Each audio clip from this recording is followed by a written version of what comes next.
Members, we are back from recess. We are continuing on third reading regular.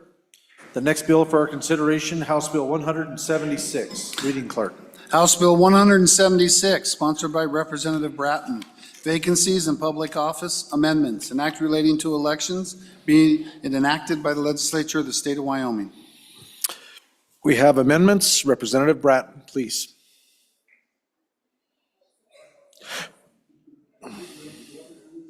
Oh, no, she brought the amendment. Representative Nicholas brought the legislation. Please proceed, sir. Thank you, Mr. Speaker. I'm taking some kind of medication derived from something Representative Davis is, and I'm just going to preface everything that, yeah. So please proceed. I'm really not responsible for anything I say. Okay.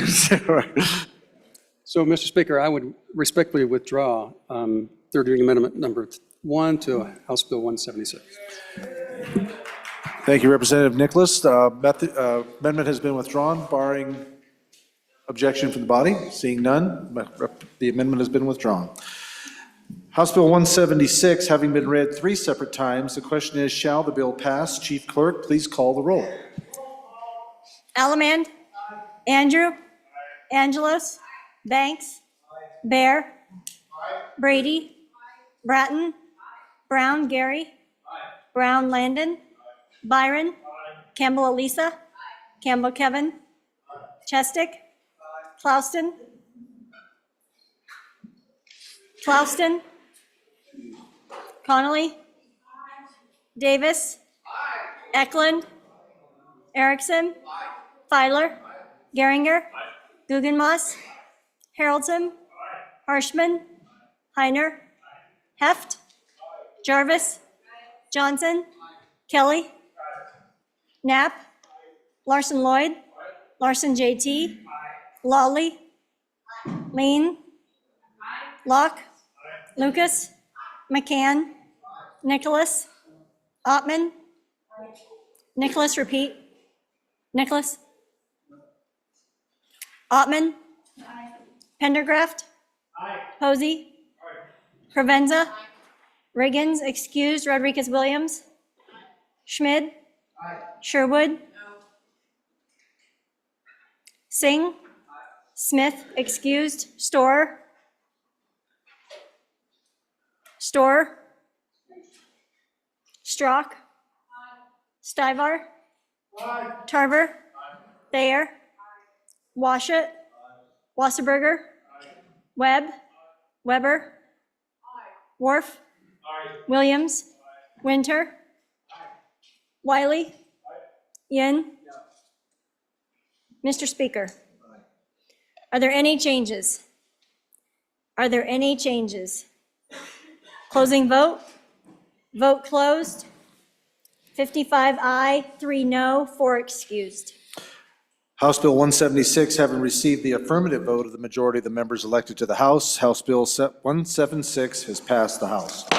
Next bill for our consideration, House Bill 190. Reading clerk. House Bill 190, sponsored by Representative Lean. Bond elections, language process, an act relating to elections being enacted by the legislature of the state of Wyoming. We have amendments. Representative Lean. Thank you, Mr. Speaker. The amendment that I'm proposing today is to help strengthen Representative from the, I move. Thank you, Mr. Speaker. I move the third reading amendment to House Bill 190.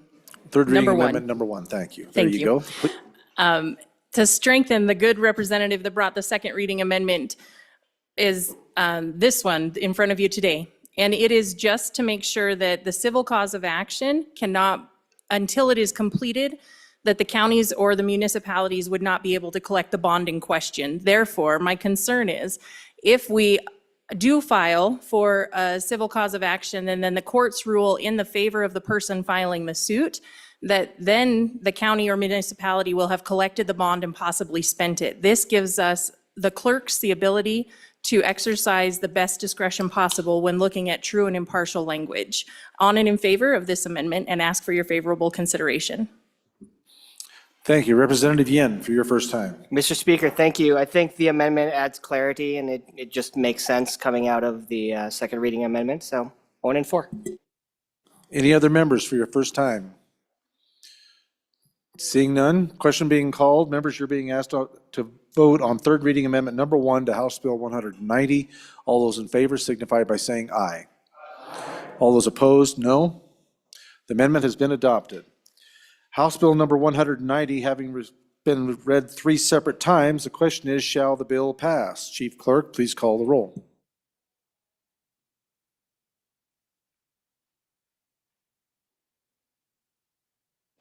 Allemand. Andrew. Angelos. Banks. Bear. Brady. Bratton. Brown Gary. Brown Landon. Byron. Campbell Elisa. Campbell Kevin. Repeat. Chestick. Clouston. Connolly. Davis. Eklund. Erickson.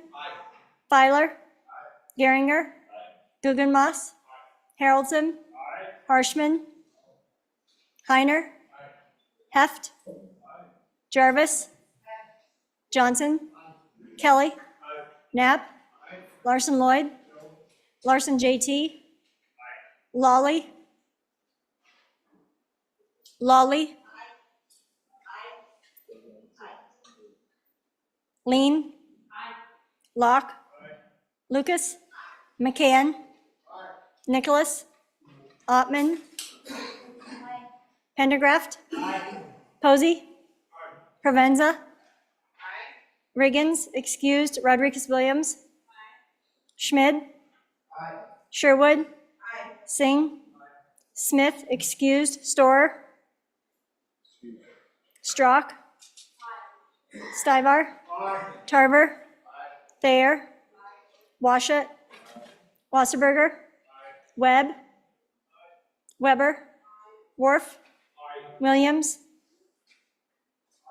Winter. Wiley. Yin. Mr. Speaker. Are there any changes? Are there any changes? Closing vote. Vote closed. 54 aye, 5 no, 3 excused. House Bill 190, having read 3 separate, having received the affirmative vote of the majority of the members elected to the House, House Bill 190 has passed the House. Next bill for our consideration, House Bill 192. Reading clerk. House Bill 192, sponsored by Representative Larson JT. Public utilities, wildfire mitigation, and liability limits, an act relating to public utilities being enacted by the legislature of the state of Wyoming. We have amendments. Representative Lean. Thank you, Mr. Speaker. I move third reading amendment number 1 to House Bill 192 and ask for your favorable consideration. I hope that you've all had a chance to review this. The amendment for number 1 is limiting the liability for non-economic damages to only cases involving bodily injury or death, or severely limits the rights of property owners. For those without property insurance, suing the utility responsible for the destruction of their home is the only recourse. This legislation, unamended, removes that lifeline. So I ask for your favorable consideration in amendment number 1. Thank you, Representative. Representative Lawley, first time. Thank you, Mr. Speaker. On and against the amendment, I want to back up a little bit to bring some understanding of kind of where we are with this amendment. And the first thing I would say is that there exists in the statutes in Wyoming a whole body of law concerning torts. What kind of cause of actions exists, what are the elements of those causes of action, how you access those causes of action. So you have to keep that in mind in reading this particular bill and particularly interpreting this particular amendment. So the bill creates, as we've talked about before, a rebuttable presumption in the context of all that's out there concerning negligence and gross negligence and the different causes of action that exist. We create a rebuttable presumption for utilities that create basically a process in which they provide a plan and get approved by the PSC, a very extensive process for wildfire mitigation. And as a result of doing that and in complying with that plan, it gives rise in the law to a rebuttable presumption for simple negligence. And so that's what it basically does, and the bill describes that, and that's the essence of the bill. So what is a rebuttable presumption? Well, a rebuttable presumption is that when someone sues as a result of a wildfire and sues a utility for any damages, they will first be presented with overcoming a rebuttable presumption on simple negligence. And they do that with evidence. They have the right to come in, they have the right to sue, they have the right to come into court and bring in evidence that would rebut that presumption. And that would be just evidence that there was actual negligence. And it could be of many different kinds of proof, but it's by what we call the standard of proof is called preponderance of the evidence. So that's what this bill does. And what it doesn't do is it doesn't go into the parts of things like gross negligence that we're going to see in the statute. There's a specific exception for that, and take away any of those things that already exist.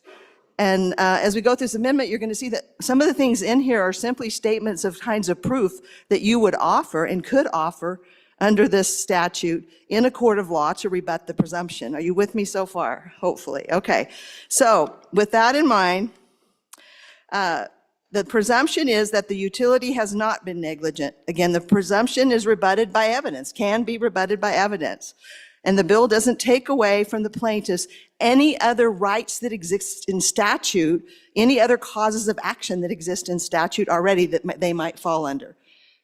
That's very narrow in a way, one way to look at it, very narrow in terms of what kind of presumption, what kind of limited liability is another term for that we're providing.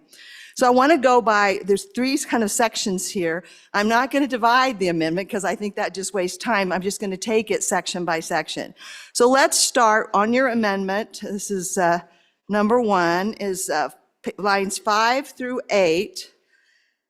And this amendment could be recovered already if a plaintiff can show actual negligence. In other words, this is describing the kind of things that you may, under the law, depending on the proof that you have, already recover if you rebut the presumption. So to put it in here defeats the idea that there's a presumption that has to be overcome for you to access those kinds of damages. You would have to establish them yourself through evidence in a court of law.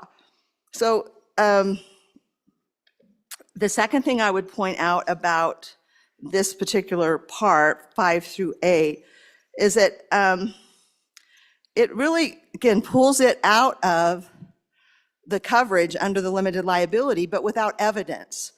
It kind of says this is going to be an exception to the limited liability, but again, it would be, I think, a policy mistake to say we're going to give limited liability for simple negligence, but let some things come in that are basically potentially the damages from simple negligence and not require them to rebut the presumption. And that's kind of what it's doing. It's causing confusion there. The presumption does not stop them from coming into court and making those kinds of claims if they have evidence of actual negligence. That's how a limited liability presumption works. So again, I would say I vote on that. And then the next one is on line 10, line 10 and 11. And this provision is not needed. In fact, because we already provide for it in the bill on page 9, lines 18 through 21, we already acknowledge that the claims for malice and actual things that are more than just simple negligence already exist. That's the provision I pointed you to in the bill is under some kind of what I'd call exceptions, if you will, or clarifying what's covered by the presumption and what's not. So that's already in the bill. It's not needed. And then in lines 13 through 14, again, we're back to the same problem we had with the first one, which is this is also not necessary. It's basically a really good example of the type of evidentiary evidence that a lawyer would present to rebut the presumption.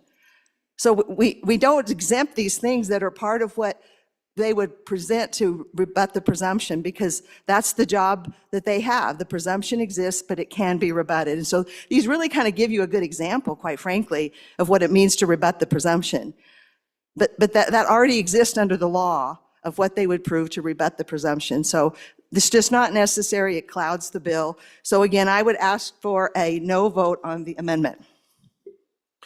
Thank you, Representative Lawley. Representative Haroldson for your first time. Thank you, Mr. Speaker. So I'm not a lawyer, and I won't go into all of that side of it because that's not my expertise. But I do know this. As we look across the state and we look at our utilities and we look at what's going on, we've got two different fields that we're looking at. Number one, we're looking at our cooperatives, our small member-owned cooperatives. And then the second side, we have our for-profit utilities. And so some of those for-profit utilities, if we're being 100% honest, if something were to happen and they were to get saddled with that load, they could probably absorb that. It would hurt, but they'd absorb it. But I'm going to talk real quick to what I have in my own community, and that's a member-owned cooperative. We are at a point in place that we are seeing, because of what's happened in some other states with some other issues, that these member-owned cooperatives cannot handle or will not be able to handle financially the burden if this were to be enacted and go through, if this amendment were to go through. So you have to consider a small member-owned utility. So we've got one up on the eastern side of our state that they cover literally thousands of miles of land to maintain and to take care of their user. But at the end of the day, they can't afford not to have this ability to have this protection. So I understand the concern. I hear both sides of this, but I will say I believe that this is not the answer. And moving forward with this amendment is not the answer for protecting them. I mean, we are one wildfire away from bankruptcy for these small utilities and these cooperatives. And so on and against the amendment. Thank you, Representative. Representative Williams for your first time. Thank you, Mr. Speaker. I also am on and against this amendment. As written, this bill is supported by a wide range of utilities, agriculture interests, our energy industry, our firefighters, our extraction industries, like we've heard so well already.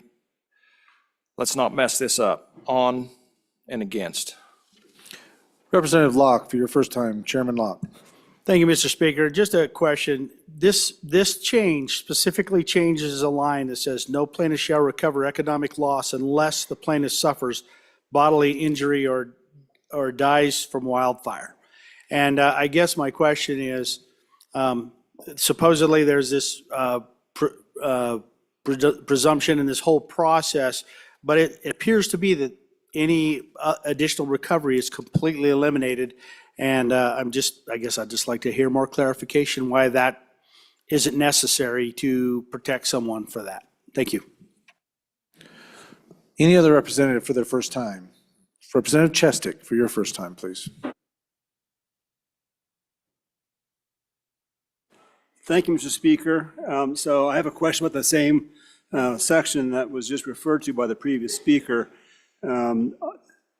Lines 12 through 14, which this amendment deals with, allows for recovery of non-economic losses where the plaintiff suffered bodily injury or died from wildfire.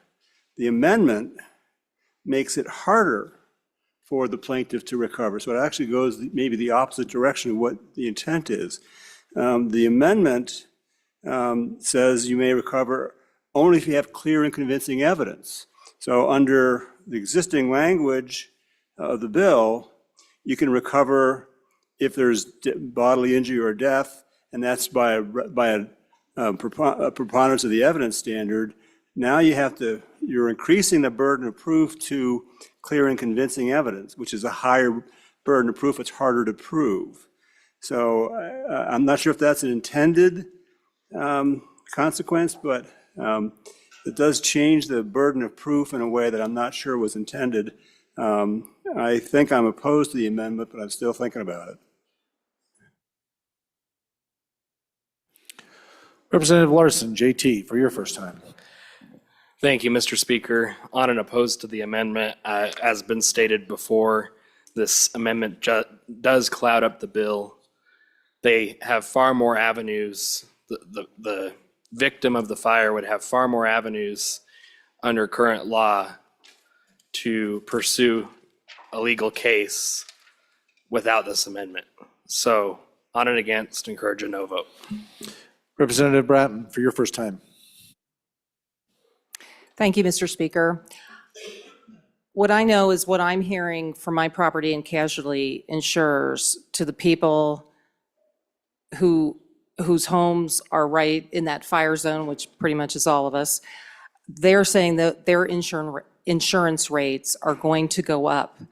I have people who already their homes are not, they don't want to insure their homes.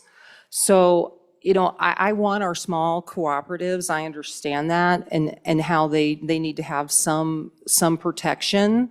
But apparently, you know, when they were all working on this bill, either the property and casualty insurers for your homeowners, if they were at the table, they either weren't at the table or their voices were not being heard at the table, because I'm receiving emails, and maybe you are too, saying these insurance rates for the homeowners are going to go up. So somewhere we need to find a balance here. This amendment is to bring some balance to that equation so that our homeowners can still get fire insurance on their homes. Thank you. Representative Provenza, first time.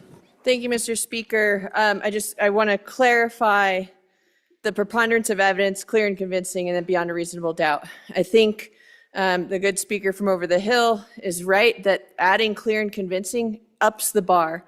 So when I taught at the university over the hill, I taught on jury decision making. I've done research on that. We've asked jurors, what does this mean? Preponderance, when they get the instructions for preponderance of evidence, what does it mean for clear and convincing? How sure do you have to be? How sure do you have to be for reasonable doubt, beyond reasonable doubt? And preponderance of evidence is the lowest standard. I think it's the equivalent of like 50. Clear and convincing is closer. It's about 75% sure. Beyond reasonable doubt is more than 90% sure. So I think the amendment doesn't do what the bringer wants the amendment to do. I think it does potentially the opposite, because it raises that bar to clear and convincing evidence, which is going to make it harder then to get the funds that they're seeking, because now a jury is going to say, well, it hasn't met that standard, because you have now raised the bar to prove that harm has been caused. Representative Tarver, first time. Mr. Speaker, thank you. On and against, I don't know how I can follow behind our good country lawyer. Maybe we could have her go through it one more time, but we worked this bill every direction it can be worked. And honestly, folks, this is as good as we're gonna get it. And if we mess with it now, there's a good chance we're gonna destroy this bill. And if that happens, with this bill, we're gonna pay a little bit now, okay? They're gonna do these fire mitigation plans, and they're gonna have to be, they go through the PCS, I believe. They have to be approved. They're gonna scrutinize these plans. You're gonna get the best deal you're gonna get with this bill. If we do not get this bill through, we're gonna pay a lot more later, because their only other option will be to self-insure, because they're not able to get insurance. And if they self-insure, we're gonna see very large increases in our power bills. So I would be cautious to amend this bill any more than necessary, and this amendment is definitely not necessary. Thank you, Representative Tarver. Any other members for your first time? First time on the amendment. Seeing none, second time. Speaking to the amendment, Representative Haroldson.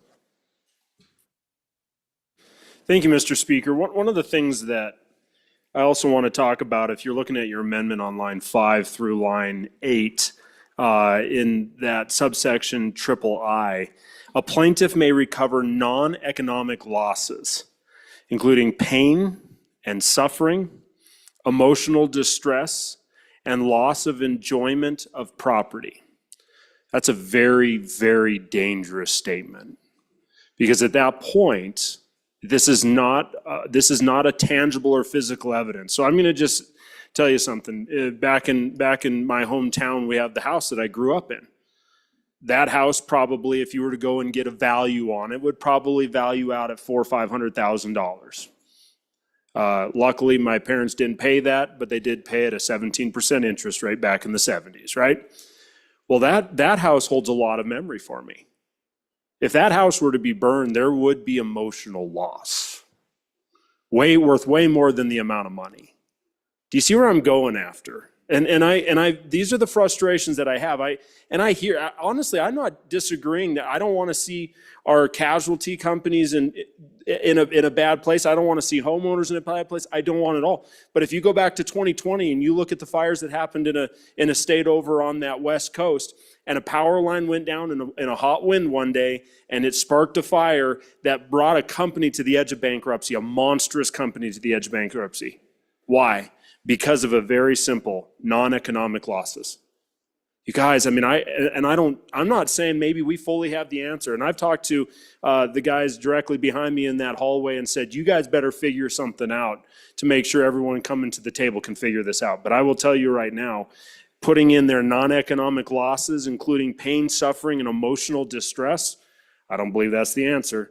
And I think what it's going to do is it's going to bring us to a place where we start getting into this very, very uncharted territory of really what is the worth to you.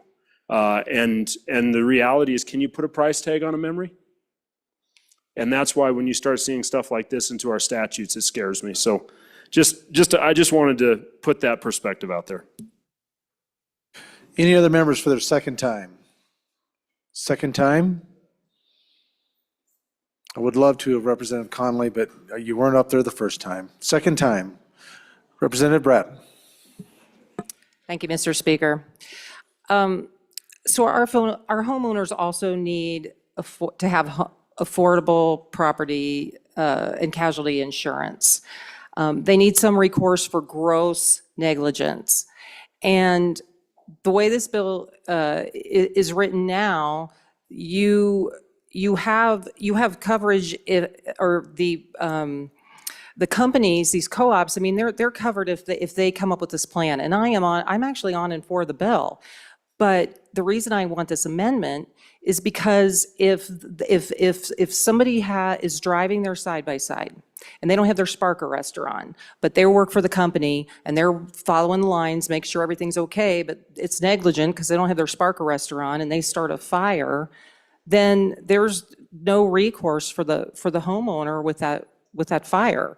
For gross negligence, if they're all out having lunch and they throw a cigarette and it gets started, I mean, that's gross negligent. But if they were out there working on their plan, then you can't go after them for that gross negligence. So I just think putting on this amendment makes it's just some belt and suspenders. I asked the people who wrote the bill, show me where it says that we'd be able to sue them for that.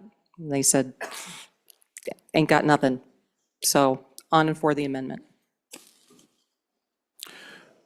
Any other representative? Representative Tarver or Representative Tarver?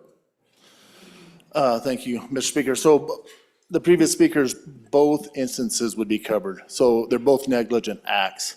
And so the fire mitigation plan has in it negligent acts. So both of those acts would be covered. Whether it is if they're working for the utility and they throw out their cigarettes or their spark arresters don't work, or who knows, whatever they do, the homeowners and the landowners are most definitely covered because that is a negligent act on either a contractor or the utility themselves. Thank you, Representative. Representative Lawley, your second time.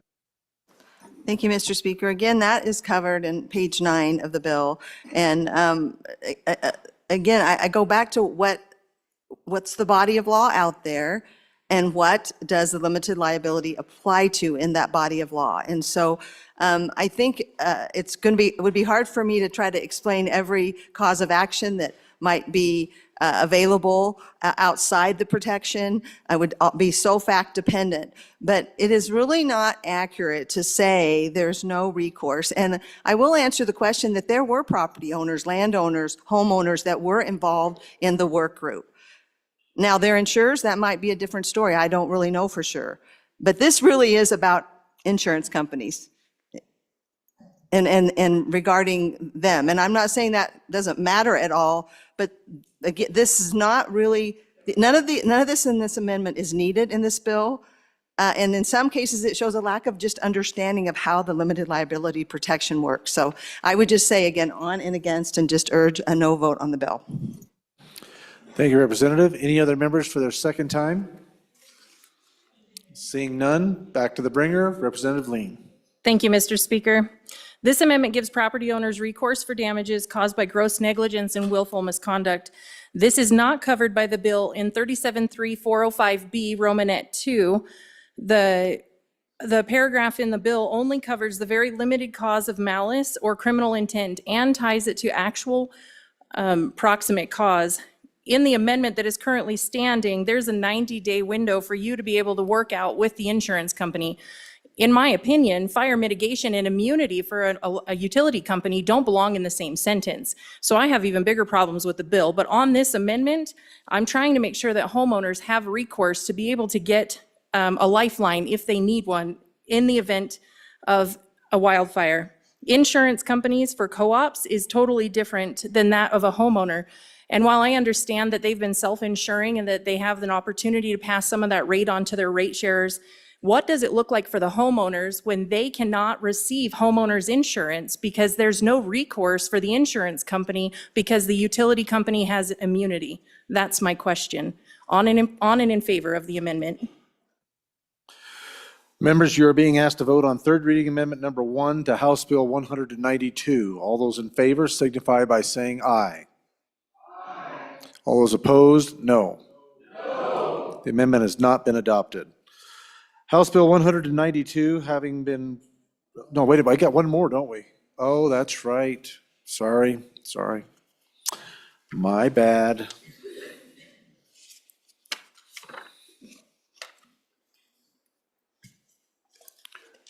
Representative Lean. Thank you, Mr. Speaker. I move third reading amendment number 2 to House Bill 192 and ask for your favorable consideration. In this amendment, you'll see that we want to share the cost of fire mitigation 80-20. 80% can be reallocated and be brought up to speed by the people that pay for the utilities, and 20% shall be borne by the electric companies. The reason I'm asking for this is in the great city where I live, our utility company has recently tried to raise our rates substantially. Looking out for the ratepayers, we want to make sure that they have the opportunity to know how much their rates are going to go up by, what that looks like, and that the cost of doing business is covered by that company taking care of all of their assets. On and in favor of this amendment. Thank you, Representative. Any member for the first time? Representative Lawley for a first time. Thank you, Mr. Speaker. On and against this amendment. What this amendment does is it invades the jurisdiction of the Public Service Commission here in Wyoming, who has the statutory authority to handle these kind of matters, and that's their job, basically. So their responsibility in these rate increase cases and what factors to take into account is extensive, and they are required to consider all the factors. They do extensive research, they hold public hearings, and then they assess what is appropriate and what is not. Was a lot of testimony in committee from the PSC about the fact that they do that, and that they understand that some of this mitigation has already begun. And so they're going to take that into account, for example. So again, it just invades the jurisdiction of a group of the state that this is basically their job. And they have to look at everything. So there's no need to make some arbitrary 80-20 split just that kind of comes out of nowhere. It's not based in fact. It wasn't talked about in the committee. So there's really no information to even base those numbers on. But also, I'll have you consider this, because we've talked earlier on another amendment concerning that there are, some of these utilities are differently situated. Some of them are smaller, some of them are bigger, some of them are public, some of them are cooperatives. And so what you deny them here is their right to make their individual case concerning their individual costs. And we're just across the board, arbitrary and capriciously, quite frankly, making this judgment. So again, I think it's not appropriate, and I would ask you to vote no on the amendment and aye on the bill. Representative Larson, JT, first time. Thank you, Mr. Speaker. Also on and against this amendment. Members, the way I look at this, one, as the previous speaker said, this is well under the jurisdiction of our PSC. But two, let's say the utility presents information to the PSC and all the facts are gathered. And my bill goes up by $1 because of this plan. Just for example, I'd much rather have my bill go up by $1 than not even have this plan in the first place, because then my bill will go up by $20 or $50, $100, depending on how much power I consume. And so I think that this is just the wrong direction to take this. The PSC also has the power to say, we don't want to pass that on to the consumers. That's not something with the evidence that was presented that we feel is a recoverable cost. And then the utility company has to take that out of their own budget. So I think this just clouds it up. It puts restrictions in how the PSC should be able to operate, and I encourage a no vote on the amendment. Thank you, Representative. Representative Williams, for your first time. Thank you, Mr. Speaker. This bill, as written, is to protect ratepayers. This bill is supported by electric co-ops. Co-ops are owned by their ratepayers. This amendment muddies the water, on and against. Representative Haroldson, for your first time. Thank you, Mr. Speaker. So I debated on not speaking on this one, but I want to go back and talk a little bit about what this is actually addressing. Over the last couple of years, as I've been in Corporations Committee, we've been having a conversation in regards to one of our for-profit entities and their rate increases, or their requested rate increases. Now, that I believe is really ultimately what this conversation's about. I've gone rounds. If you want to go back and watch when this organization or this entity testified before corporations, I loved asking questions and getting inside there trying to figure out exactly what was going on. And so I don't agree with, and I've made that very clear, these rate increase requests that we had and then are now still have before our entity that decides these rates. But at the same time, I don't believe that this is the answer moving forward.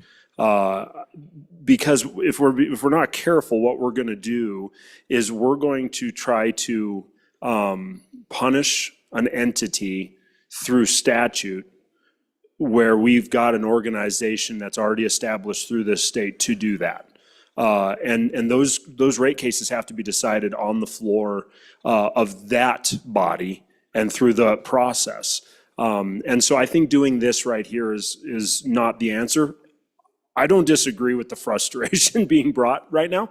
And I'll be honest with you, it's never been a better time to be a cooperative power consumer, guys. There's no doubt about that, and I've said that to their face. But I think that there's also a point where this isn't the place or the time to address a frustration or a concern or a problem that needs to be addressed through the entity that's designed and created by this body to address that issue. So on and against. Representative Alleman, for your first time. Thank you, Mr. Speaker. Folks, I think we're picking winners and losers here. We're giving the electric transmission lines and electric companies immunity. If they do good work, they don't have to worry about anything. Are we going to do that with our oil companies, our pipelines, our truck drivers? If they do everything right and still have a pipeline that leaks, they clean it up by themselves. And then the federal government or the state government or somebody comes along and charges them millions of dollars for that leak. So it just looks to me like we're picking winners and losers. Thank you. Representative Locke, for your first time. Thank you, Mr. Speaker. Just real quick, it was mentioned before that there's a commission that handles this, and as most of you know, I've been in those meetings many, many times, and many of us in this room have, pushing back on these utilities and trying to make sure that the ratepayers are taken care of, and we fight on that. And I'm more broadly, I don't know if this is the right approach specifically to try to give that commission the tools, but basically I'm very much in favor of giving them the tools. Again, I'm probably, I don't know if an amendment like this, picking a specific number is necessarily the right way to go. Obviously, people in here will vote the way they feel good about it. At the end of the day, I do believe we need to provide some tools with this bill to move this bill forward and try to make sure, because I do believe this is at least one approach to try to help these ratepayers and try to keep these rates in control. Thank you. Representative Tarver, for your first time. Thank you, Mr. Speaker. On and against this amendment, and just to push back slightly, okay, they do not get a free pass from negligent acts. Once again, I will say this again. If the utilities cause the fire, with this plan, they're still liable to pay. They cannot just get this mitigation plan and do whatever they want and we're not covered. That is not the intent of this. This is only to start the process, so they have to have a mitigation plan. They take it to the governing body. They have to approve it. Now, if something still happens and it is the utility's fault, they still are liable. We're not taking that away. If something happens to a transmission line and it causes the fire, they're still liable. We're not changing nothing there. Anyway, on and against this amendment. Any other member for their first time? First time, members, second time. Lawley, Larson, JT, Williams, JD, Haroldson, Alleman, Locke, and Tarver. Representative Sorry, Haroldson. Mr. Speaker, I just got to wade in on that. The last speaker, I agree and disagree a little bit with you. So if they do their due diligence and they go through the entire process, and let's just say an act of God blows a power line down that starts a fire, they're not liable in that situation. That's the difference. Now, if it's a situation where there is that gross negligence, or if they didn't do their due diligence, if their right-of-ways aren't cut up properly as far as the clean out of their right-of-ways, if they've got a power pole that was deemed rotted out in the center that they didn't replace, if they had a part of it that was a problem with how they were maintaining their infrastructure, something of that nature, 100% there's going to be a liability that's attached to that. But if it's a situation where they are deemed to have done their due diligence, their job, and then something were to happen, that's where they're not going to be held liable in the what we've seen in other states and with other fires. And so I just needed to clarify that, because I think that's important to understand that this isn't. I mean, we are making a decision and a change of policy, guys. Don't really. I mean, we are doing that, but the understanding is if these.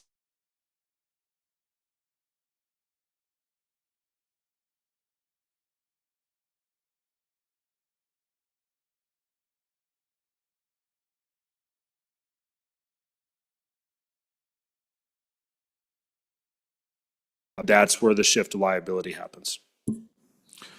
Representative Larson, JT, for your second time. Thank you, Mr. Speaker. And I'd just like to add that we have seen, yes, we've seen a lot of rate increases through our system, especially in my corner of the state. And that's not going to be because of a $200,000 plan. Our rate increases are being seen from high dollar investments that have been pushed on us by a frankly unfriendly administration. And so I think that's the difference here. We're trying to prevent major increases with this bill. We're not doing anything nefarious. It's to protect the ratepayers in the long run. That's what this bill does. And we just, it can get cloudy with the different rate increases we've seen across the state, but I think it's two different conversations, two different things. We're trying to be proactive here. So on and against the amendment, on and for the bill. Thank you, Representative. Any others? Representative Lawley, for your second time. Thank you, Mr. Speaker.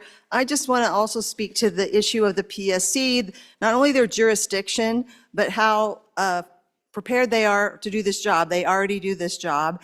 And we had testimony in committee that they could well handle both this issue of reviewing fire plans, getting reports on whether or not they're being complied with, and looking into that compliance, that they have the tools now to do that.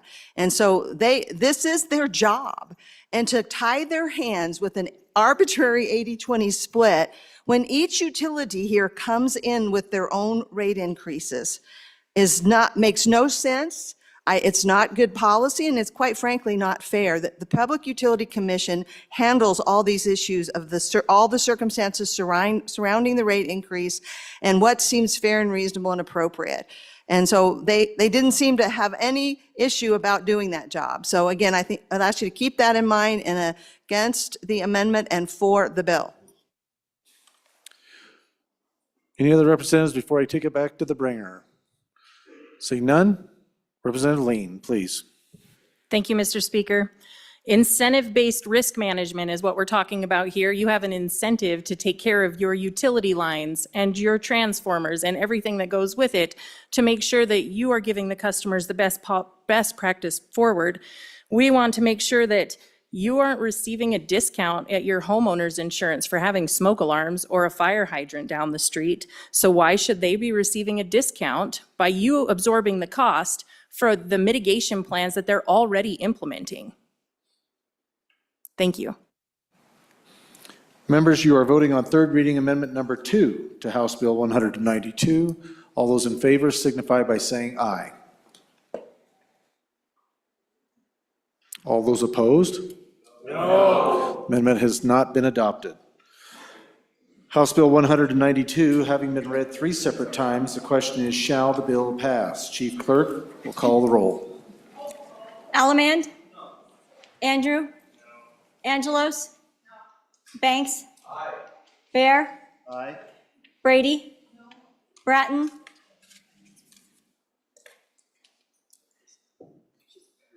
I thought you said Brady. I'm sorry? Bratton? Brown, Gary? Brown, Landon? Byron? Campbell, Elisa? Campbell, Kevin? Chestick? Clauston? Connolly? Davis? Eklund? Erickson? Feiler? Geringer? Guggenmoss? Haroldson? Harshman?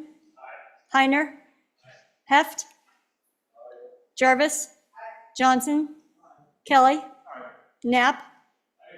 Larson Lloyd? Larson JT? Lawley? Lean? No. Locke? Lucas? McCann? Nicholas? Ottman? Pendergraft? Posey? Provenza? Riggins excused. Rodriguez Williams? Schmid? Sherwood? Singh? Smith excused. Storer? Strzok? Stivar? Tarver? Thayer? Washut? Wasserberger? Webb? Weber? Worf? Williams? Winter? Wiley? Yin? Mr. Speaker, are there any changes? Angelos, no to aye. Bear, aye to no. Further changes? Yin, aye to no. Further changes? Closing vote. Vote closed. 52 aye, 8 no, 2 excused. House Bill 192, having received the affirmative vote of the majority of the members elected to the House, House Bill 192 has passed the House. Representative Harshman, Thank you, Mr. Speaker. Privilege of the floor. please. Thank you, Mr. Speaker. Members, gives me great pleasure to introduce a fellow member and sister from the 57th legislature. We were just kids when we were first elected, and former representative from Sheridan County, former majority floor leader of the 63rd legislature. And I think a lot of stories, but I think one of the biggest ones that we enjoy today was when the Capitol restoration began. It didn't start out really good. And then we had a member on that as part of leadership was, a chairman of CSG and on the executive committee of NCSL. And it turns out we weren't the only state in the union that had been going through this Capitol restoration when they get to be 100 and some years old. And so we found some folks to step in and really help us to not renovate, but to really restore this Capitol. So as you see the high ceilings and the windows that still open and all those things, a lot of that can be traced back to the representative. And Mr. Speaker, then it's been a custom and practice of the body, if you would mind, give a short privilege of the floor to the good representative, former MFL, Rosie Berger.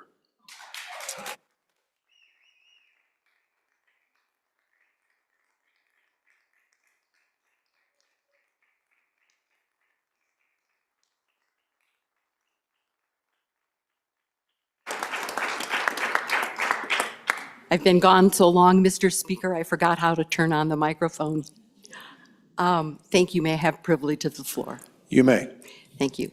Thank you, ladies and gentlemen, for the service that you provide to the people of Wyoming. I know this has been a hard month.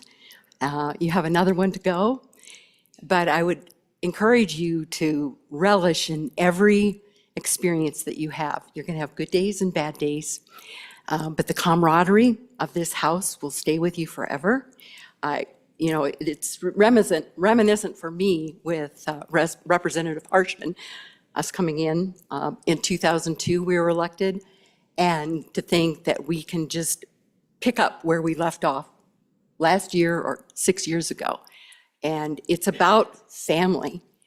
And so there will be a day when you don't like someone, you don't like their bill, you don't agree with them, and then the next day, you're friends with them, you're supporting their bill, and you're voting aye.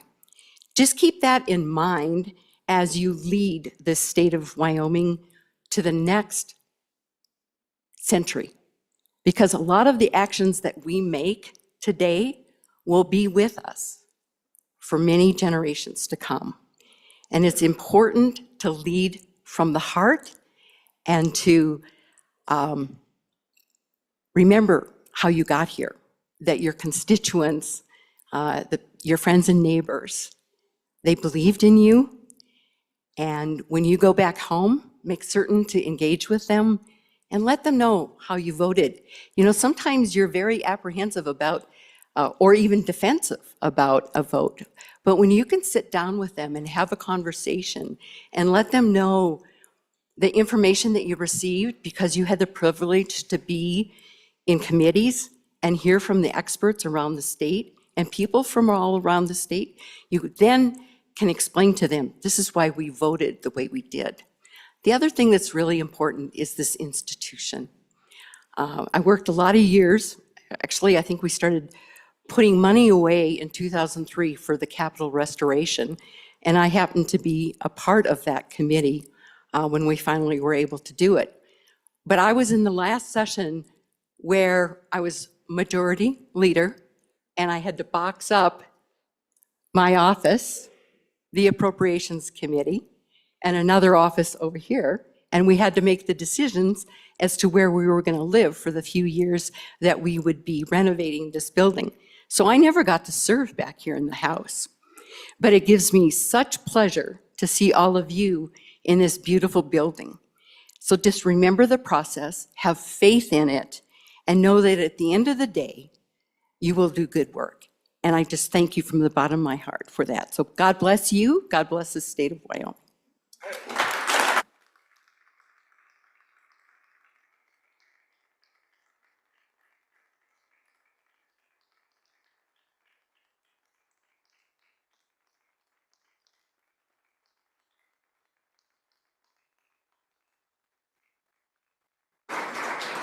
Thank you, Farmer Representative Berger. We appreciate your time and coming back and addressing the House, and for all of your efforts in your tenure as a legislator and your continued work for the state of Wyoming and the people that you're sowing into. So thank you for being here.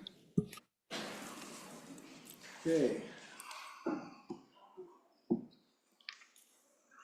Ladies and gentlemen, next bill for amendment for our consideration, 223. Reading clerk. House Bill 223, sponsored by Representative Ottman, preventing strategic lawsuits against public participation, an act relating to civil procedure being enacted by the legislature of the state of Wyoming. We have an amendment. Representative Nicholas, please. Thank you, Mr. Speaker. With the understanding that it's unlikely that this body wants to listen to the three attorneys who are on the floor, me being the third to would argue against this bill, I would respectfully withdraw my amendment. Members, the representative has chosen to withdraw the amendment. Is there any objection? Seeing none, the amendment has been withdrawn. House Bill 223, having been read 3 separate times, the question is, shall the bill pass? Chief Clerk, please call the roll. Allemand? Andrew? Angelos? Banks? Bear? Brady? Bratton? Brown Gary? Brown Landon? Byron? Campbell Elisa? Campbell Kevin? Chestick? Clouston? Connolly? Davis? Eklund? Erickson? Filer? Geringer? Guggenmoss? Haroldson? Harshman? Heiner? Heft? Jarvis? Johnson? Kelly? Knapp? Larson Lloyd? Larson JT? Lawley? Lean? Locke? Lucas? McCann? Nicholas? Ottman? Pendergraft? Posey? Provenza? Riggins, excused. Rodriguez Williams? Schmid? Sherwood? Singh? Smith, excused. Storer? Strock? Repeat? Stivar? Tarver? Thayer? Washut? Wasserberger? Webb? Weber? Worf? Williams? Winter? Wiley? Yin? Mr. Speaker? Are there any changes? Are there any changes? Closing vote. Vote closed.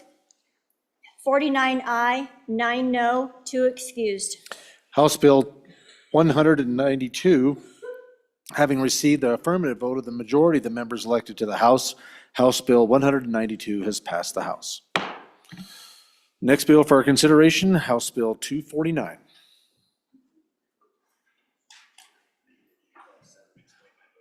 Oh. Got something going here. Representative Larson, JT.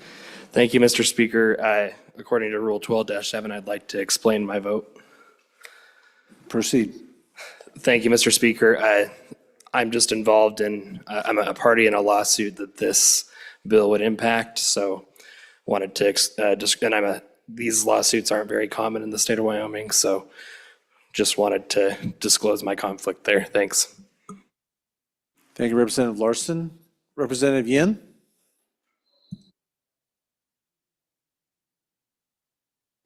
(249), reading clerk.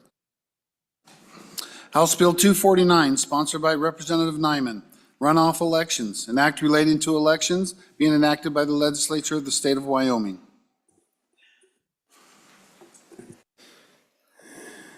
Okay, we have amendments. Mr. Majority Floor Leader Yin. Oh, Mr. Speaker Pro Temp, that is not my title. Minority Floor Leader Yin. Thank you. Mr. Speaker Pro Temp, thank you. So I move third reading amendment number 1 to House Bill 249 and ask for your favorable consideration.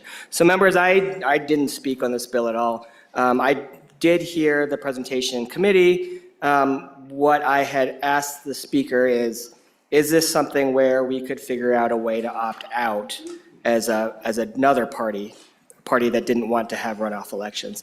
And I asked the clerks, what is the timeline required to make sure that that would actually be possible? So that in the bill, there's a couple of places where you wouldn't have a runoff, right? So if there was someone who won a majority of an election in the top 5 primary, there would be no runoff, right? So this would add to those types of it. That's why it's Romanet number 3. There wouldn't be a runoff if a party at their previous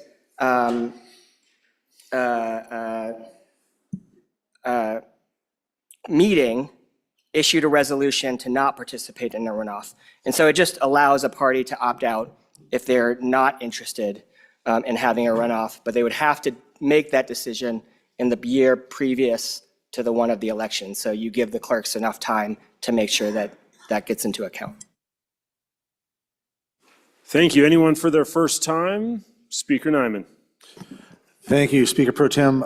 Yeah, I followed up with our folks that conduct our elections, and they said this is fine, this is no issue, and there's no conflict or problems with it whatsoever. They said should be no issue. So on and for the amendment. Anyone else? Not seeing anyone else moving to the mic. Second time? Second time to the bringer.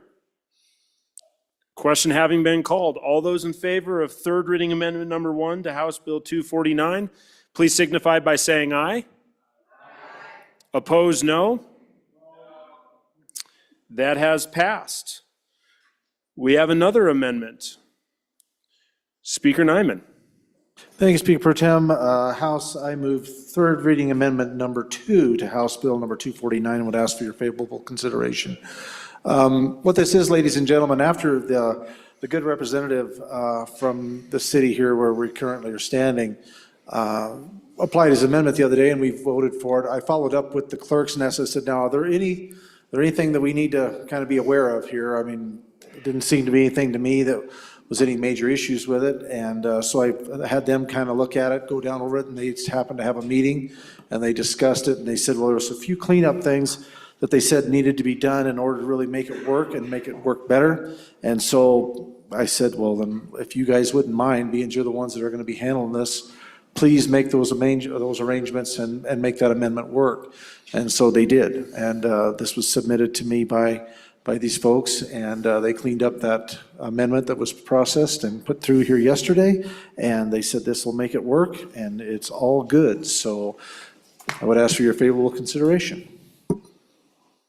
Anyone for their first time? First time. Representative Harshman. Thank you, Mr. Chairman. And just on the amendment, and I'm looking at it on my computer, but what are all the deletions on these statutes? I guess that's when I see deletions, that's the first thing and then we have a page that's entirely deleted, page 5, I believe. So that's the first question. Thank you, Mr. Chairman. And I guess it's only 2 times to speak, Mr. Chairman. So then, does this change anything with, the first Tuesday is going to be, in May will be the primary election, and then 90 days before that, we'll have to register to vote in February and declare your run for office. I just want to make sure, does this amendment change any of that, or is that still, so currently, we would have had to declare we're running for office this week. Next year, we'll have to do it by this week. I just want to make sure if this amendment changes any of that. Thank you, Mr. Chairman. Anyone else for their first time? First time? Not seeing anyone. Second time? Second time to the sponsor? Speaker Nyman. Thank you, Speaker Pro Tem. No, this does not change that. What it did is it basically took the good representative's amendment that he changed and modified those specific offices in that, and he enumerated that in there. And what the deletions are was because we're not adding the others to it, that was several pieces of information had to be deleted out of there to clean it up. And also, that's what the amendment is from the folks there at the clerk's office. They said that the deletions are just unnecessary language now because of that amendment. So they cleaned that up and everything else stays the same. So they just made it work. They put it back together so that it would be functional and work, and so that there weren't any hiccups. They had some concerns, and I've got the letter here. I won't have to read down through it, and I can certainly show it to you, but they just went down through and they said there was just some cleanup that we required because of putting that specific language in there in the first part, or the May language, and those offices would be specifically ran for. And so that's all that was elaborated to me. They said that this cleans that up and that makes it work and follows the intent and the work in the bill, and so everything should be operatable and doable according to our folks at Conduct, so. Okay, we are voting on third reading amendment number 2 to House Bill 249. All those in favor, please signify by saying aye. Opposed, no. That does pass. House Bill 249, having been read 3 separate times, the question is, shall the bill pass? Chief Clerk, call the roll. Allemand? Andrew? Angelos? Banks? Bear? Brady? Bratton? Brown Gary? Brown Landon? Byron? Campbell Elisa? Campbell Kevin? Chestick? Clauston? Connolly? Davis? Eklund? Erickson? Filer? Geringer? Guggenmoss? Haroldson? Harshman? Heiner? Heft? Jarvis? Johnson? Kelly? Knapp? Larson Lloyd? Larson JT? Lawley? Lean? Locke? Lucas? McCann? Nicholas? Ottman? Pendergraft? Posey? Provenza? Riggins, excused. Rodriguez Williams? Schmid? Sherwood? Singh? Smith, excused. Storer? Strock? Stivar? Tarver? Thayer? Washut? Wasserberger? Webb? Weber? Worf? Williams? Winter? Wiley? Yin? Mr. Speaker? Are there any changes? Are there any changes? Jarvis? Closing vote? Vote closed. 38 aye, 22 no, 2 excused. House Bill 249, having received the affirmative vote of the majority of the members elected to the House, House Bill 249 has passed the House. Next bill for our consideration, House Bill 318. Reading clerk. House Bill 318, sponsored by Representative Lucas. Maintenance of voter lists, an act relating to elections being enacted by the legislature of the state of Wyoming. We have, we'll just roll. Okay, we have an amendment. Representative Jarvis, please. Thank you, Speaker. I move Amendment 1 for third reading to House Bill 318 and will withdraw at the appropriate time. So Proceed. I just want to go through this because as I did a minimal amount of research, in 2009, during general session, there was a Senate File 38 that was passed, and it was enacted in 2010, which is called the Real ID. And what it does is for the state of Wyoming, we had a federal Real ID Act that was put into place, and then we became compliant with that in 2010. And so why does that matter? During that time, we revised some of our Department of Cars and other vehicles to have to provide a proof of residence, a proof of identity, a proof of identity shall be established, and then a certificate of citizenship.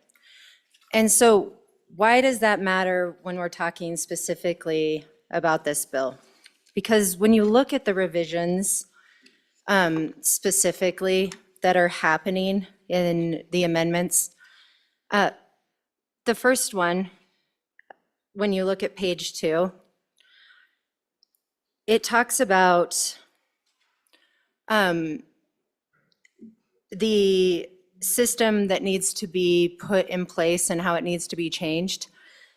The problem that I see here is, as it currently stands, we've already made it so we can't have out-of-state IDs when we're coming to vote.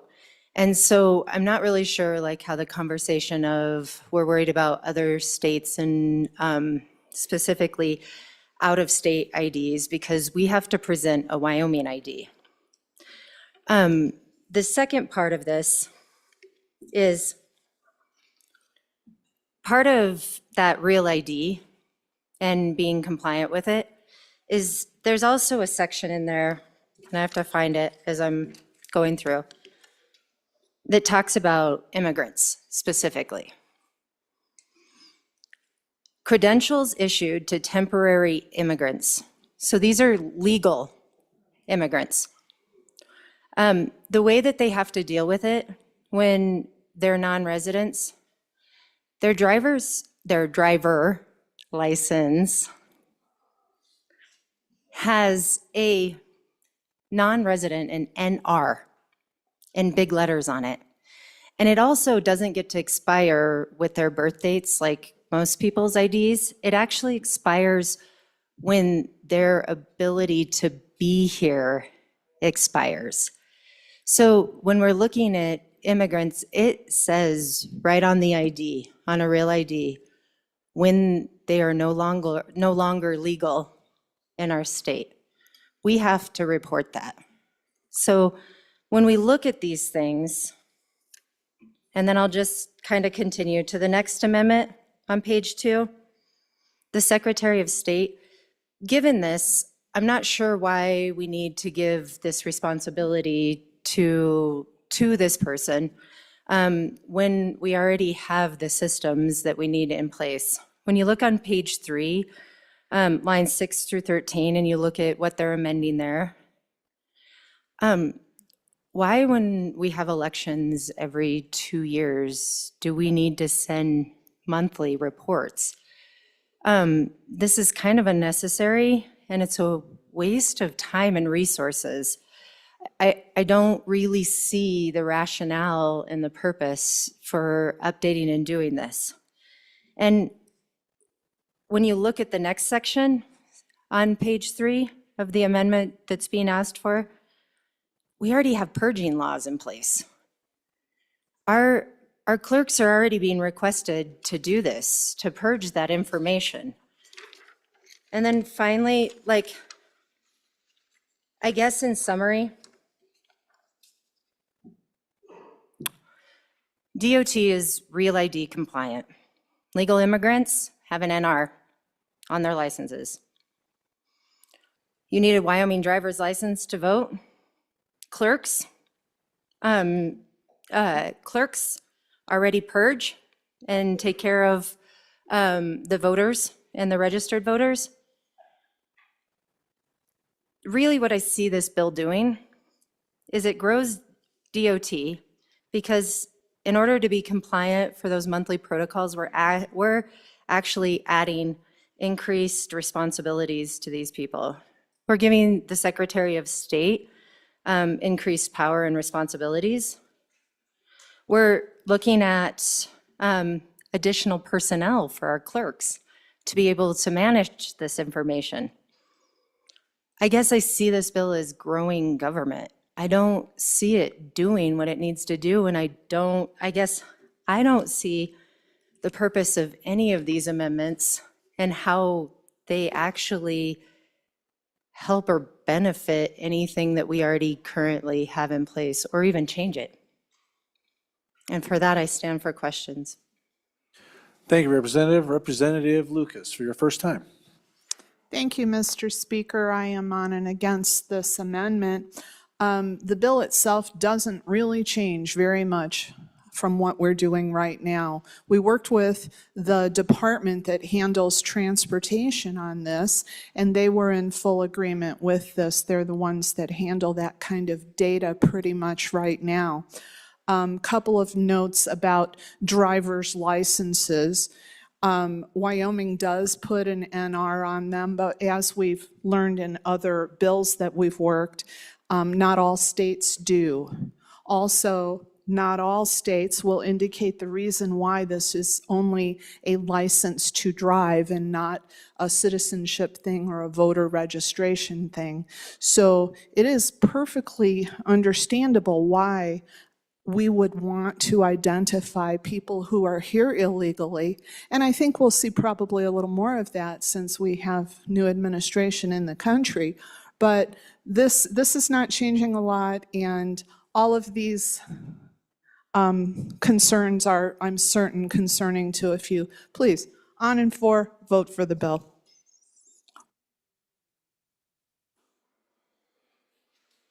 Any other member for their first time? Speak to the amendment. No other members? Back to the bringer, Representative Jarvis. Thank you, Speaker. Again, when it comes to voting, we need a Wyoming driver's license. Thank you. I respectfully withdraw this amendment.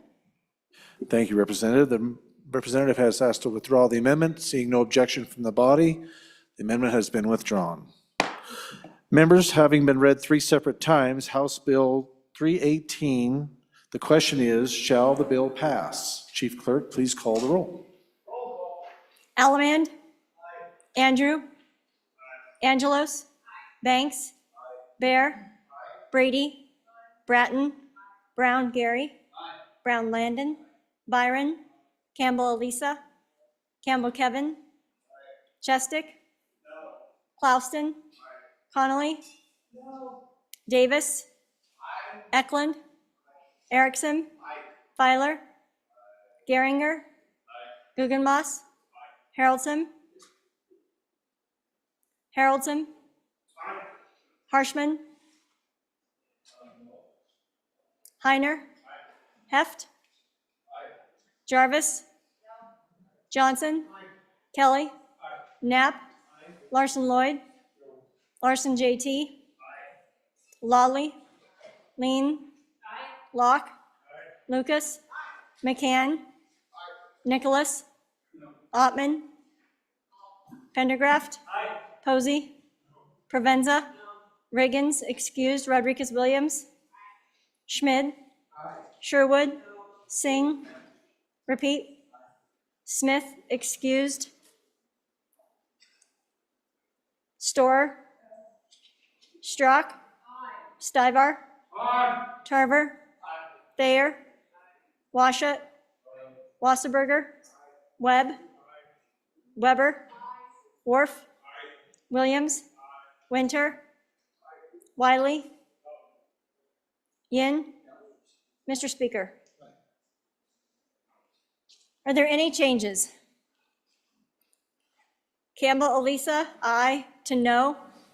Lucas? Further changes? Further changes? Closing vote? Vote closed.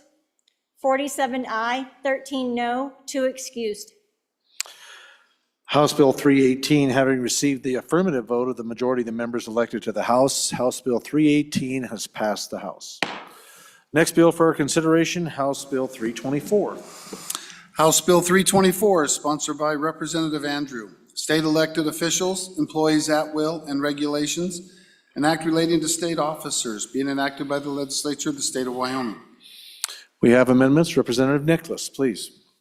Thank you, Mr. Speaker. I would move third reading amendment number 1 to House Bill 324 and ask to be favorable consideration, ladies and gentlemen. So just to bring a little more background knowledge from our previous discussions on Committee of the Whole and the second reading, so obviously the discussions have allowed us to do a little bit more homework into the various 4 electeds really, and how their staffs operate and how they function. And so just for the information of the floor, the chief executive, who's not part of this bill, but I wanted to clarify from a previous, on the second reading, they still follow the state personnel rules, and they still follow the compensation policies and procedures essentially established by our good head of A&I, other than, I think, the leave policies. But in terms of compensation, they adhere to those current policies. So now let's just talk about the other 4 electeds that we're talking about. And as you may recall, this is to put all of their folks that work underneath them at will. And just to kind of further clarify those issues, if you look at our good number 2, the SOS, they already have 4 at-will folks within that agency. If you look at the good number 3, which is our auditor's office, they already have 6 at-will employees within that office. And if you look at the STO, they already have 19 at-will folks in that office out of a total of 44. On the state auditors, that's a total of 23. And on the SOS, Secretary of State's, a total of 31. So let's talk a little bit about then those particular agencies, because this is probably the most important part of this amendment. Because the most employees we're talking about are with our good school side. The unit 1105, which is their leadership, those are all at-will positions. But the other approximately 115 employees, which is in agency 206, they are regular state employees, and this would move all of those employees at will. So in essence, you're taking a right, a property right, away from them because you have certain property rights that are created by your employment contracts that you have with the state of Wyoming. And if you pull that out from under you in terms of your right to a hearing or administrative hearing, if you have an issue with various components in terms of your conduct or your administrator's conduct, we've got a personnel rules, and we're all bound by those personnel rules. So this takes that 115 people and say, no, we're taking that away from you. And it really is taking away a property right. But more importantly, these are all entrenched long-term, primarily state employees. In all 4 of those elected offices, you have your staff that you come in that kind of help you run the office. And then, for example, in the good office of the Treasury, you have the unclaimed property folks. And so they take care of all the unclaimed property in the state. So anytime that people lose something or they somehow, if you don't know who that property belongs to, it ends up in the Treasurer's office on behalf of the state of Wyoming. And they spend all their time, literally, trying to find out who the owners of those property are. And they do searches, name searches, whatever it is, and they go through literally tens of millions and hundreds of millions of dollars of returning property to folks from Wyoming. All of these folks have the regular protection of any other state employee. And what this does for those folks that are not part of the management and the political apparatus of those electeds, they're state employees just like any of us. So I would submit that there's no reason to treat those individuals differently than the rest of those state employees. So I'm in favor of the amendment, and I'm happy to answer questions. Thank you, Representative. Any of the members for their first time? Representative Andrew, first time. Thank you, Mr. Speaker.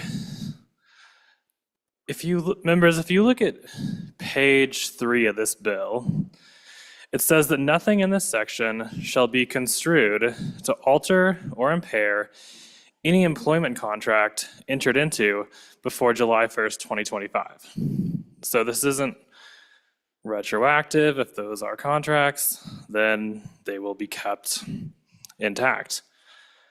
But I'm not actually that sure what that has to do with this amendment. I mean, what the amendment does is it takes a bill that's supposed to put our 5 statewide elected officials on equal footing and picks out one of them to seemingly randomly discriminate on and against. Thank you.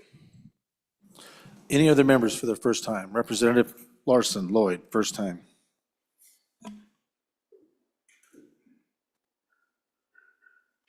Thank you, Mr. Chairman. On and for the amendment against the bill, and we won't belabor the conversations we've had over the last couple of days trying to encourage you all to resist this bill that is full of conflict. So up above, it says that they're only subject to policies, manuals, and statutory provisions governing state officials, and they're exempt from all laws and personnel rules related to the employees of the executive branch, including executive branch compensation plan. That's our agencies.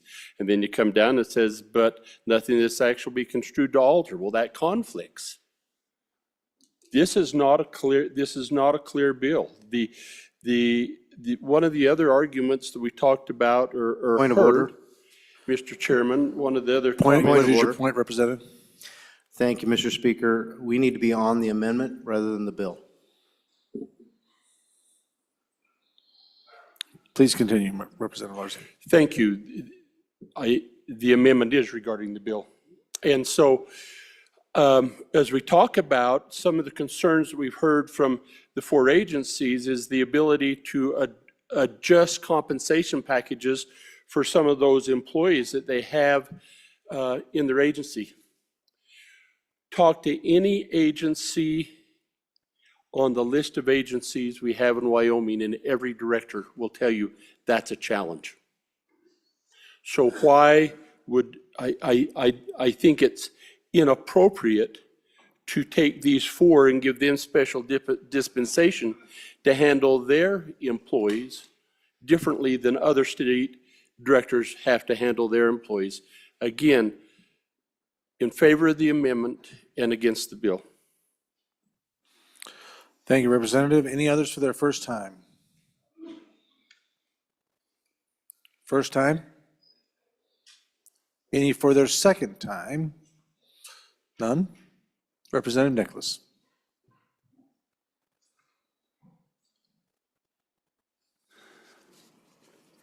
So on in favor of the amendment, ladies and gentlemen, particularly as regards to this amendment, we're talking about folks in it's Agency 206. And those folks need protected. And by the way, so each new, when you have a contract with a state for employment, it doesn't last forever. And typically you have to renew them. And so everyone's still at risk on this. So on in favor. Members, you're being asked to decide on third reading amendment number 1 to House Bill 324. All those in favor signify by saying aye. Aye. All those opposed, no. No. Can't determine it by sound. All those in favor, please stand.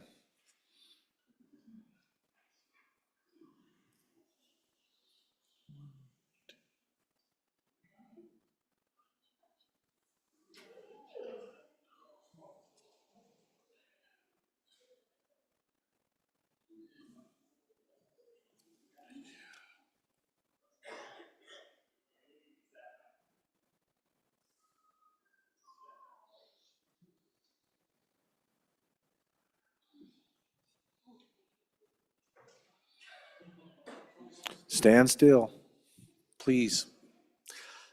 Get a case of St. Vitus dance going here. Let's hang in there.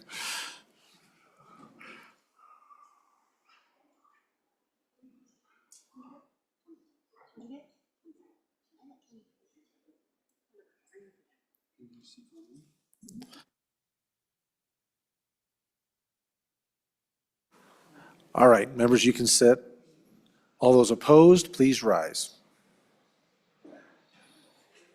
Yeah, even I can see that's more than 23. So let them kind of finish, but I'm fairly confident it is. It is, yeah. Okay, all right. The sound had it. The amendment has not been adopted, so the speaker's ears are not as in tune. It must be the concoction. Thank you, Representative Davis. Representative Brown, please. Mr. Speaker, I've just got the next amendment up, but I will respectfully withdraw. Okay. Representative Brown has decided to withdraw his amendment. Is there any objection from the body? Seeing none, third reading amendment number 2 to House Bill 324 has been withdrawn. House Bill 324, having been read 3 separate times, the question is, shall the bill pass? Chief Clerk, please call the roll. Allemand. Andrew. Angelos. Banks. Bear. Brady. Bratton. Brown Gary. Brown Landon. Byron. Campbell Elisa. Campbell Kevin. Chestick. Clauston. Connolly. Davis. Eklund. Erickson. Filer. Geringer. Guggenmoss. Haroldson. Harshman. Heiner. Heft. Jarvis. Johnson. Kelly. Knapp. Repeat. Larson Lloyd. Larson JT. Lawley. Lean. Locke. Lucas. McCann. Nicholas. Ottman. Pendergraft. Posey. Provenza. Riggins, excused. Rodriguez Williams. Schmid. Sherwood. Singh. Smith, excused. Storer. Strock. Stivar. Tarver. Thayer. Washut. Wasserberger. Webb. Weber. Worf. Williams. Winter. Wiley. Yin. Mr. Speaker, are there any changes? Are there any changes?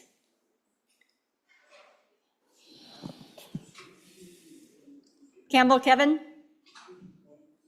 Closing vote. Vote closed. 41 aye, 19 no, 2 excused. House Bill 324, having received the affirmative vote of the majority of the members elected to the House, House Bill 324 has passed the House. Next bill and last bill for consideration, House Bill 327. House Bill Excuse me, 337. 337. House Bill 337, sponsored by Representative Weber, prohibiting foreign funding of ballot measures, an act relating to elections, being enacted by the legislature of the state of Wyoming. Thank you, Reading Clerk. We have an amendment. Representative Weber, please. Thank you, Mr. Speaker. I move third reading amendment number 1 to House Bill 337 and ask for your favorable consideration.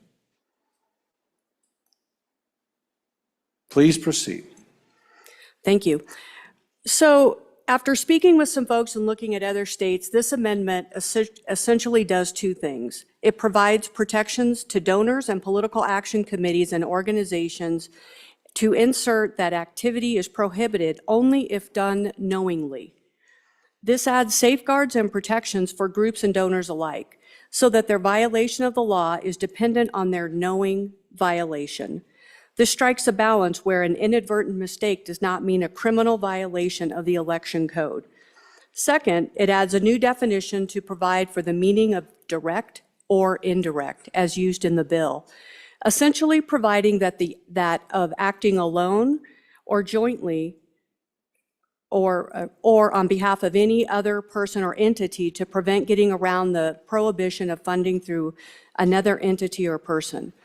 I will note that directly or indirectly is used commonly throughout the election code, oftentimes to address workarounds of campaign finance laws.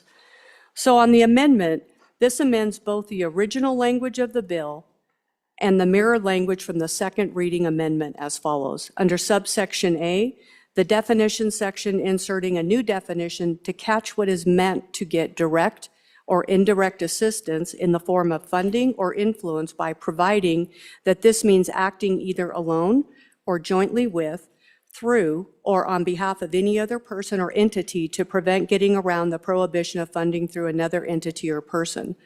Under subsection C.I., providing that no expenditure from the group was knowingly, whether directly or indirectly funded by a prohibited source.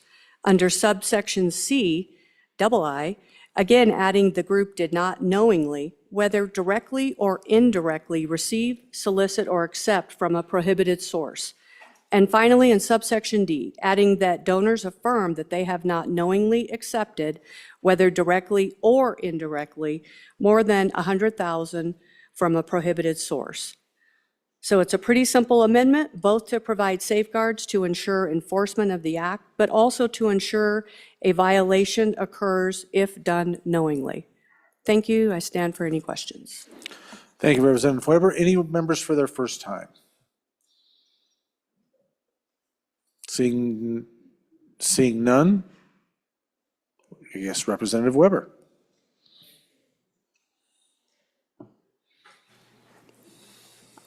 I would encourage everybody to vote aye on the amendment and aye on the bill. Members, you are being asked to decide on third reading amendment number 1 to House Bill 337. All those in favor signify by saying aye. All those opposed, no. Amendment has been adopted. Members, having been read 3 separate times, House Bill 337, the question is, shall the bill pass? Chief Clerk, please call the roll. Allemand. Andrew. Angelos. Banks. Bear. Brady. Bratton. Brown Gary. Brown Landon. Byron. Campbell Elisa. Campbell Kevin. Chestick. Clauston. Connolly. Davis. Eklund. Erickson. Filer. Geringer. Guggenmass. Haroldson. Harshman. Heiner. Heft. Jarvis. Johnson. Kelly. Knapp. Larson Lloyd. Larson JT. Lawley. Lean. Locke. Lucas. McCann. Nicholas. Ottman. Pendergraft. Posey. Provenza. Riggins, excused. Rodriguez Williams. Schmid. Sherwood. Singh. Smith, excused. Storer. Strock. Stivar. Tarver. Thayer. Washut. Wasserberger. Webb. Weber. Worf. Williams. Winter. Wiley. Yin. Mr. Speaker, are there any changes? Are there any changes? Closing vote. Vote closed. 58 aye, 2 no, 2 excused. Oh, Representative Byron. Members, House Bill 337, having received the affirmative vote of the majority of the members elected to the House, House Bill 337 has passed the House. All right, that completes our third reading bills on regular and final passage and regular list. We'd love to read in some standing committee reports. I think that's a stellar idea. Reading clerk, please, reading the standing committee reports.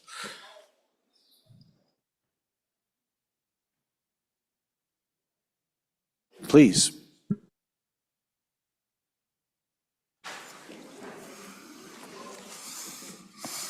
Okay. Senate File 6, sponsored by Judiciary, Residential Property Removal of Unlawful Occupant, an act relating to civil procedure. Mr. Speaker, your committee number 1, Judiciary, to whom is referred Senate File 6 engrossed, Residential Property Removal of Unlawful Occupant, respectfully report same back to the House with the recommendation that do pass with the following amendments. Ayes, Representatives Brady, Bratton, Chestick, Filer, Kelly, Lean, Singh, Washut, Webb. Representative Washut, Chairman. Senate File 13, sponsored by Education, Reading Assessment and Intervention Amendments, an act relating to reading assessment and intervention. Mr. Speaker, your committee number 4, Education, to whom was referred Senate File 13, Reading Assessment and Intervention Amendments, respectfully report same back to the House with the recommendation that do pass with the following amendments. Ayes, Representatives Andrew, Bratton, Erickson, Guggenmass, Kelly, Lawley, Singh, Strock, Williams. Representative Andrew, Chairman. Senate File 40, sponsored by Appropriations, Zoning Protest Petitions Amendments, an act relating to cities and towns. Mr. Speaker, your committee number 2, Appropriations, to whom is referred Senate File 40 engrossed, Zoning Protest Petition Amendments, respectfully report same back to the House with the recommendation that do pass with the following amendments. Ayes, Representatives Alaman, Angelos, Bear, Haroldson, Pendergraph. Noes, Representative Sherwood. Excused, Representative Smith. Representative Bear, Chairman. Senate File 62, sponsored by Senator Larson. Restrooms in publicly funded schools. 2, an act relating to school districts. Mr. Speaker, your Committee Number 10, Labor, Health, and Social Services, to whom is referred Senate File 62 engrossed. Restrooms in publicly funded schools. 2, respect the report, same back to the House, with the recommendation that do pass with the following amendments. Ayes, Representatives Klauston, Guggenmoss, Heft, McCann, Ottman, Rodriguez, Williams. Noes, Representative Yen. Excused, Representative Stivar and Wasserberger. Representative Rodriguez, Williams, Chairman. Senate File 73, sponsored by Senator Brennan. Charter School Funding Amendments, an act relating to charter schools. Mr. Speaker, your Committee Number 4, Education, to whom is referred Senate File 73, Charter School Funding Amendments. Respect the report, same back to the House with the recommendation that do pass. Ayes, Representatives Andrew, Bratton, Erickson, Guggenmoss, Kelly, Lawley, Singh, Strzok, Williams. Representative Andrew, Chairman. Senate File 77, sponsored by Senator Hutchings. Compelled speech is not free speech, an act relating to the administration of government. Mr. Speaker, your Committee Number 1, Judiciary, to whom is referred Senate File 77 engrossed. Compelled speech is not free speech. Respect the report, same back to the House with the recommendation do pass with the following amendments. Ayes, Representatives Brady, Bratton, Filer, Kelly, Lean, Singh, Washit, Webb. Noes, Representative Chestick. Representative Washit, Chairman. Senate File 131, sponsored by Senator Driscoll. Charter school leasing, an act relating to K-12 school facilities. Mr. Speaker, your Committee Number 4, Education, to whom is referred Senate File 131 engrossed. Charter school leasing. Respect the report, same back to the House with the recommendation that do pass. Ayes, Representatives Andrew, Bratton, Erickson, Guggenmoss, Kelly, Lawley, Singh, Strzok, Williams. Representative Andrew, Chairman. Thank you, Reading Clerk. No other amendments? Mr. Majority Floor Leader. Mr. Speaker, I move that the House resolve itself into the Committee of the Whole. You have heard the motion. All those in favor signify by saying aye. All those opposed, no. Congratulations, Representative Provenza.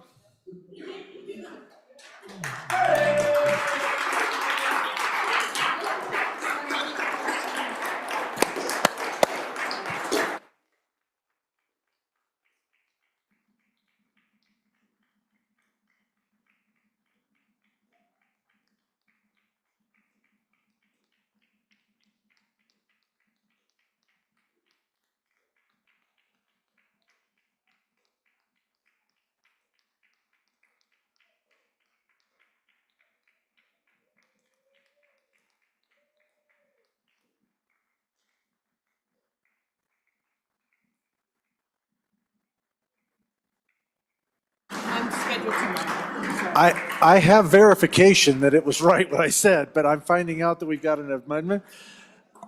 Okay, now I know you've got a little left in you. Congratulations, Representative Yin.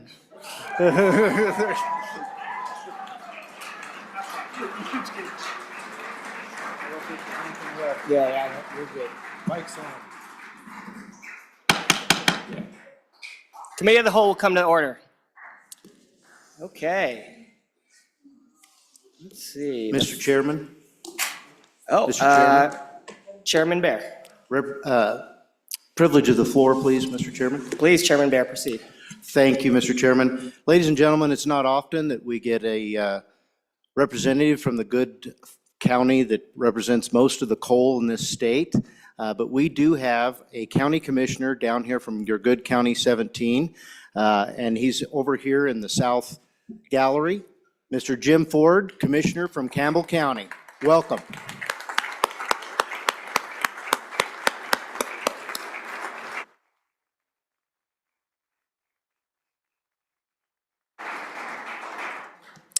Commissioner Ford, welcome to the House. Hopefully we make your county proud. Okay, so the first bill for our consideration is this, I just want to make sure that this is correct. Yep. Senate File 69. The reading clerk will read the bill. Senate File 69, sponsored by Revenue, Homeowners Property Tax Exemption, an act relating to taxation. Mr. Speaker, your Committee Number 2 Appropriations, to whom referred Senate File 69 engrossed, Homeowner Property Tax Exemption, respectfully report same back to the House with the recommendation that it do pass. Ayes, Representatives Alaman, Angelos, Bear, Haroldson, Pendergraft, Smith. Noes, Representative Sherwood. Representative Bear, Chairman. You have heard the reading of the bill. What is your pleasure, Chairman Bear? Mr. Chairman, I move that when the Committee of the Whole rises to report, it do so with the recommendation that Senate File 69 do pass, and I will give the explanation of the bill. Please proceed, Chairman Bear. Ladies and gentlemen, this is the next round of debate on tax relief. And folks, we've discussed this thoroughly during the first half of our work, but now we're going to get to debate the work done by the other chamber. And I think it's important that we look at this and compare it to the work we've done in this body, which is now in the drawer of the president of that body. So, folks, I bring you Senate File 69, and it most closely relates to what we debated for House Bill 169. And so I'm going to talk about the way this bill lays out. First of all, this is a 50% tax exemption. So those people at home will, if this bill were to pass, receive a 50% tax reduction for 2 years. There is a sunset on this bill. So for 2 years, they would receive a 50% tax reduction. What does that 50% apply to? It applies to both the structure and the land underneath of that. So the land underneath of it was not included in our good work in House Bill 169. So there's a difference. And so the amount of reduction of revenue to all sources that would, all entities that would receive revenue from property taxation would be reduced by a grand total statewide of around $525 million as compared to about $400 million in House Bill 169. So that at home would equate to about a 30% increase to the reduction in taxes because of your bill, well, I'm sorry, 15%. Of your property tax bill at home, generally speaking, on average across the state, 30% of that bill is associated with the land. So the major difference beyond those is that this bill has no backfill. And I'll remind this body that, you know, we have worked hard to attempt to put backfill in the bill in House Bill 169, but also we did good work on the budget and put a backfill there as well. So one last thing I would comment on this bill is it has the same cap in it that we did good work on before, and that is a $1 million home value cap. And you can see that on page 2, line 8. And with that, there is one other caveat. You'll see this on page 3. At the top of the page, we have a caveat here that says, nothing in this paragraph shall prohibit a taxpayer from paying the amount of property taxes that would be due without the application of the exemption provided in this paragraph. So, in other words, a taxpayer, if they chose to, could pay more taxes and all the way up to their full bill. So they would pay an additional 50% if they chose to. And with that, I'll stand for questions.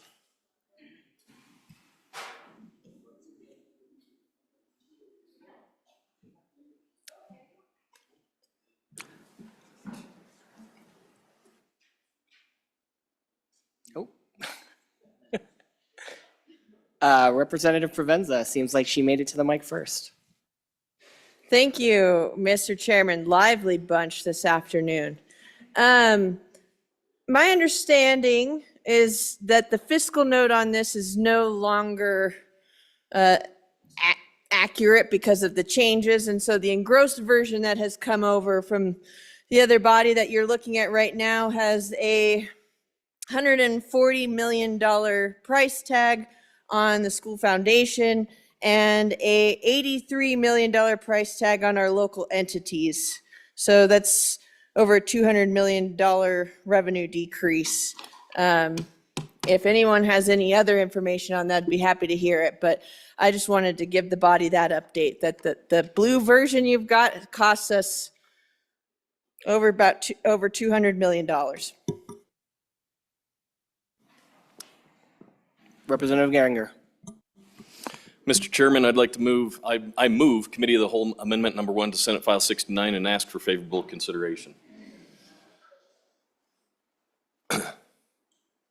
Please proceed, Representative.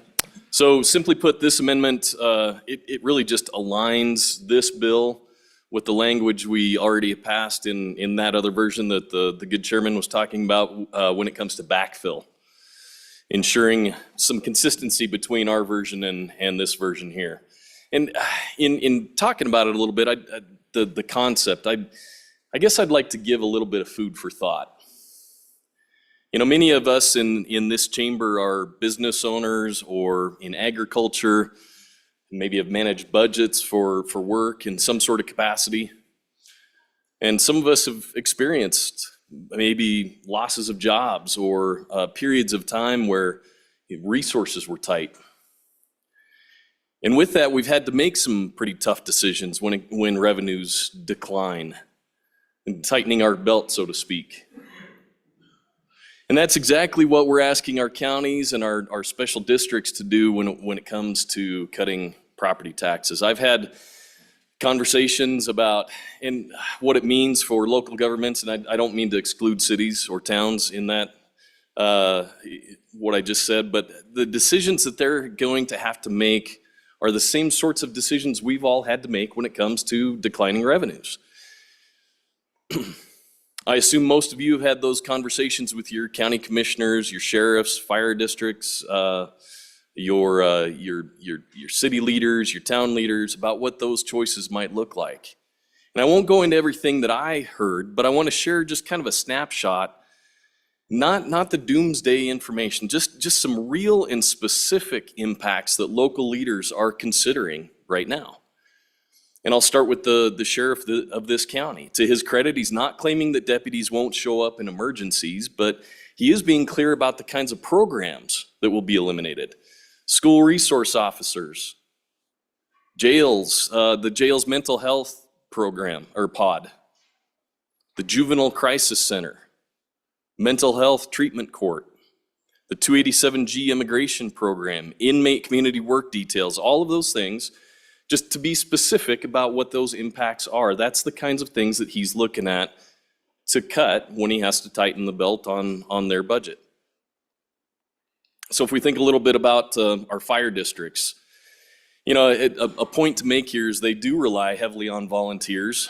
You think about that. So we've got a free labor force, people that are willing to put themselves into harm's way to fight fires in our districts.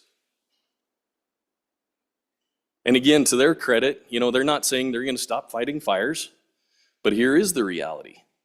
So in this county, we've got 2 strategically placed fire stations near that urban-rural interface, one north and one on the south side of the city. They have some paid staff and trainees that man those stations, and they do that in order to more quickly respond because of the dense population, not only in the unannexed portion of the city, but there are some denser areas in the county as well. So the quicker that they can respond to those areas, the better. To absorb the cuts, though, they are looking at having to pull the paid staff from one of those stations, which increases those response times. And response time is critical when fighting fires. In a structure fire, the size of that fire can double in a minute. So minutes count. Emergency medical responses also will take a hit. Now, again, firefighters, they're not going to stop responding to the critical calls like cardiac arrest, but they're going to have to reduce the medical emergencies they respond to overall. And you think about some of our smaller fire districts too, the equipment and training. In talking to one of the chiefs of a small district north of here, they have extraction equipment that needs replaced, and they need to supplement due to increases in industry traffic. Their personal protective gear, their PPE, they have to replace it on a regular basis. Those are the kinds of things that they have to look at what those budget cuts will impact. So again, it's not about, I'm not trying to paint the doom and gloom, the sky is falling. I wanted to change the narrative just a little bit, to make you think a little bit about those specific kinds of things. And there are more broad range of things, obviously. I just wanted to get you to think about it in your own communities, in your own fire districts, what kind of effect that's going to have. What effect is it going to have on law enforcement? So this amendment really is again, it's just providing that backfill, just like the previous bill. And we've already agreed that that's a necessary thing, so I would encourage your adoption of this amendment. Representative Bear, Chairman Bear. Thank you, Mr. Chairman. So on and against this amendment, and everybody should have in your emails an email from me from a few hours ago. And what I did is I emailed you a link to the executive's veto letter from a very similar bill to this from last year. And the reason it is important is to understand what attaching a backfill to the bill itself will likely result in. I just want everybody to contemplate that, and that's why I'm on and against the amendment. I'd really like to provide tax relief for those people back home, but if we can't get it past the executive, I think it's important that we contemplate that as we craft this bill to fit our needs. And so please take a moment and read that letter, because it's pretty clear how the executive feels about a backfill in a bill of this nature. And that just happened, less than 12 months ago. Having said that, I also want to point out some inaccuracies in the statement you just heard. Number one, this is not similar to the backfill that this good body put together on House Bill 169, because it's $100 million. If you look at the backfill that we put onto 169, that is a total of $225 million. Considerably more for a much smaller reduction in revenue. So there's that difference.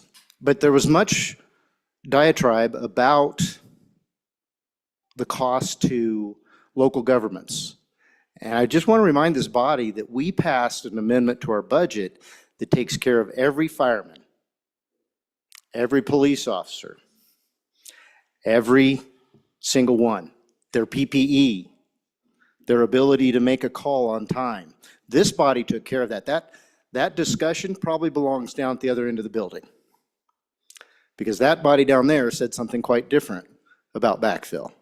This body's done it, and if you choose to do that on this bill, so be it, but understand where the executive lands on that issue, on and against the amendment. Point of order. Representative Ganger, what's your point? Mr. Speaker, I think it's inappropriate to talk about what the veto was on a bill last year from the executive. Representative, I am not the speaker, but your point is well taken. Chairman Bear, please refrain from referring to the chief executive letter on the mic, but members, you all have your email, so feel free to check your email. Representative Filer. Thank you, Mr. Chairman. Folks, I'd made a point yesterday. I wasn't going to speak on this bill at all or on any amendment. But what I did last night, went to a couple receptions and I decided to go home, and it was only 7:30. I went through some lists of people, and I went to my county. In every single district of my county, I called at least 5 people.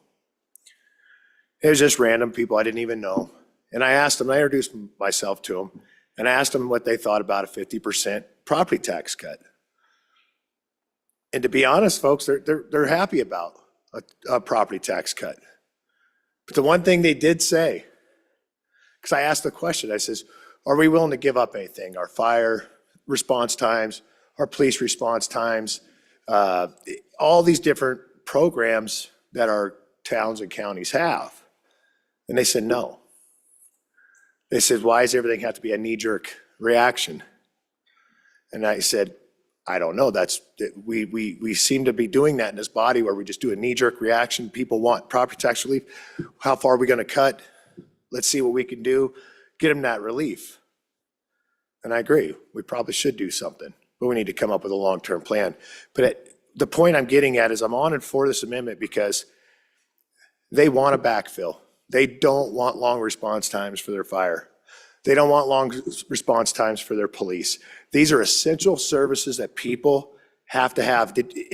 And I don't know about every county or every city, but I know here in this city, do you know our fire has to show up to every single call?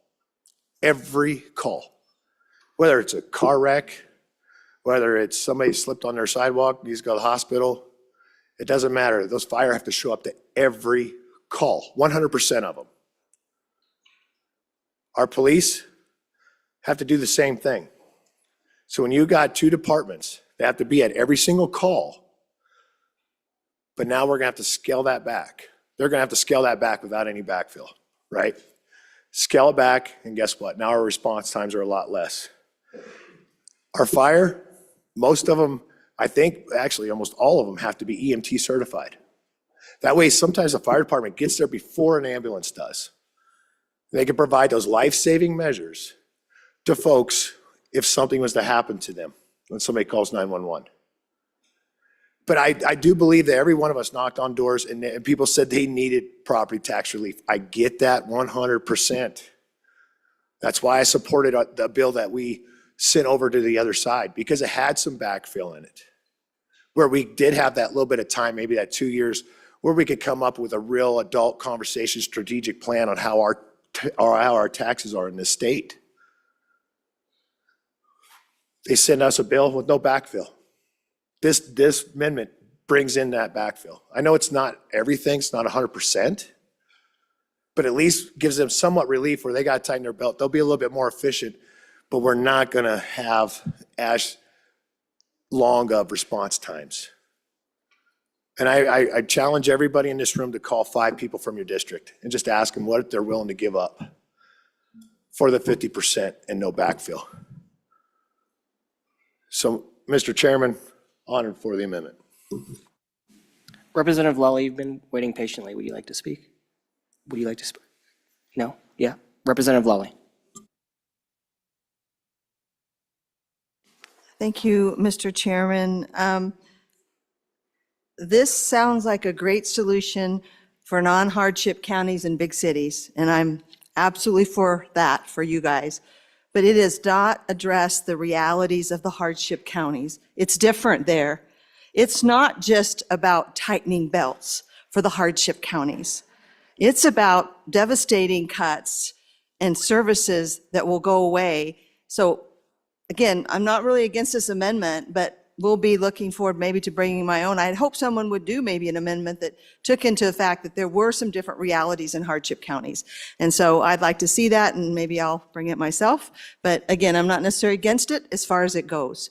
But I just really would like the body to begin to understand that the hardship counties have a different dynamic, very different, and that we are going to have to take some into account some of that reality. Thank you. Representative Washut. Thank you, Mr. Chairman. I know when I talk to people in my district door to door, there was a lot of enthusiasm for some property tax relief, but not one person told me they needed 50% or wanted 50%. So I just wonder where'd that 50% number come from? That the ideal amount of property tax relief statewide, border to border, hardship counties, big cities, rural areas, 50%. And there is no free lunch. You know, a cut with a partial backfill is still a cut. And somewhere those chickens come home to roost. So where'd the 50% number come from? Representative Bear. Thank you, Mr. Chairman. I'll try to work backwards from the last speaker. Where does the 50% come from? Well, I didn't craft this bill. I did help when I was in the Revenue Committee during the interim. This was interim bill from the committee that has landed here now, and it was at 25% at that time. And if I had to guess why the other body changed it to 50%, I'd say it probably has to do with that ballot initiative that just attained signatures from, I believe, 30% of the electorate, and is going to be on our ballot in 2026. So that's an assumption on my part, but maybe they got that 50% from somewhere else. I think that's where this body came up with that percentage as well. Prior to that, there was comments about hardship counties, and I do believe we need to be smart about how we do backfill, and that's why I think what we did in the budget debate and adding that amendment in third reading was really, really good work. Obviously, the other body didn't match us on that, so we're going to have to do some negotiating and try to take care of those hardship counties, as well as those special districts. And if you recall, we took care of special districts across the state, and those special districts are what Representative we're Larson. getting. Point of order, Yeah. Mr. Chairman. Representative We Larson. what's keep your point? referring back to a bill that was in this body, that's now not in this body, and doing comparative. We should just be on this bill and the merits of this bill alone. Mr. Chairman, please stay on the bill. Mr. Chairman, I'm answering the questions that have been brought up. And those questions were very much directed at the effort of this body. And this body may need be reminded of exactly what we did. Because if we're going to bring up these issues on this bill, we need to be prepared to answer those questions. So, Mr. Chairman, I'm going to continue to answer those questions. So, again, we need to take care of those hardship counties. We've done that. And we're taking care of those special districts, which includes our good firemen. We can give a lot of speeches here today about how a particular fireman is going to be impacted by tax cuts. If you want to talk about how they're going to be impacted, I would talk about how their property tax is going to be cut in half. That's what I would talk about. Because if I were a firefighter, I'd love to have that. That's like income in my pocket. So I would appreciate that. On and against the amendment. Representative Johnson. Thank you, Mr. Chairman. I would like to bring up, I'm from Laramie County, the second county, second fiddle. But if you look at our financial statement for 2023, June 30th, 2023, the county brought in $32 million in property taxes. In the same financial statement prepared by a CPA firm using generally accepted government accounting principles, our county commissioners put $32 million in reserve. They did not use that first $32 million of property tax to pay expenses or to pay the fireman's salary. No, they just put it in savings.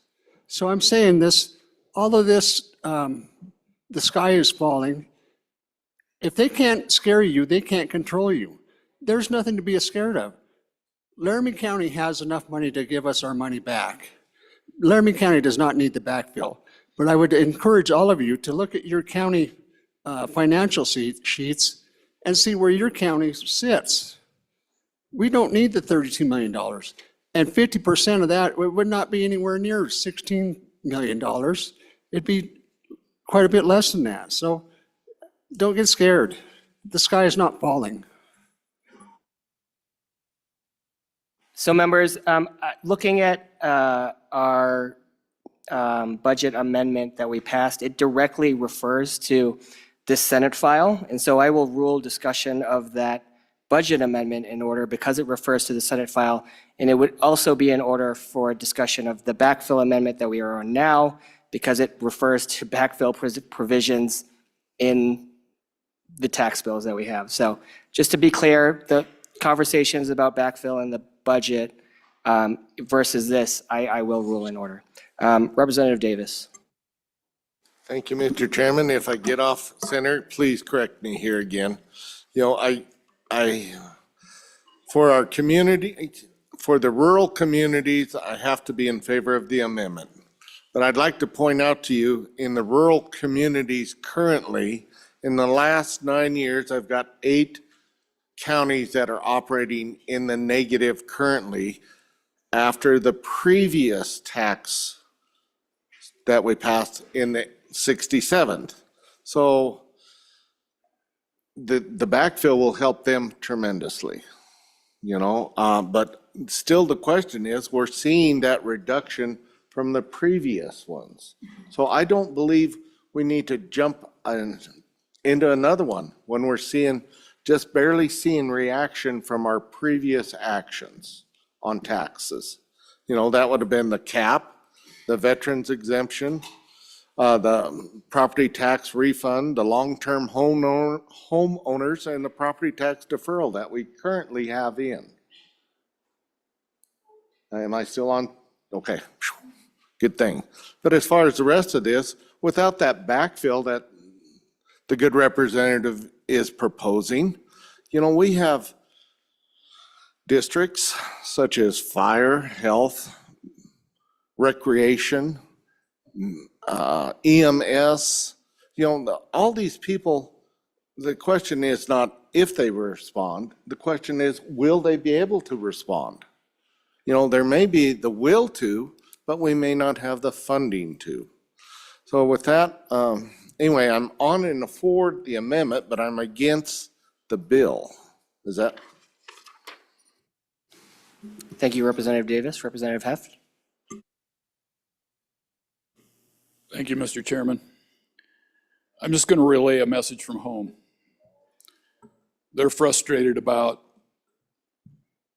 wasteful spending and always going right to the throat of getting rid of our emergency services, our police, our fire, EMTs. Come on. Let's look at this logically. I'm against the amendment. Representative Bear, Chairman Bear. Thank you, Mr. Chairman. Mr. Chairman, I just want to extend my gratitude for your looking up that amendment and making that clarification. And it may be taking a little bit of latitude to point out that that amendment actually covers just about every single tax exemption bill, in both chambers throughout this session. And so that's why that was written that way, so that that amendment in our budget bill could apply no matter what this body ultimately decided. But here we are deciding on this particular bill and this particular amendment, how we're going to address it. I'm just pointing out that we have addressed it, and we addressed all of those special districts that the good previous speaker just pointed out. When he was using his language, he was saying we. But when he was talking about we, he was talking about loss of revenue from property tax. So I assume he must be talking about local governments, okay? And just the previous speaker was talking about taxpayers. So let's be real clear who we're talking about when we say we. There's local governments who are impacted. There's the state government who's attempting to do a backfill, and there's those taxpayers. So there's 3 groups, and then there's this body, so I guess you could say 4 groups, but we represent all of the above. Now, the comment was made earlier about these local governments having to tighten their belts. I want to remind this body that your JAC cut $235 million out of the executive's budget. And this good body worked hard to maintain that. That's tightening your belt. Why did we do that? We did that so that we could bring that amendment, which created backfill, to take care of those special districts and to take care of those 8 hardship counties. So all of the rhetoric about gloom and doom and oh my goodness, you know, it's really misplaced on this bill and this amendment. So again, on and against the amendment because it falls short if you want to provide real backfill, but also because we don't think that's going to take this bill to the finish line. Representative Williams.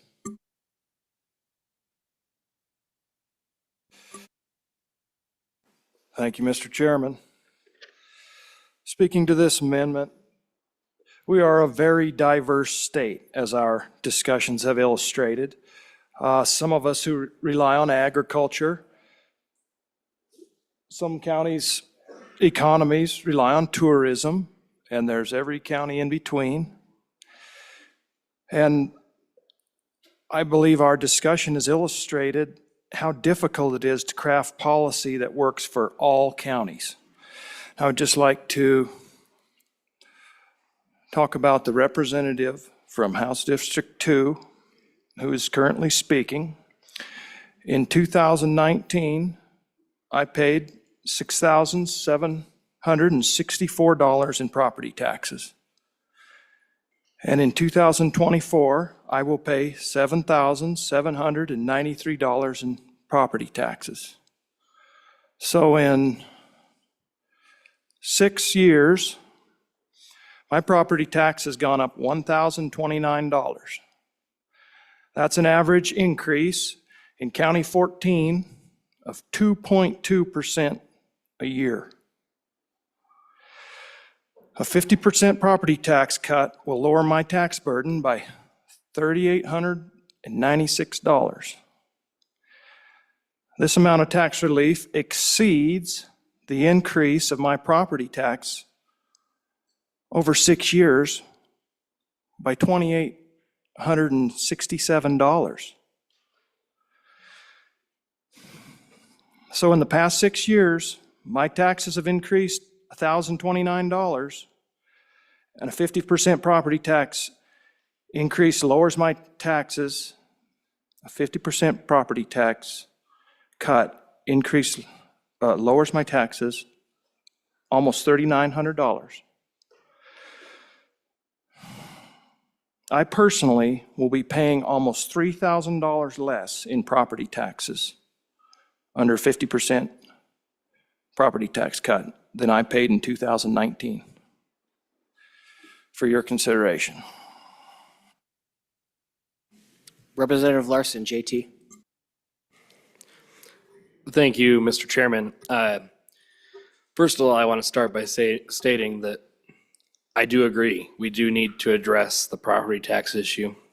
I agree that it needs to be 50%. But I just wanted to address a comment earlier regarding savings in certain counties. This county, my county, we're large counties. We have a lot of infrastructure, a lot of capital improvements that need to be made. So when our communities are saving, it's not just because they want to rack up a savings account and take the money of the people. They're trying to do long-term planning for projects in their community for services that their community enjoys. Whether that's a improvement to a fire building or replacement of a fire building in certain circumstances, or a maintenance garage to park the snowplows. It goes across the board. So, I mean, I just get a little confused. I mean, on one hand, we're saying we get frustrated when our local governments need to go ask the taxpayer for more money to fund maintenance projects when they should be saving up for it over a long period of time or the life of the asset. But then on the other hand, we're saying we don't want you to have savings. You're living well over your means. And so, but I think these are two separate discussions. Clearly, our constituents need the relief. It is a kitchen table issue, but we just have to figure out how we address our county's needs and the capital outlay that they have to count on for the future and for today. So just my thoughts there. Thanks. Representative Larson Lloyd. Thank you, Mr. Chairman. And Mr. Chairman, I too would extend my appreciation for your ruling on what we can talk about regarding this amendment. Well done, and appreciate that. I'm opposed to the amendment because I I feel that this body has largely engaged to the emotional side of our constituents when we've already tried to work through and provide property tax relief. And in doing so, the first response we heard, 4 years ago, was with the escalating property taxes, we need property tax relief.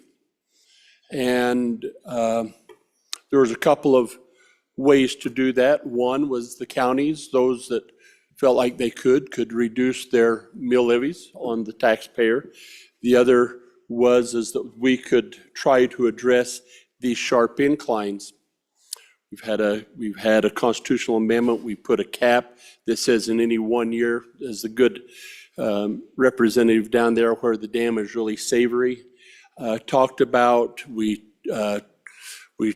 talked about those that live in their homes for a period of time getting a 25% cut. So we responded to the constituents, painted that, but before the paint could dry, now we're coming back and we're saying we need more tax relief, or we are still working on this tax relief, but we've forgotten the component, this critical component, which is our counties, cities, and towns. And so, geez, is it surprising that if we give a 50% tax relief on top of all of this other, that it'll be emergency services that will be cut? And so rather than seeing how what we've already put in place is going to fall out, we're doing this 2-year Band-Aid that's really causing our locals a lot of problems. Now, we heard from the good presenter of the amendment, who very thoughtful in putting this together, the impacts on mental health and those types of things that the county would then have to cut. But most of the funding from those come from the general fund side through drug courts and these other things. And so then when we talk about backfilling those, we're robbing Peter to pay Paul from the general fund side.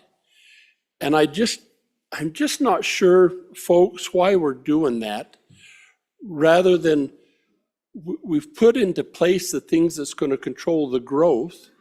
And the good representative, freshman representative from here in this county pointed out a really important point about how unique his county is compared to this rural county over here and the differences between them. And so perhaps just backing up a step and letting those counties walk through that and figure out how to do, if they want to provide further tax relief and cut their mill levies, they can. But our constituents can't expect to receive a 50% tax cut and not see services impacted. And would it be any surprise to anybody that when you call somebody and say, do you want a 50% tax relief, they're going to say, yeah. And would it surprise you any more if they said they don't want services cut? Of course not. But that's not the reality of this whole situation. And I think that we just continue to muddy that water a little bit. The good chairman from Judiciary, I think, laid this out really good. I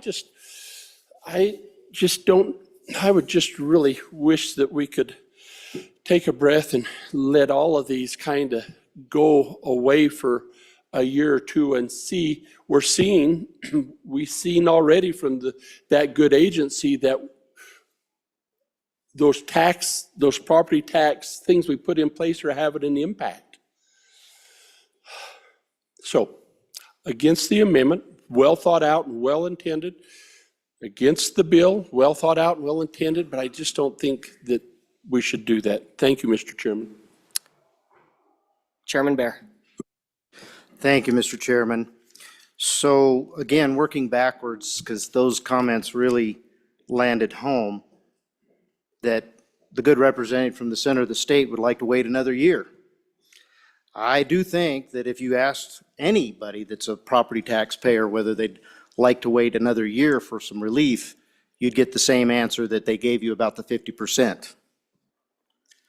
So then what do you do about the question of whether they want to reduce services? Well, we've dealt with that in this body, folks.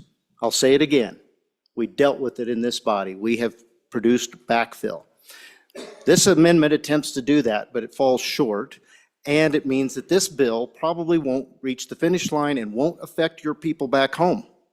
So if you want this bill to affect people back home, you'll be against this amendment and for the bill. And you already did the good work in the budget amendment to deal with those services that keep getting brought up. I agree with the good representatives from the southwest part of the state. We need this 50% tax break. And I appreciate his comments in that regard. And I think we did, as I've said several times now, we did take care of our local governments. Could they do better? Could we do better? Yeah, we could do more. The previous speaker from the middle of the state said we're taking money out of the general fund to do these backfills. And that is exactly why during the debate on the budget, we worked hard to reduce spending, okay? And I think if you go back to the good representative from Niobrara County, we took care of those counties in particular for the point he was making about his county only having a 2.2% increase. That is a very important distinction. And that's why those 8 counties were taken care of in that amendment, because we know that they didn't. They didn't see this huge influx of people that caused these increases in our assessments. There are several counties that did, the one in the northwest part of our state most of all. But these efforts that we've made in this body have addressed that. And I think pretty intelligently so as well. So on and against the amendment for the bill. Chairman Byron. Thank you, Mr. Chairman. On and for the amendment, folks, I want to discuss, as my good colleague from the northeast corner of the state discussed his property tax, I think it's fair to discuss mine, where the mountains are sharp and a lot of this revenue is coming from. 2019, roughly 6,000. 2024, looking at just under $10,000. About $600 a year. About $600 a year. Does it sting? Yeah. Do I like writing the check? No. But the check's a little smaller because of some other things we've done, some other systems we've put in place that are working in our state. I think if you take the 3 representatives that come from the northwest corner of the state out of some of these numbers, the average is significantly less than 25% if you take us out. So where do we get 50? Because it feels good? Certainly does. I mean, stand in the front of the grocery store and ask folks for this. Sign up for it. I mean, I'd like to. But let me get to the reality of some of the comments that were taken care of. I'm working one of these budgets right now. You know what my directive was from my higher-ups, from my chain of command? Flat. We're terrified. We don't know what's going to happen. None of this helps us. I'm not one of the bottom counties. Actually, quite frankly, I'm on the other side of that. We're going to come to your calls. I'm going to put my firefighter hat on. We're coming. Dial 911, we're coming. These folks are coming. But the reality of it is, when they ask you to stay flat or reduce your budget, that's the decision we're making in here. That's the decision you are faced with right now. We had a terrible fire season. These things, these pieces of equipment, specialized pieces of equipment, cost a lot of money to come save our ranches and our people and our constituents and our houses and our forests. The gear is expensive. We talked about specialized extrication equipment. Outfit a truck tens of thousands of dollars to peel you out of a vehicle accident where your car got crumbled. The gear I have to wear so I don't get burned. The suit I wear, PPE, per firefighter, tens of thousands of dollars. So maybe we won't get new PPE. Maybe we'll get a little hot. Maybe our shoulder get a little burned because we have old PPE. Remember, we're running to your emergency. You're running away from it. That's the decision we've made. And when you call 911 and expect us, let us be equipped for it. Think about this backfill. On and for the amendment and against the bill at 50%. It's not reality. Representative Larson, JT. Thank you, Mr. Chairman. I'm just curious if someone can address, and maybe I misread the amendment we passed in the budget, but I believe that only addresses the smallest state counties and special districts for emergency services. Or that's at least my understanding, and correct me if I'm wrong. But my city fire department, my city police department, those aren't special districts, and those aren't, my county's not in the 8 hardship counties. So how has any of the backfill or relief we've passed help our city services that are not special districts? I think that's the root of what we're trying to get to. So if somebody can answer that for me and put my concern to ease, maybe I won't be as opposed to this. So I'm on and for the amendment, but just gotta get these questions answered for sure. Representative Kelly. Thank you, Mr. Chairman. I have to bring some perspective here we seem to be missing. We don't hold all the cards. We are not making these decisions in a vacuum. 50%, where did that number come from? I think it's too high. I was content with 25. 50's cutting things to the bone. We didn't come up with that number. There's an initiative looming down on us in 2 years that the state may go this way permanently, regardless of what we decide here today. So in a way, the amendment, the bill, we're looking at mitigating what could be a self-inflicted wound. We have the proverbial torches and pitchforks out when it comes to taxes. We can't flippantly say, oh, sure, of course, everyone would want a tax cut. Just ask them.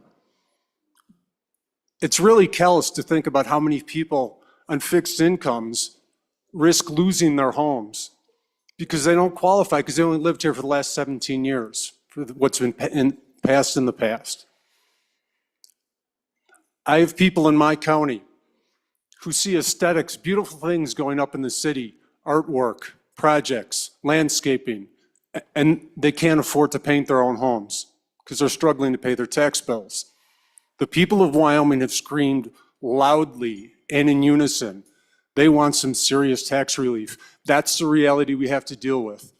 And we also understand that there are essential services that none of us want to give up. Nobody here is arguing we don't need fire services, or we don't honor the men and women who do that for us. We're not taking care of them, they're taking care of us. We're not belittling the fact that we need sheriffs and we need city services. But now we have a problem to deal with here. And we did in the supplemental budget for the hardship counties and for special districts to make sure that we don't have crises. But the other side of the coin is too, we know darn well there are counties that are swimming in cash and flaunting it, and the taxpayers see it. And if we pretend like we don't see that, we're gonna be in a deeper hole. So I'm on and against the amendment as it stands right now. I'm for the bill, but I'm really concerned because I believe there are some who actually feel, let's pass this with no backfill at all. Let the voters see what it feels like. And think how many people that might actually harm who are apolitical and have nothing to do with this and aren't even paying attention. We have a responsibility here to be responsive to the voters, and we have a responsibility to safeguard the finances and the well-being of the state. This is a giant challenge, and I wish I had the answer for everybody. But we need to speak honestly and openly with one another and not belittle one another's positions. Thank you. Representative Stiver. Thank you, Mr. Chairman. Any discussion about reducing taxes without reducing spending is a meaningless conversation. All right, we need to reduce taxes, but we also need, in the cities, towns, counties, need to reduce their spendings, like the last speaker was saying, putting up bronze statues, painting murals on water towers. That money can be used elsewhere. So, Representative Wiley. Thank you, Mr. Chairman. This idea that our counties are swimming in cash and flaunting it, I could tell you my county's assessed rates went up 18%. Average across the county, 4.5 or something. It's tracking inflation. So something like this is not going to be devastating, like we can weather it, but it's going to drain our reserves. And then if we have emergencies, it's going to put us in a bad place. This is kind of creating our own crisis here, folks. We've done a lot of stuff. We've capped. We have programs where people can apply to get reimbursement and help. And now we just keep pushing. Mandate. Cash in your pockets. Sorry, no SCBAs. It's frustrating. I have another question to the good chairman of number 2 committee. How long did it take to get LSRA to where it's at today? And if we drain it by $200, $300, $400 million, how many years is it going to take to get that bridge back? So if we do come into hard times, the state's going to be able to come out the other end of the tunnel and not have huge deficits in these K values that go up and down and up and down. Boom and bust. That's our state. And are all we doing is compounding the boom and bust? Body. It would be my argument right now that we are. And we're doing it to ourselves, and the folks at home are watching.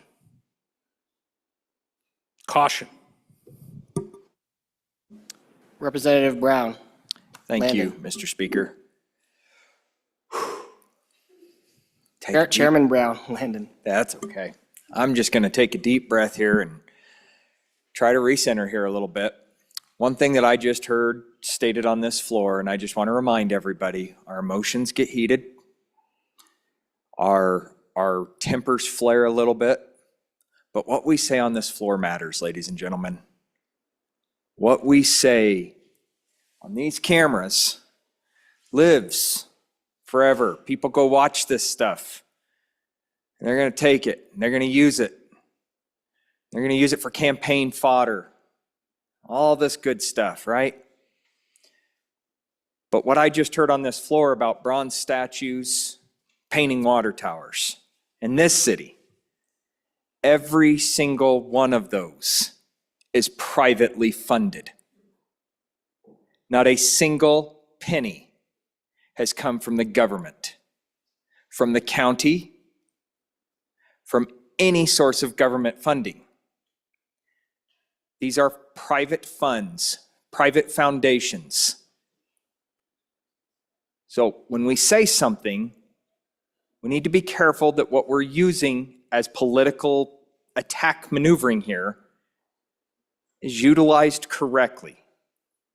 Let's make sure that we're talking factual data here. Is this going to hurt counties without a backfill? You bet. Can some of these counties handle it? Probably a little bit. Are some of these counties going to be hit really hard and not be able to provide these services like EMT, like fire? You bet. Some of these counties can't even do it as they speak. So cutting another 50% of the revenue from property taxes on this is going to make it hurt even worse. And I just heard the good representative, I appreciate the statement that this decision might be made for us by the voters. All I can say is, Lord, help us if that's the case. Representative Worf. Thank you, Mr. Chairman. You know, serving on the Revenue Committee, one of the things that I had to start asking questions about, we've had lots of bills that have been before this body, different committees, that have dealt with different cuts at different amounts. The one thing that I think's been lost into this conversation is those refunds are going back to the people.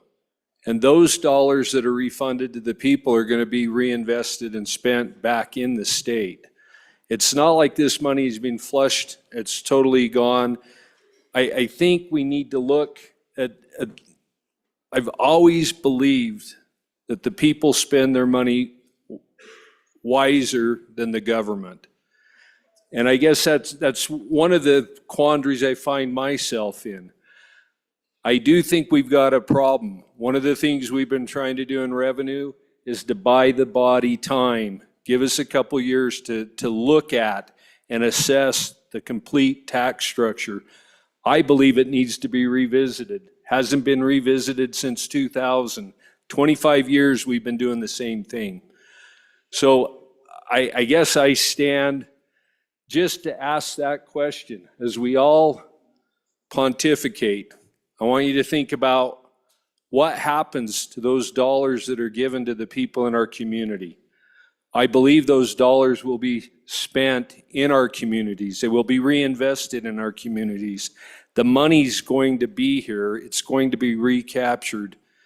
And I think it does buy us time to get our hands around this. So I've been getting texts and emails like everybody else from home. I got some saying, you know, why are we paying for things like a splash pad? Why are we paying for a rec center? We always are told we're going to cut the essential services. It's being pointed out to me that there are places in the counties where we probably can, on an honest look, find some areas where we can make some cuts, just like we've had to do. We've had to adjust our personal income. And I still remained 100% committed to my county. I came here telling them I thought without a doubt we'd have property cuts no matter what. We were going to have property cuts. And I still remain committed to do everything I can to make sure that our local governments are kept as whole as they can be. So with that, I urge the body, let's not get pigeonholed, let's think. We got to be smart. I think we can come up with the solution. So, but I do want you to think about that as we're looking at all this. How are we benefited by giving money back to the people in our communities? How will those dollars be put back into our communities? Thank you. Chairman Bear. Thank you, Mr. Chairman. It's been an interesting conversation, and I'll go back to the couple of speakers ago. The good representative from this city here talked about sticking to facts. I keep reiterating the facts. And one of the things I'm hearing is there's some members of this body that are working very hard to represent our governments back home, and some are working very hard to represent our taxpayers. That seems to be the fight that's going on here in this debate. But I'm here to say that we can do both. We can do both. We did good work in the budget to create that opportunity to protect those firefighters who've come to visit today and ensure that we're getting them funded. At the same time, putting that money back on the kitchen table for the taxpayers. We can do both, and those are the facts, folks. Those are the facts. On and against the amendment, on and for the bill. Representative Filer. Thanks, Mr. Chairman. Round two for me here. Folks, you know, I got to agree with a few folks that, you know, sometimes giving money back to the folks is a great thing. I mean, put more money in my pocket sounds wonderful, right? Go spend some money, go get more Christmas presents for the kids, all that good stuff. There's no doubt. I think it's wonderful. But there's something I do, it kind of goes along with this, and I think we all do this in our personal lives, right? And I think some of our county governments and cities do the same thing. We save, right? I'm pretty sure most of us have a little nest egg sitting somewhere in our bank accounts for when we have these shortfalls or we have to tighten up our belts, something happens. That way we can make sure we can provide for our families. And we do this because it's a responsibility of us as parents and as adults to make sure we pay our bills and take care of our families. Well, the way the Constitution was set up and everything like that, and we have all these local municipalities, they have the same thing. They have a duty to provide certain essential services that's provided in statute and in our Constitution. So what those counties have to do sometimes, folks, is sometimes they might have a little bit of a slush fund. But I'm a firm believer in that slush fund. There's no reason we should tax fairly for what we need. Don't run too high of a surplus, but don't run a deficit either.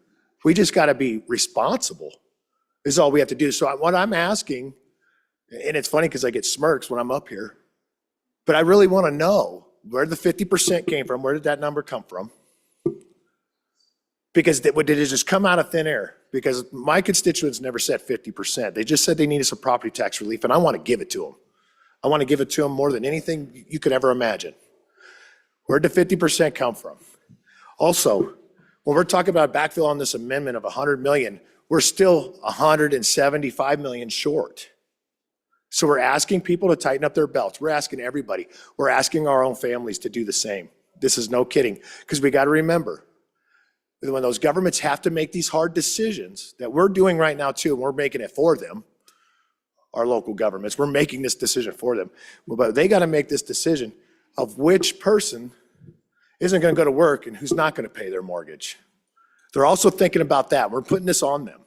We're putting it on every county commissioner, every city councilman, everything in this state right now. We're making this decision. So if we could honestly, and I beg you, let's get it out there publicly, where did the 50%, where did that number come from and why? And not a true, honest conversation of how our tax structures work in the state of Wyoming and how we can provide tax relief and still be able to fund essential things in our government and still allow them to make sure that that little bit of money's in there so they can have a 6-month or a year reserve in case something does happen to where we don't just cut and throw the rug out from everybody. I just need an honest opinion, not an opinion, I need an honest answer. Folks, I wasn't here 2 years ago. I watched y'all. I watched you pass these bills. I watched you pass property tax relief. I watched an executive veto one. I watched this whole process and it got me fired up too. It got me fired up to throw my name on that ballot because gosh darn it, we got to represent these people. We got to do what's right. When doing what's right is being responsible. None of us got here by being irresponsible, I hope. We got to where we're at in life because we were responsible. Can we please be grown-ups and have a true conversation about this? And let's give our folks that property tax relief. Let's make sure we backfill for a while, and let's get a group together. Let's talk about this tax structure in the state of Wyoming. Let's do what's right and be responsible for our constituents. On and for this amendment. Representative Eklund. Thank you, Mr. Minority Floor Leader. So we've talked a lot about promises that we made when we were campaigning, and this tax deal is a big deal to everybody. So I learned early on that I had to be careful with what I promised. And the reason I did is because that next election or that next session, I found out that my promises probably, I could keep them, but I had to vote a kind of a bad way at times. It just wasn't the best way to vote. So my promise was from there on out that I would do what I believed was best for my people and my state. And when we get into this property tax exemption or reduction that we're talking about, we just can't win on it.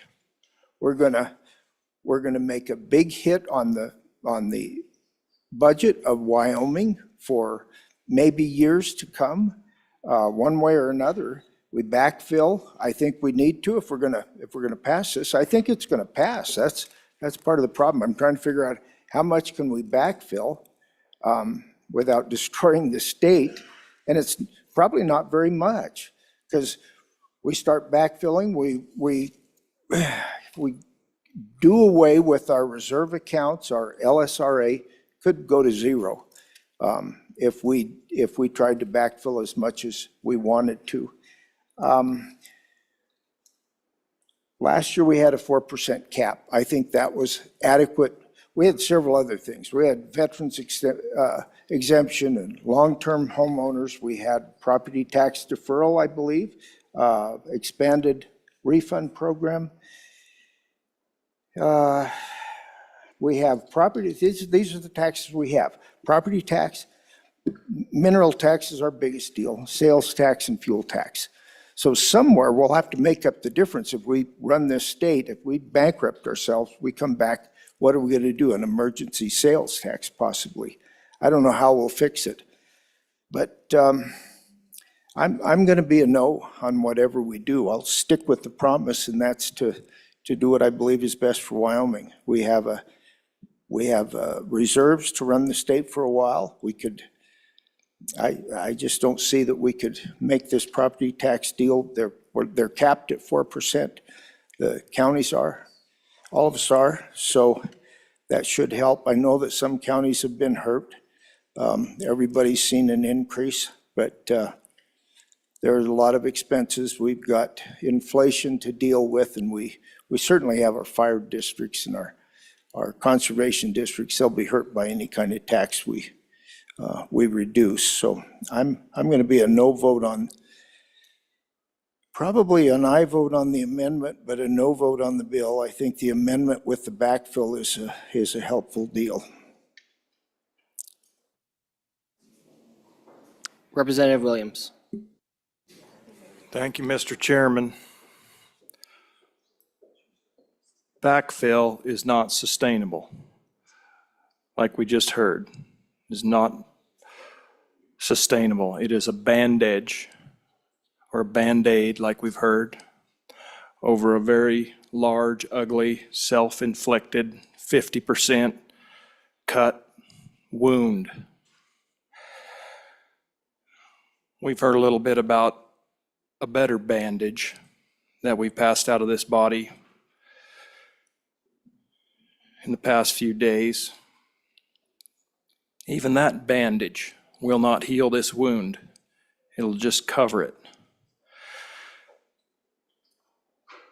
I'm against this amendment because I believe it's less of a bandage than the one we currently have on the table. And I'm against this bill because of what it does to rural Wyoming and hardship counties. Representative Bear. Chairman Bear.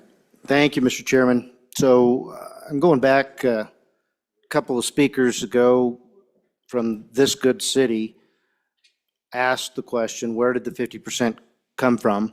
Again, I was not over in that other half of this building when they moved this bill from a 25% to a 50%, so I can really only speculate. But we also heard a testimony that for 4 years we've been hearing our constituents ask for this. Many of this body have gotten up and spoken against the bill and for the amendment, but have said, by God, the people want it, and they're right to want it. But it doesn't make sense that you'd be against the bill if that were the case, but where did it come from? It came from this body delaying and dithering about taking care of the people, the taxpayers. You know, we just heard from the last speaker that it's a self-inflicted wound that we would reduce our spending in this government. Well, folks, what about the wound that we've inflicted on the people by allowing this increase? So it's talked about by the previous speaker that we have this cap now that we passed last year. We do, and that's helpful from this point forward, but guess what it did? It enshrined an increase of double digits in almost every county. I think every county does qualify to be double digits in the last 4 years. It's probably close, or maybe one or two that didn't. But double digits. So if you want to talk about where it could potentially come from, 50%, it's probably that cliff that the taxpayers had to climb. And now they're on this plateau because we put that 4% cap, so they're no longer having to climb that fast, but they're still up in this high altitude thin air, barely getting by. And so that's why we're going back. People want to know, I mean, it was the idea was from the speaker from the middle of the state was that, well, gosh, we should just We should just wait another year and see how this stuff works out. Guys, we've got enough data on that 4% cap. We know how that's working out. But we also know that it codified, until we do some sort of relief, a huge increase for many of our property taxpayers in the state. And thus, this relief is still necessary. This bill, or some form of it, is necessary. We've got this opportunity. We passed something out of this body that we liked. We've got this particular piece of legislation that the other body produced. Now, let's take action and get it onto the executive's desk, on and against the amendment and for the bill. Representative Larson, JT. Thank you, Mr. Chairman, and still on and for the amendment. I guess, and I'm probably going to be on and for the bill as well, because it is what the people have asked for. But I think that it's a little more nuanced than what we're talking about. I mean, there are 3 or 4 counties, maybe 5, that saw 50% over the last 6 years. I've heard 2019 is the number we want to get back to a few times. But then there's other counties where a 50% reduction would take us back to like 2010. So it's hard to do a blanket 50% reduction on all property taxes. If our goal is to get to 2019, then great, and I support that, and I support the 50% reduction now. But I think we need to work it a little bit, because the goal is to get back to pre-COVID levels. Then we would address it on a more nuanced level, in my opinion. I just want to ask my question again from a little bit ago. I think the good chairman of committee number 2 was answering a question on the side, but so out of all of the relief that we've passed so far in the budget or in other bills, how does that address a city who doesn't have a special district and who's not in the hardship counties? How does that address their fire department and how does it prevent them from being cut? And my specific city is looking to have a town hall this weekend, and let me tell you, every single service on there that they're planning to cut first is not fire, it's not police, but we're getting cut 7 million. So we're going to get rid of parks and rec and everything, and then we're going to go into fire and police because it's hitting us that bad. So how has that's my question. How has the relief we've passed so far addressed that specific issue, that specific nuance? So yeah, those are my thoughts. Representative Davis. Thank you, Chairman Yin. I've got some. I may have broke it. Nope, not yet. Hey, I was looking at this document that I have here, and if anybody wants to look at it, they're sure welcome to. But I have total property taxes paid across the whole state, okay, county by county and everything like that. Since 2015 to 2024, statewide, since this bill addresses everything statewide, we have increased 17.27% is all. That's all. In 9 years, that's all our taxes have come up. Now, have there been highs and lows along there? Yes. But that's not a very much of an increase in 9 years, only come up 17.27. That's not even keeping up with inflation.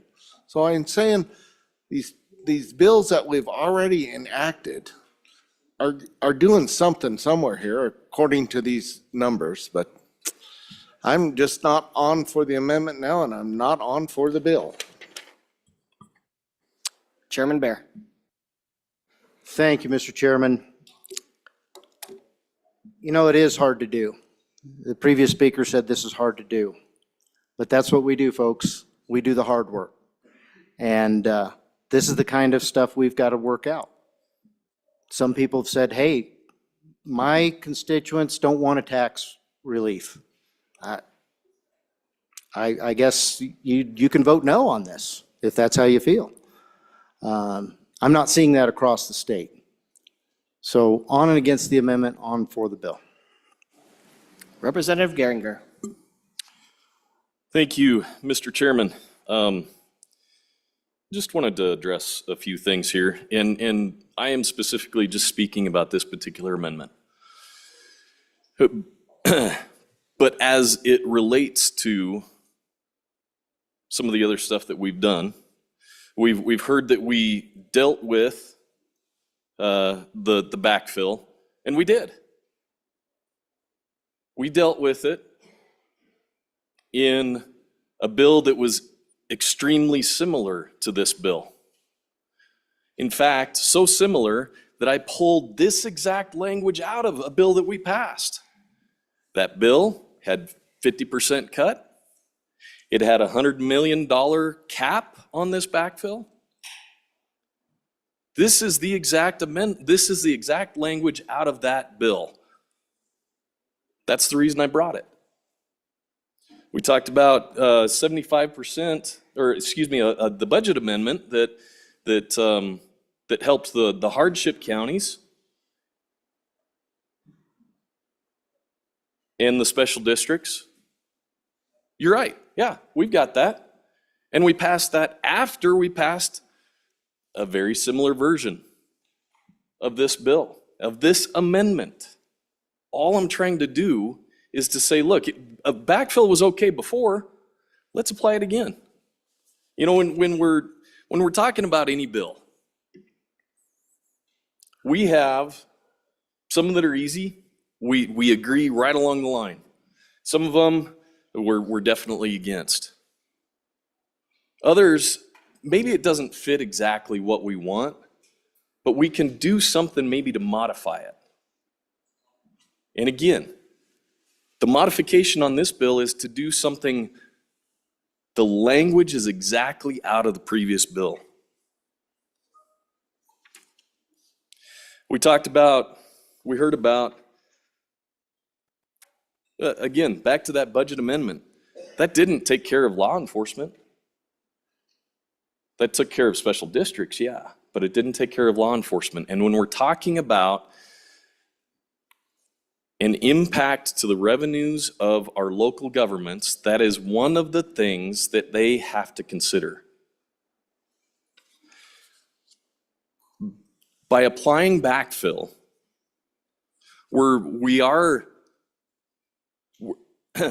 we can pass this bill and we're dealing with issues with the taxpayers, something that our taxpayers wanted. We're also talking about trying to soften that blow just a little bit for our local governments to say, hey, we believe the taxpayers want you to tighten the belts because that's why we're here representing that we're doing a property tax cut. But we're also saying, look, we know this is going to be painful in some cases. Some communities, some counties, some districts, it's going to be painful. I get that.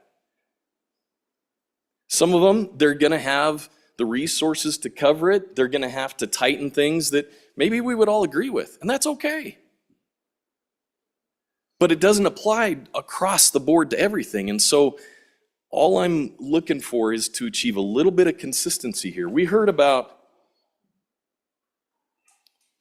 diatribe and speeches about firefighters that I want to point out, again, from that budget amendment that takes care of those special districts. It doesn't completely. So our firefighters, our volunteer crew, they have an opportunity to apply. That opportunity to apply doesn't mean that they're going to get it. And it only covers up to 75%, if I recall correctly. So they're still going to have to make cuts. And that was the point of, it's not doom and gloom. They're not cutting the essentials in the firefighting, but they would have to make some cuts. Again, this softens the blow just a little bit. That's the point of this amendment, taking something we already all agreed with and applying it to this bill that is not the same, but it's very similar.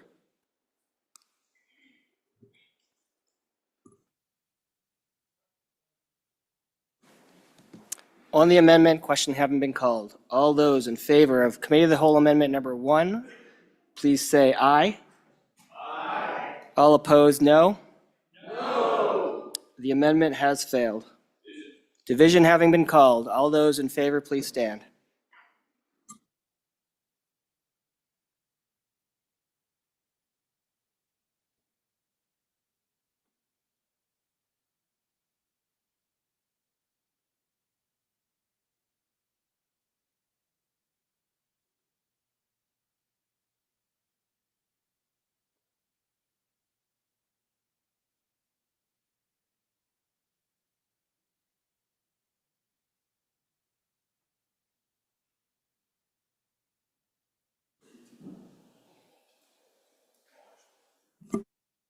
All those opposed, please stand.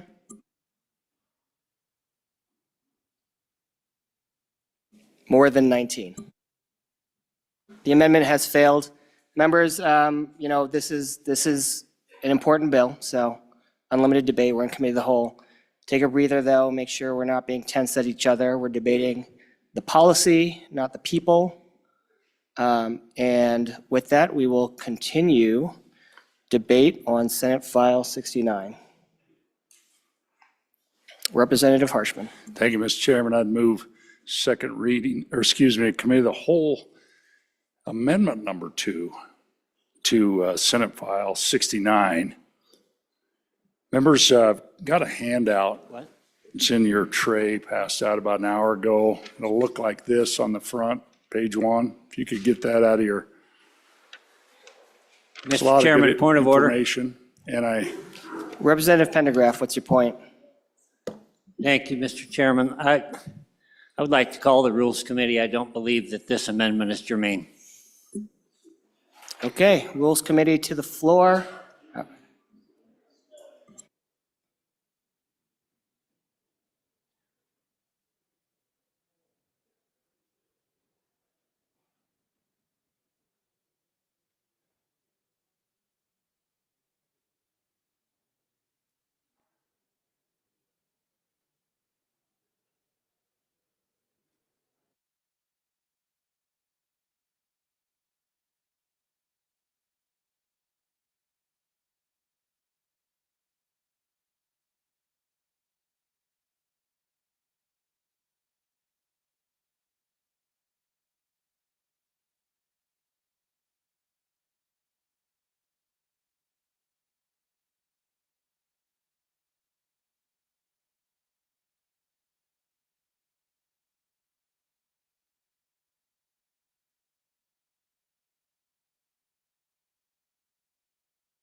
They then reloaded him, flew him to Denver, and I just got this from Scott not that long ago. Just got word from the doctors. There is for sure blood on the brain. They're monitoring to make sure he doesn't need surgery. But according to the scans, they think that he will be able to he will be fine. He does have a punctured lung. He's on a ventilator. EMS did overinflate his lungs on scene, and they had to deal with that. Those are the major issues right now, and later they will seek plastic surgeon's advice for facial reconstruction. So, but, I mean, we are at a point where it looks like this 2-year-old's gonna make it. The entire family is now at Children's in Denver. So thank you guys, and just continue to keep in prayer. And it's tentatively, it is looking like it was not Abby's fault. So just be praying for this plow driver who's got a lot on their plate right now and just the weight that carries. So anyways, it's, you know what, I think we just a little perspective. Our amazing state employees that clear our roads for us, they've got a hard job. They're up all night, they're clearing roads, they're in the snow, and you know, it just, you know what, let's just, next time you see one, thank them. They're doing a lot for us, and they've got a thankless job, and sometimes stuff like this lines up, which is a really horrible deal. But looks like we're gonna make it through, and I'll keep you guys in touch as I know more. Thank you, Representative Harrelson. Thank you to our snowplow drivers. Members, please keep that boy in your thoughts, and we hope for a good recovery. With that, Mr. Chairman, privilege. Representative Williams, please, privilege of the floor. Thank you, Mr. Chairman. In our gallery, Goshen County Commissioner Aaron Walsh and Justin Burkhart. Welcome to the House.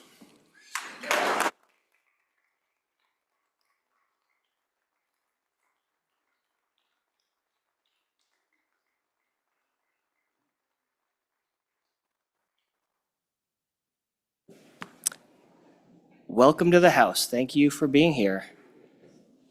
Representative Harshman, please proceed. Thank you, Mr. Chairman, and members, thank you. Good Speaker Pro Tem. Members, that handout I was referencing, you could find that. And then just the bill, this is the bill, and all the bills are printed off over in the file cabinets. And this bill is blue. If it was white, it would be a perfect Senate file, unamended. And so this has been amended, and the amendments were, this was a joint revenue committee bill, and so it was 25% with a $2 million cap. That's what was in the bill originally, and then got changed to this 50% for $1 million. And interestingly enough, the costs are about the same, the bills. It's just under $250 million to pay for that for the couple of years exemption. So just that's a little background on the bill, Mr. Chairman. Members, on this handout, so I've got the columns labeled 1 through 8, and then I'd like to start down below that though on A, B, C, and then and D. So can you all see that? Got the columns numbered and then A, B, C, D. Okay, so A, residential property taxes in Wyoming for the last 5 years have grown by $4 billion. The assessed valuation for residential property is going from $6 billion to just right around $10 billion, roughly $4 billion. Now that includes 31,000 new structures. So there's 31,000 more homes that are now assessed since in the last 5 years. And that's about 270 million more collected. So our valuation's gone up $4 billion, and it equals about at that 9.5% on the statewide average mills of about 68 mills is about 270 million more collected across the state. Now, if you put a 4% inflation, and we've had some inflation higher than that, certainly, it's about 200 million more than what we were in 2019. So that's A, to just give you. So we are collecting more property tax. About 70% of that goes to the school foundation program, your local school first.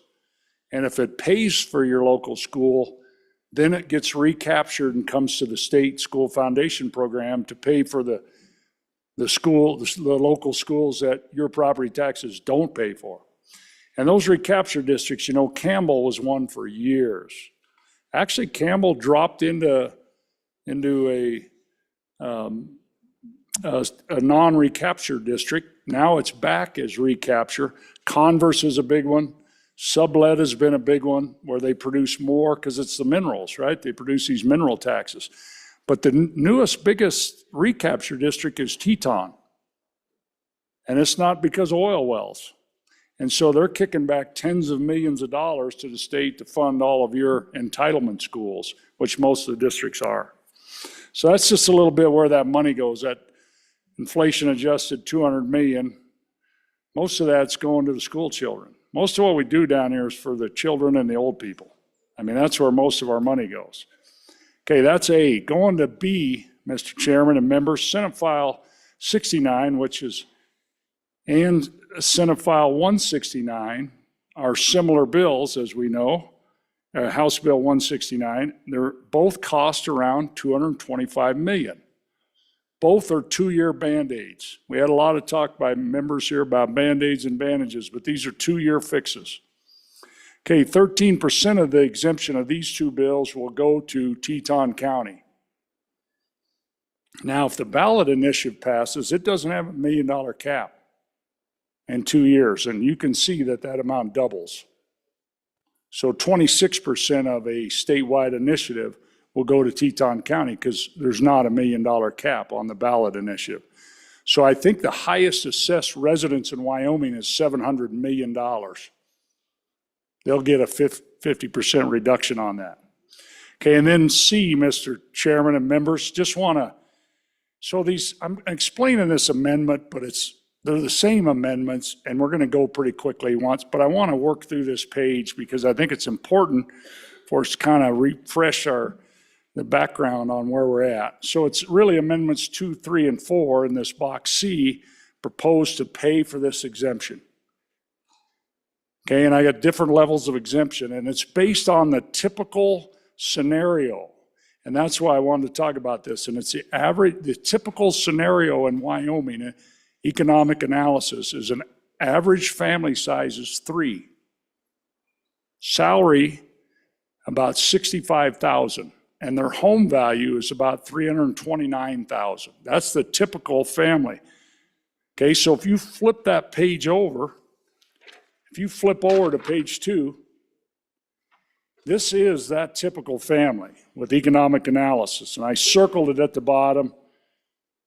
They'll pay about $4,000 in taxes to the state. You can see all of them: sales tax, motor fuel, cigarettes, alcohol, etc. And then this is where the services that this typical family in Wyoming receives from the county, the city, the special district, the K-12 system, and our state services. So the average Wyomingite family pays about $4,300 in taxes and gets about $24,000 in services. We've all seen that. Who pays the rest of that bill?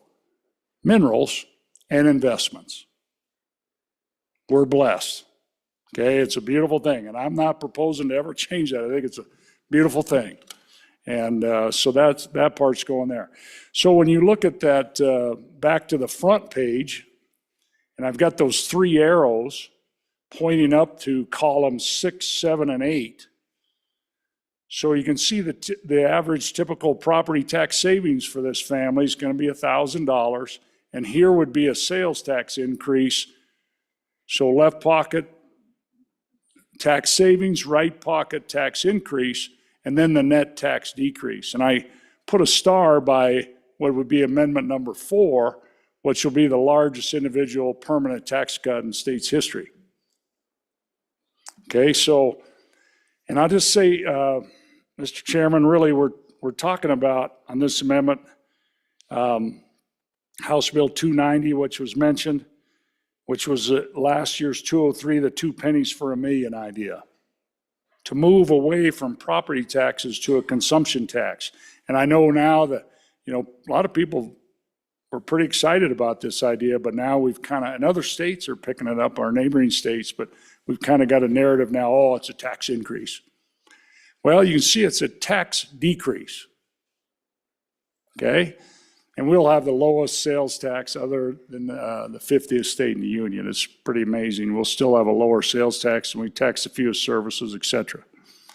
So that's the page. And then in column 1, Mr. Chairman, so it's got amendment 2, 3, and 4. You can see where I scratched it out because I was thinking it was going to be 1, 2, and 3, but the good representative from Laramie County had amendment number 1. So it's amendments 2, 3, and 4.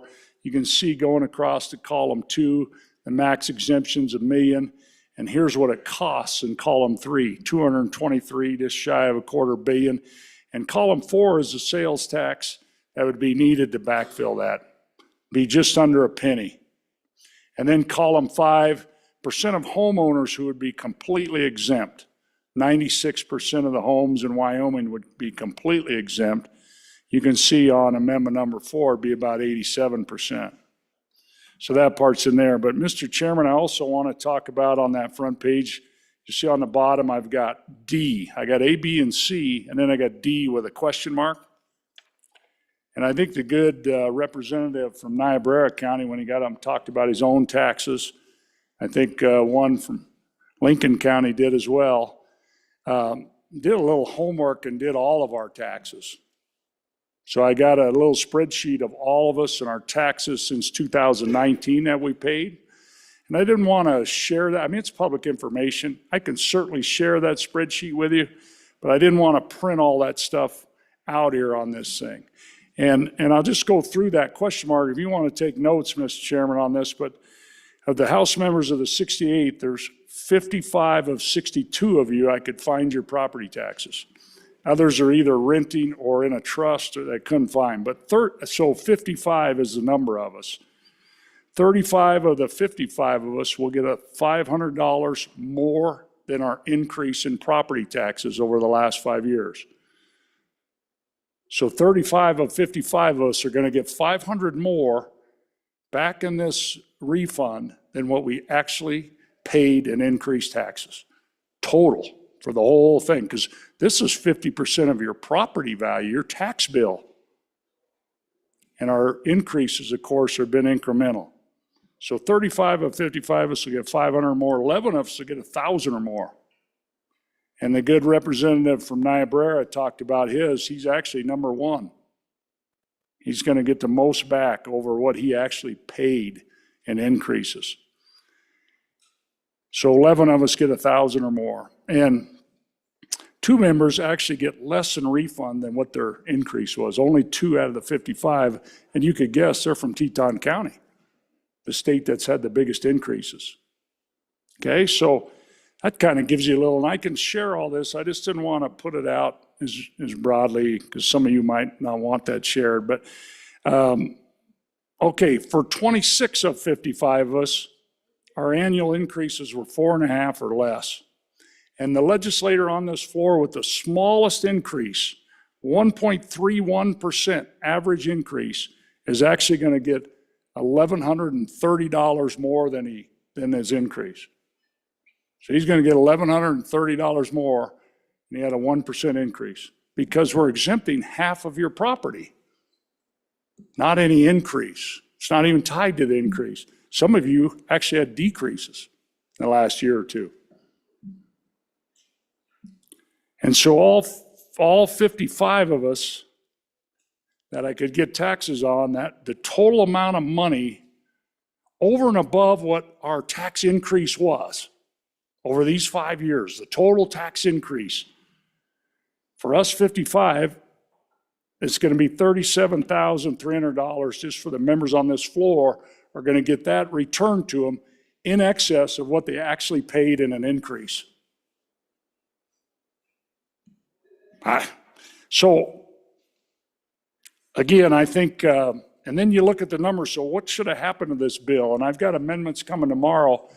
You know, it probably should have, in hindsight, been like 25% with maybe $1 million cap, or maybe a $750,000 cap to hit the right number.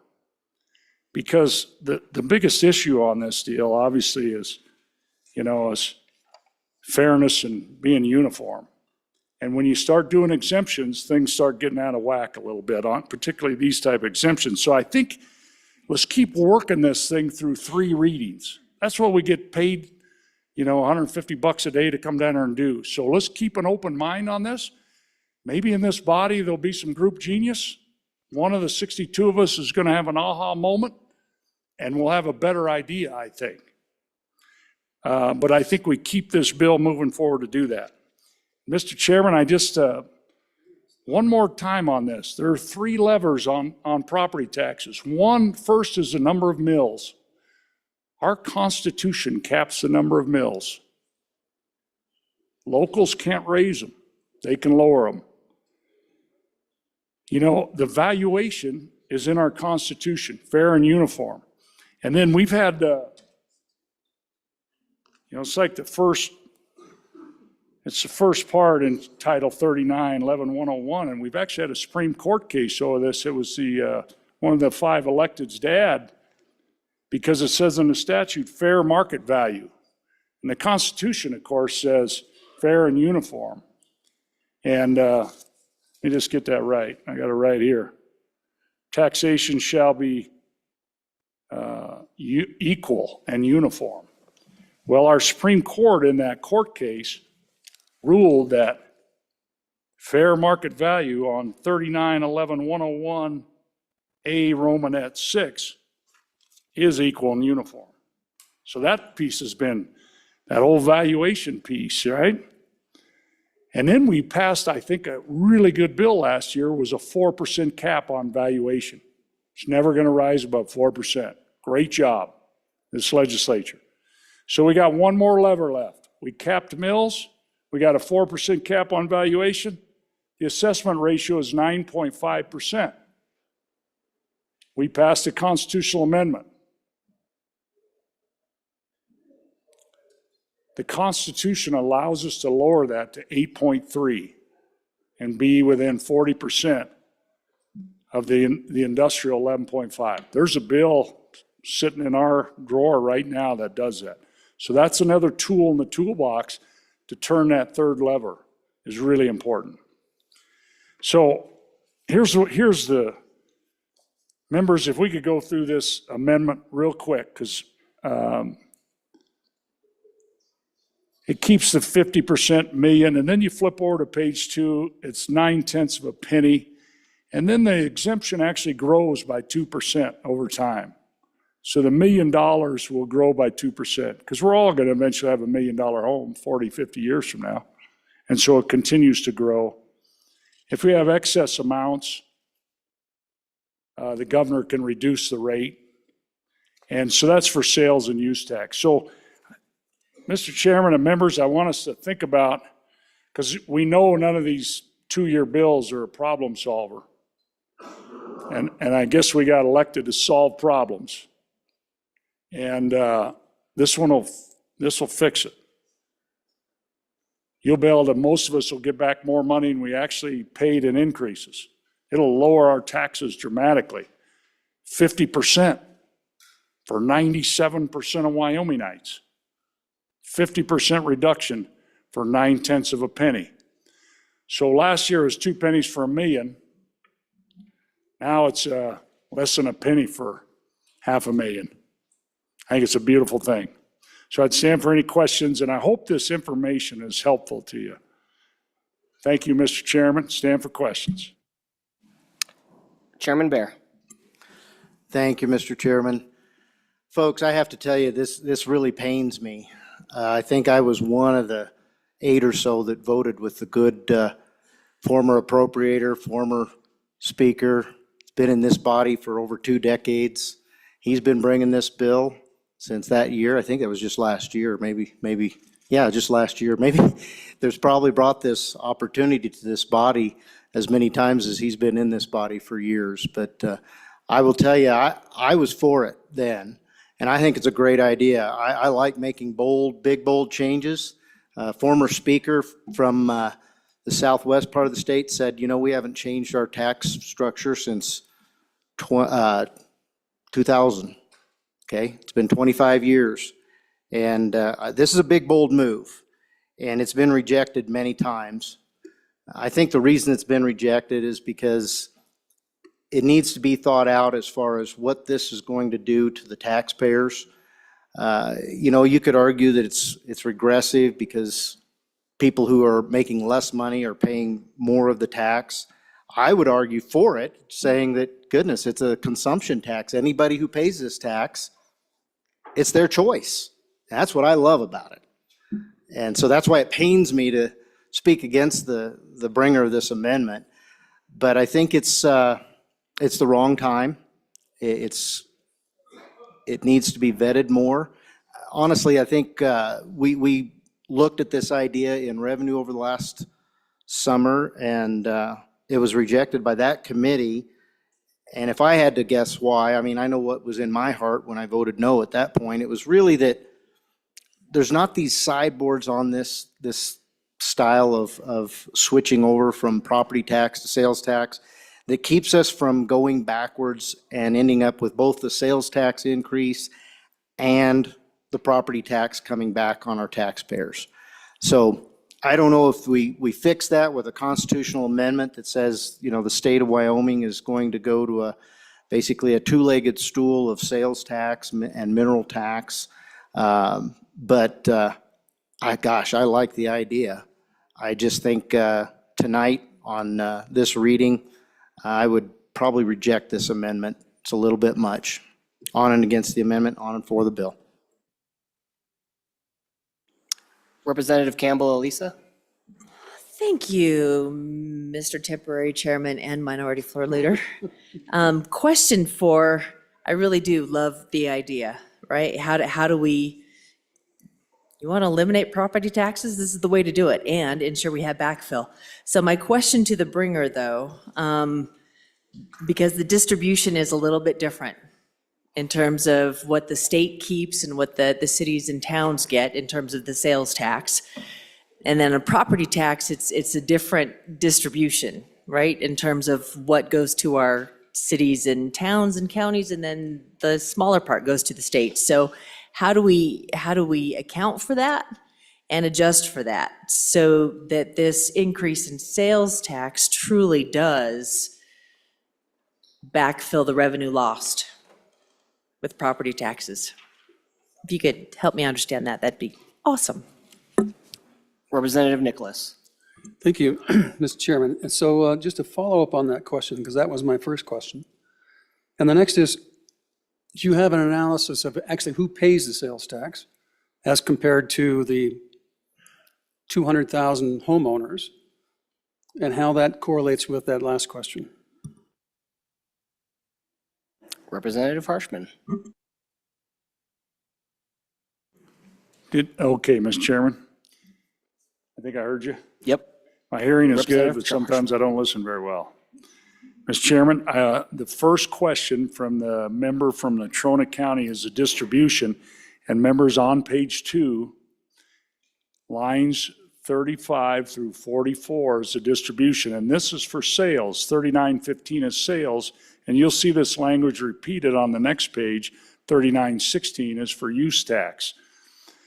Members, this money flows into the property tax reduction and replacement account.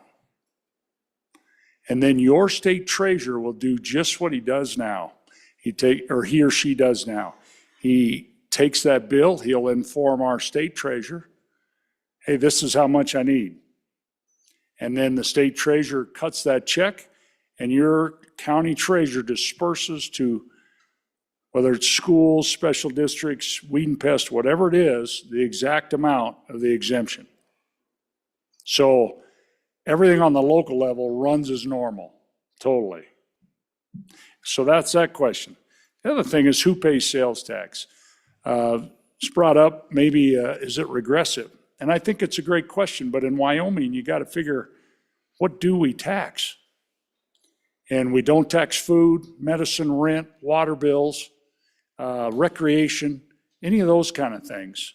So our sales tax is not very broad and it's not very regressive. So about 37% of the sales tax is paid by retail trade when you buy something.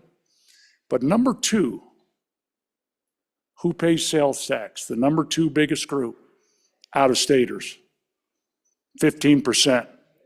It's a beautiful thing. And I think in our state of Wyoming, we have really been genius on having out-of-staters pay our tax bill. Through our severance tax, it's been an incredible thing how that gets passed on to others. And so I appreciate that question. And then I think the question of being vetted, I think that's one of the tactics when, delay. Oh, we got to delay it. It's this time of night, it's on committee of the whole, or somehow discourage you, or somehow kind of confuse the issue. Hey, you want half off your property tax bill? Here's a way to pay for it. You want to pass the biggest tax cut in Wyoming history? Here's a way to do it. And so with that, and then, when you think of the 30 million that we're paying out for the property tax relief bill, which is a great piece of legislation, 30 million and growing we're paying out for that bill. That bill goes away. Maybe you could put that on renter refunds. There's a lot of things we could do in this house. So to really make our tax code fair and more uniform. And this is one way to do it. So thank you, Mr. Chairman. Representative Allemand. Thank you, Plain Speaker. Last year I was one that was really after this idea. I wanted to see it go through the interim and really get studied and worked over. Looks like a great idea, but I don't think it's ready for prime time. A question was just asked, who pays the taxes? The oil company that I work for pays the taxes because of service. Service companies pay sales tax or collect sales tax. They're paying probably around $100 million a year to service companies, which at 1 cent would be $1 million.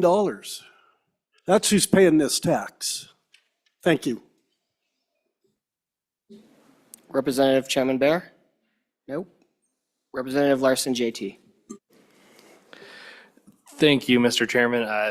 On and in favor of the amendment, I think this is absolutely ready for prime time. We have a strong desire to cut 50% of property taxes, and I'm totally in support of that. And I think this is more of a fair way of distributing our taxes across the system. It captures that out-of-stater payment, and I think that this is probably the most simple way to address the backfill issue. So on and in for this amendment and the others. Chairman Locke. Thank you, Mr. Chairman. And there's lots of very interesting concepts in here.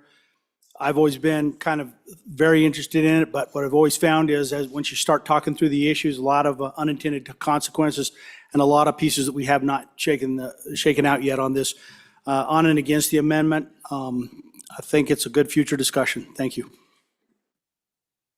Representative Lean. Thank you, Minority Floor Leader. My first question is, do you believe that this would tie up the county and municipality's ability to ask for 1 cent funds? And my next one would be not a question, but a statement about the poverty people that live within our state or those that live on fixed incomes or low incomes, and how would the sales tax affect them in a positive way?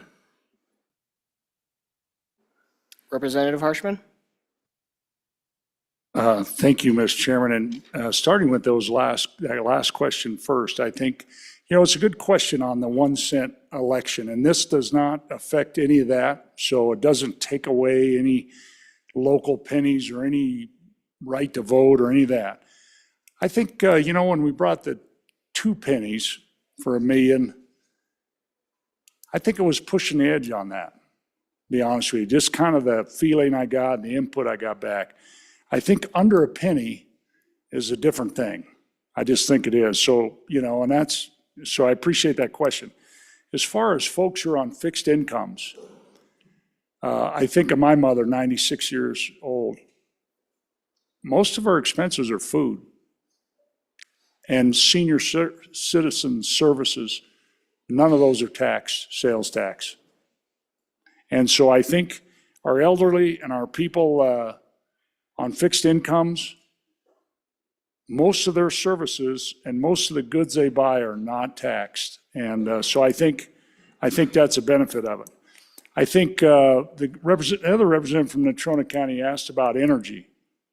And so as you go down that list, 35, 37% retail sales, 15% out-of-staters, about 10% is Wyoming's energy industry pays sales tax, you bet. And then the good chairman of revenue talked about, and I think a couple others, can we do this? We've been doing sales tax, I think, since, was it 1922 or 1932? Just around 100 years. We're pretty good at it. We're part of the streamlined sales tax. This is a couple clicks on a computer. It's not a big installation deal. You think in Natrona County, well, we just passed different municipalities that border each other, different zones where your online purchases get. All that stuff is a click of a button. So it's not hard to implement. And I'd say nothing is going to change with our property tax assessment. Our CAMA system, which is best in the country, our assessors are all going to do all their same work. It's just that if you want 50% off your property taxes, how are we going to keep the firemen coming to your house when you need your chest thumped on? Or when you're in a car wreck? Or all those services? Because if you look at what we've done this session, we've taken the LSRA from 1.8, now just tickling over $1 billion. And we're not done yet. And now, when this gets done, we'll probably be under $1 billion. Then a property tax initiative is out there. And you guys who are still here, you're going to have one option. You're going to raise the sales tax, or you're going to raise severance tax. Because we can't print money, and we have to have a balanced budget. And you're going to have to pay for schools. And many of you will be here on long nights thinking about how to do this. So I think the most conservative value is you pay your bills. You don't claim bankruptcy on this. So I just think it's not a hard concept. We got to, instead of paying for it out of energy savings, we're going to actually pay it with a little consumption tax and shift this old tax to a more modern tax. Thank you, Mr. Chairman. Representative Chestick. Thank you, Mr. Chairman. Just a question for the good bringer of the amendment. And maybe it's just, it's late and I'm tired and I haven't been able to listen to the conversation and read thoroughly, but the 50% tax cut, property tax cut expires in 2 years. Is there a expiration date also on the sales tax if that goes away? If it's here, I haven't found it, and I apologize. It might be here, I just haven't seen it yet. Representative Chairman Washington. Thank you, Mr. Chairman. Madam Chairman. Not sure who I was addressing. When I heard the comment about not ready for prime time,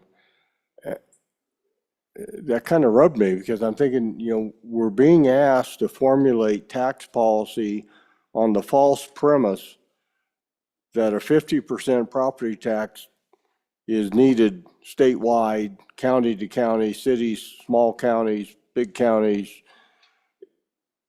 If anything's not ready for prime time, I think it's that concept.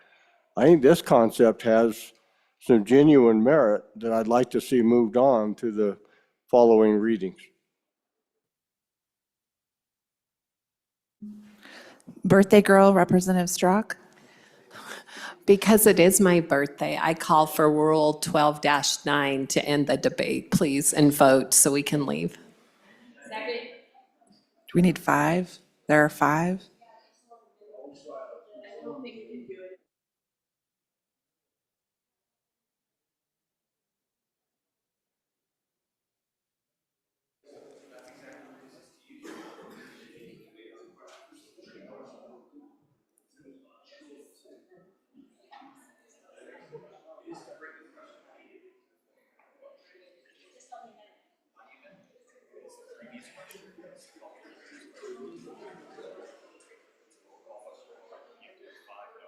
We had 5 seconds.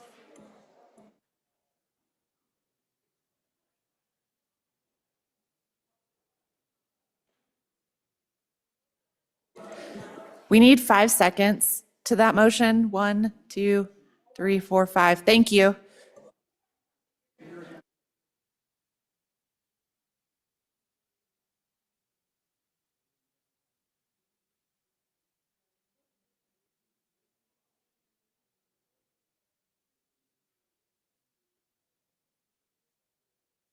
Thank you, buddy. You can put your hands down. We're just working through procedure here.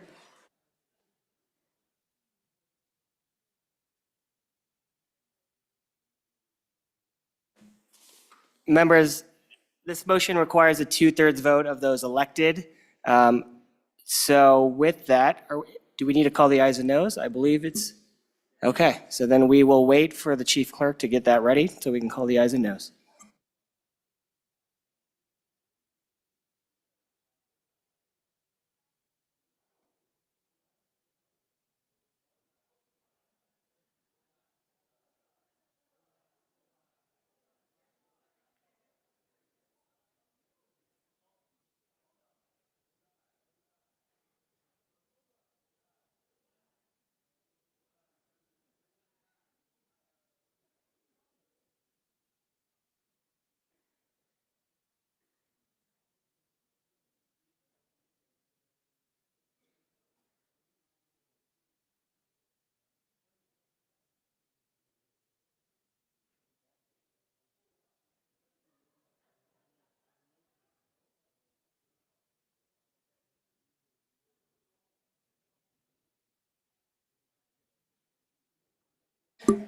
Members, just so everyone is aware, the motion is to close debate on Committee of the Whole Amendment number 2. So an aye vote would move to close debate and go immediately to a vote on the amendment. So we're not voting on the amendment, we're only voting on whether to close debate. Aye is to close debate, no is to keep going on debate for Committee of the Whole number 2. And with that, Chief Clerk, please call the roll. Allemand. Andrew. Angelos. Banks. Bear. Brady. Bratton. Brown Gary. Brown Landon. Byron. Campbell Elisa. Campbell Kevin. Chestick. Clouston. Connolly. Davis. Eklund. Erickson.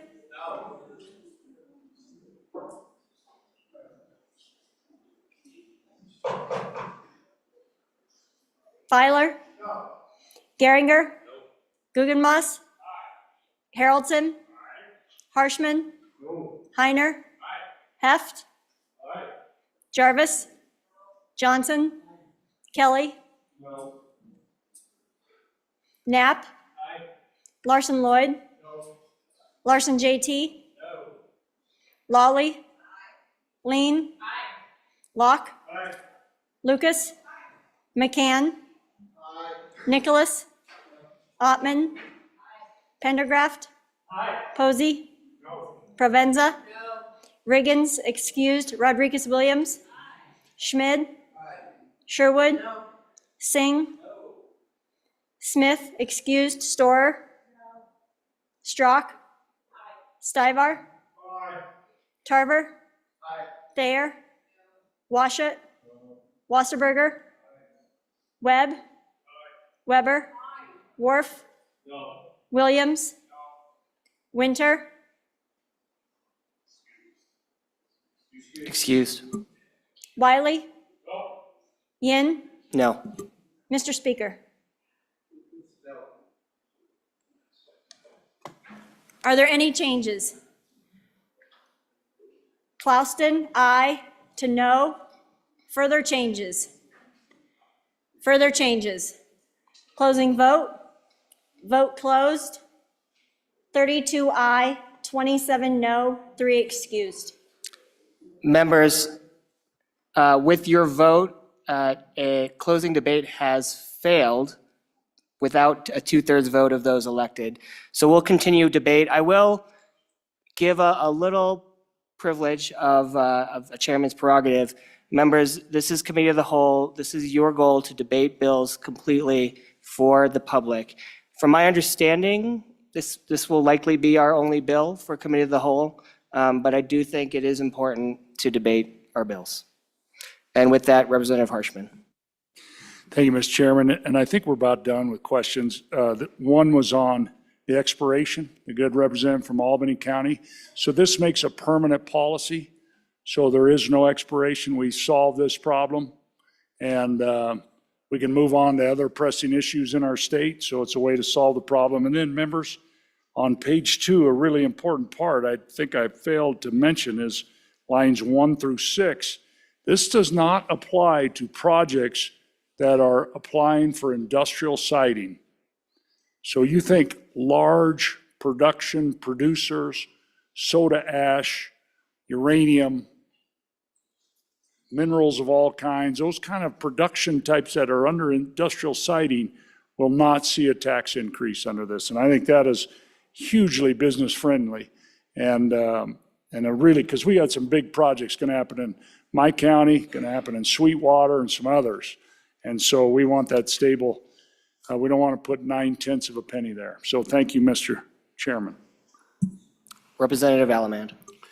Thank you, Mr. Speaker. I'd like to invoke Rule 15.3. Representative Allamand, can you state what Rule 15.3 is and what you're trying to You need to promote? bring me a spittoon. Okay.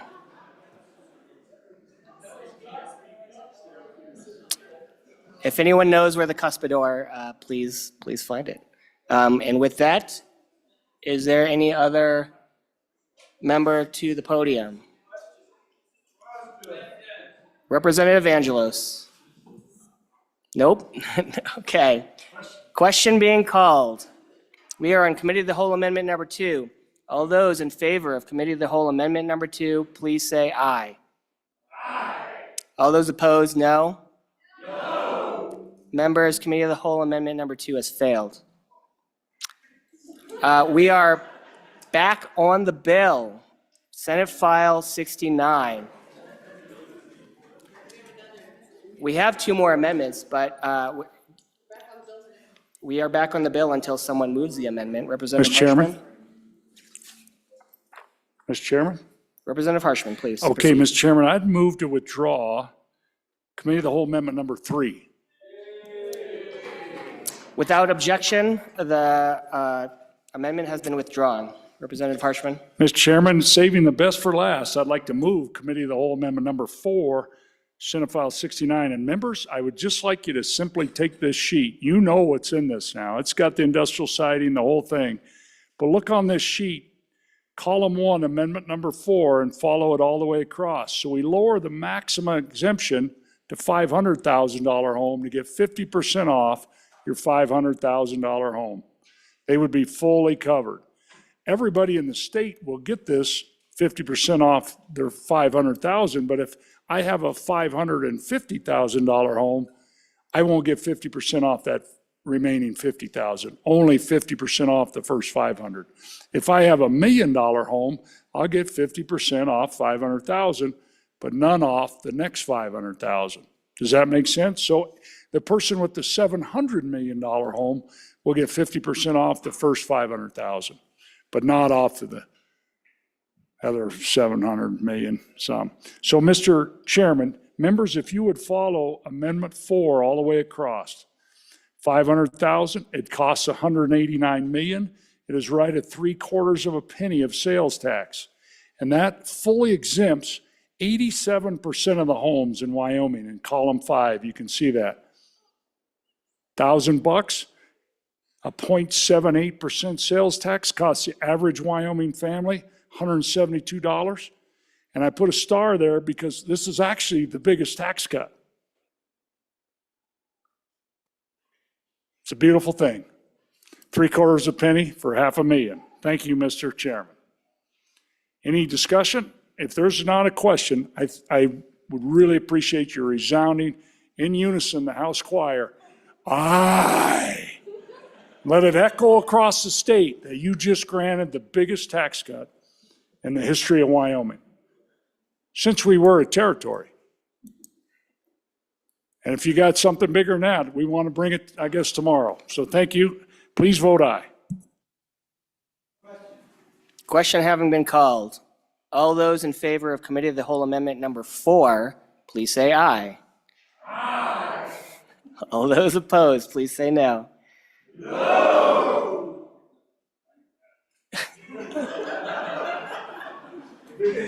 Division having been called, all those in favor of Committee of the Whole Amendment number 4, stretch your legs, stand up.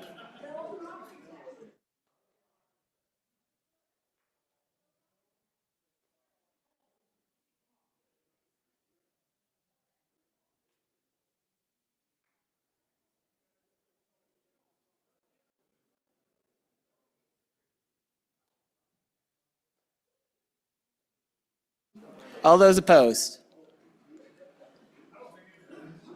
Ooh, I believe that might be twice as many people, if not more. So more than 15. We are back on the bill, Senate File 69. Is there discussion on the bill? Minority Whip Provenza, can you come up here? I'm going to have a little bit of discussion. Thank you.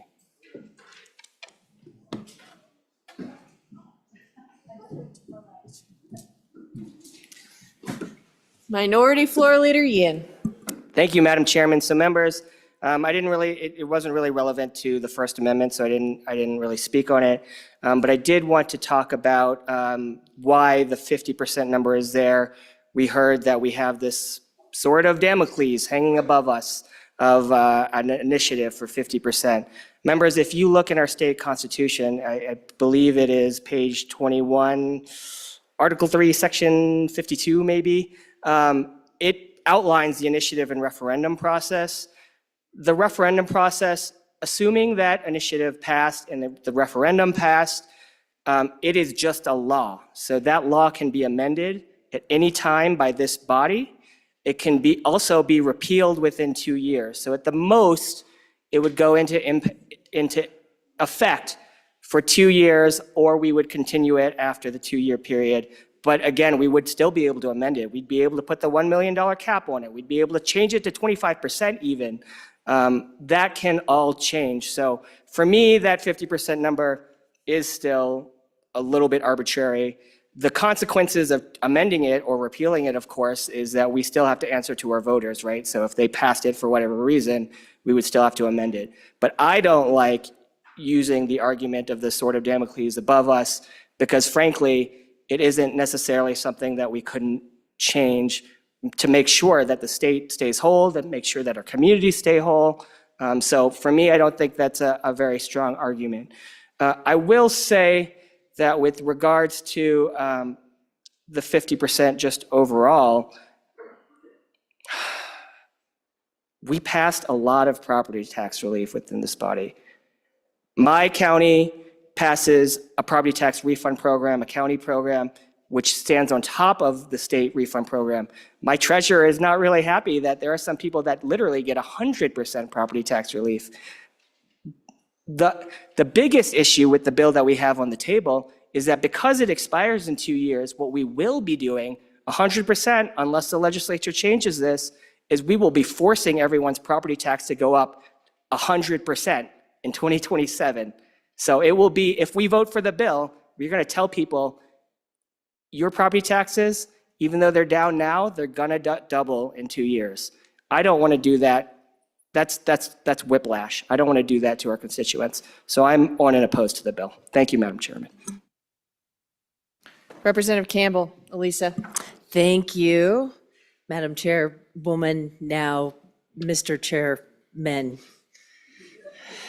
person. I have a logistics question, and it may just be because I'm tired and my brain isn't functioning. If the House bill passes and initiates January 2026, the valuation being acquisition-based, January 2026, All of these bills referencing property cuts are based on fair market value that go through 27, 28. So if we have a bill that will change it from fair market value to acquisition, does that then negate every one of these property tax bills that are based on fair market value because the timing, one precedes all the others? So logistically, I'm not sure how to make that make sense in my head. Chairman Locke. Mr. Chairman, just real quickly, one of the things I mentioned when I was presenting acquisition value, really acquisition value is fair market value at time of purchase. At the end of the day, one of the things I would say, and I mentioned this at the time, and the problem is we didn't know if there was a short-term exemption bill moving through. But the concept was that if something like that, if some real reform got put in place, the concept is the exemption should go away. At least that is my opinion. And that was ultimately my hope, is that we put, so hopefully I'm not crossing any lines here, so I apologize. I'm just trying to answer the question. So if I am, yeah, admonish me. Continue, So, Chairman anyway, Locke, please.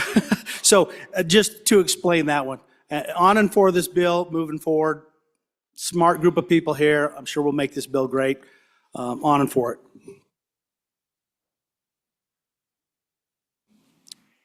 Minority Whip Provenza. Thank you, Mr. Chairman. This bill right now has $140,100,000 cut to our school foundation. That's just a money figure. It's hard to comprehend what that means. But when we talk about jobs, because that's what this is, our schools are one of our largest employers in this state.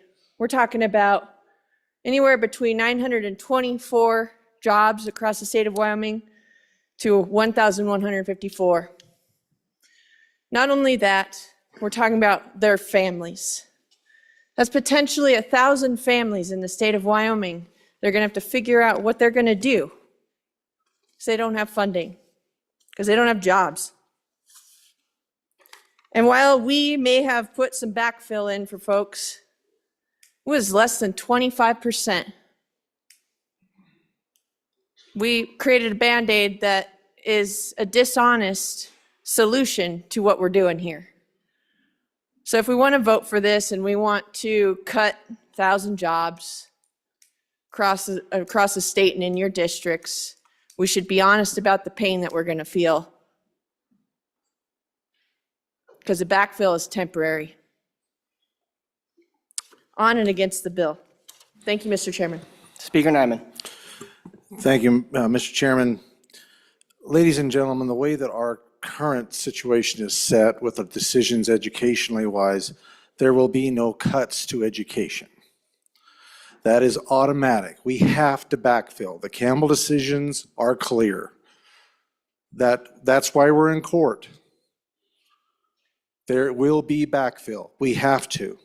That is stipulated. We will have to use funds from the LSRA. Yes. It's the way it is. Look at the decisions. Everything has to supplant to education. That is a fact. We cannot not fund education. We simply don't have it in our Constitution to allow it. The Campbell decisions do not allow it.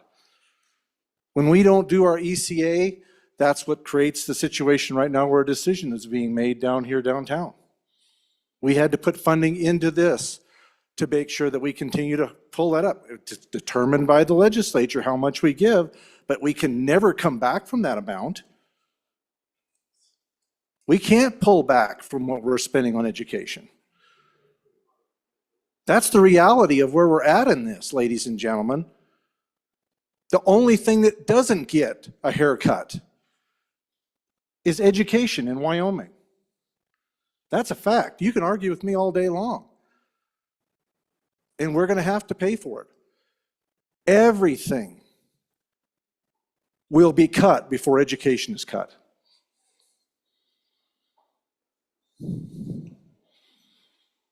That's the determination. That's what we're really facing here. shortfalls to educational funding that have to be filled. They cannot not be filled. We have to take it from the LISRA, wherever we have to take it from.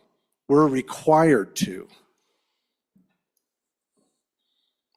This is the problem we're dealing with right now. Our local communities are the ones that are going to take the hit from this.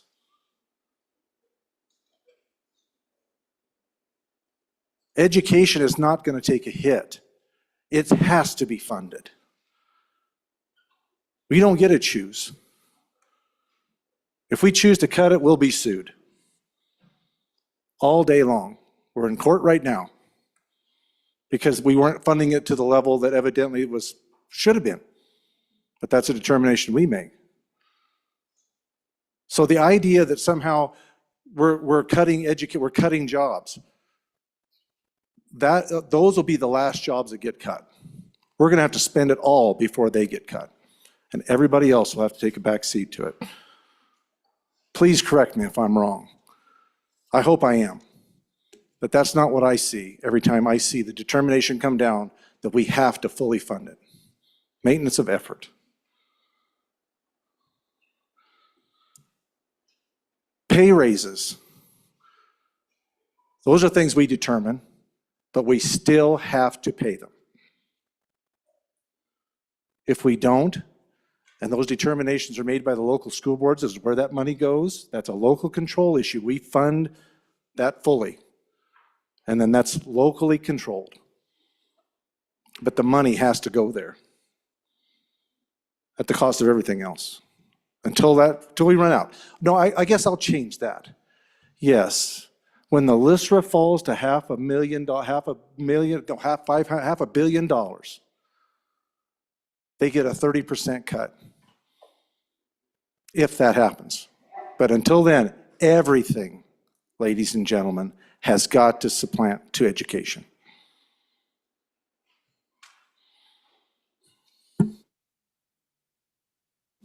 Representative Jarvis. Thank you, Chairman. I believe, am I allowed to say speaker? Can I? Yeah. The representative that usually sits in that chair, we'll just make sure I'm on point, answered the question that I had. Because I'm listening to, we will not back cut. We will not cut education, we will backfill. I'm still not convinced, like I said the other night. We're doing a 50% property tax cut here. It is going to affect the people, and we're going to backfill with our savings accounts until they're all gone. And then we are forced to cut or to raise taxes, and even in education, because once we have no savings account left, once we got nothing, we do have to reduce the size of government. I get it now. I get the ploy, or the objective of all of this. Because as I watched, I didn't think this tax cut was actually a legitimate tax relief for people. It really was just to draw down our savings accounts so that we no longer have the funds to fund the way of life for all of these people. And yes, 70% of Wyoming are public employees. But people, that's not a trim the fat thing. We're the smallest state in the United States, and that's the available jobs. It turns out if we have to cut, our classroom sizes get a lot bigger, and all of our paraprofessionals are out of jobs. So this tax relief, when you have no job,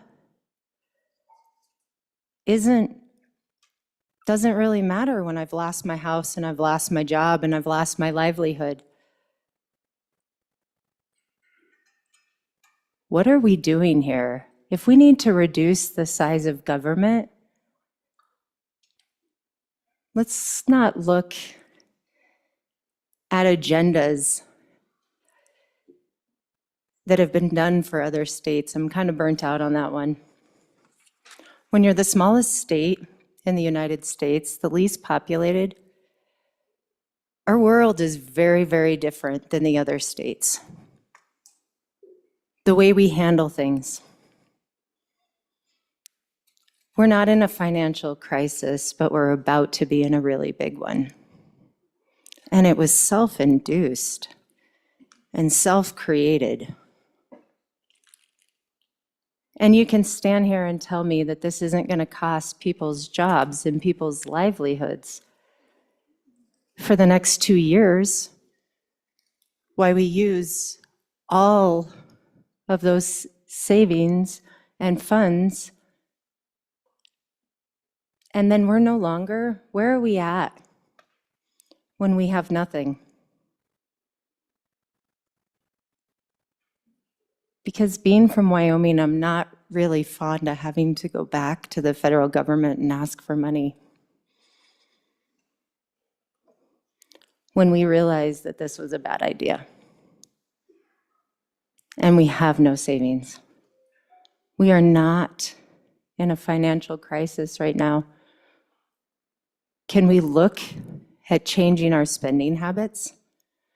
Can we look at reducing some of the nice things, that those things that maybe government, because as I've sat here for the very first time in legislation, I've heard of things that we're funding that aren't really a government's job to fund. So we're going to make a huge cut to give people a temporary relief. And then we're going to force ourselves to be in a position that we can't afford things and we can't bring it back. Because it took us a long time to save up to where we're at now. And I've been really proud of my state. Am I always in love with the way that people choose to make decisions here? No. Am I for the state? Because as I watched how we amended, and we made these amendments so that they're grants based on applications.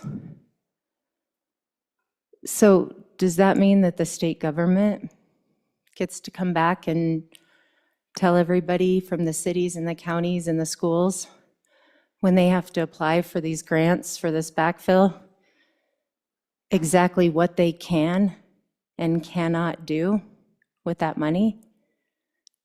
Do we get to be completely controlled by the state government? Have we lost all local control? When you come back and you say, because I've watched it right now in education, we're earmarking money to only be used for specific things. Because we haven't liked how our specific one local administrator has chose to spend their funds. Well, when we do that. Point of order, Mr. Chairman. Chairman, what's your point? We're getting well afield of the bill, which is about tax exemption. Chairman, the bill affects revenue for the state. I think it's relevant, so I'm going to call it in order. Representative Jarvis, please continue. Thank you, Chairman.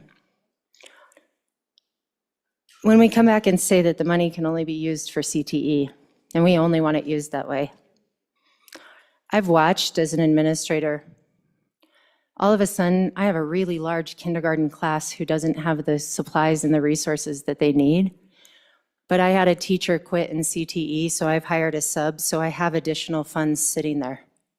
And now because that money has been earmarked to CTE, I can't buy resources for my kindergartners. When there's no flexibility and local control to respond to specifically the needs of your local organizations, and that's even our cities and our counties. When we don't have that flexibility because we've chose grants that involve applications because we don't like certain money going to our communities in certain ways, we've tied the hands, and we actually have funds sitting where they cannot be used. And I think that was the same debate that we just had not too long ago on releasing control to some top state officials to be able to have that flexibility. This is not property tax relief. 50% for people who aren't asking for it. This is not property tax relief.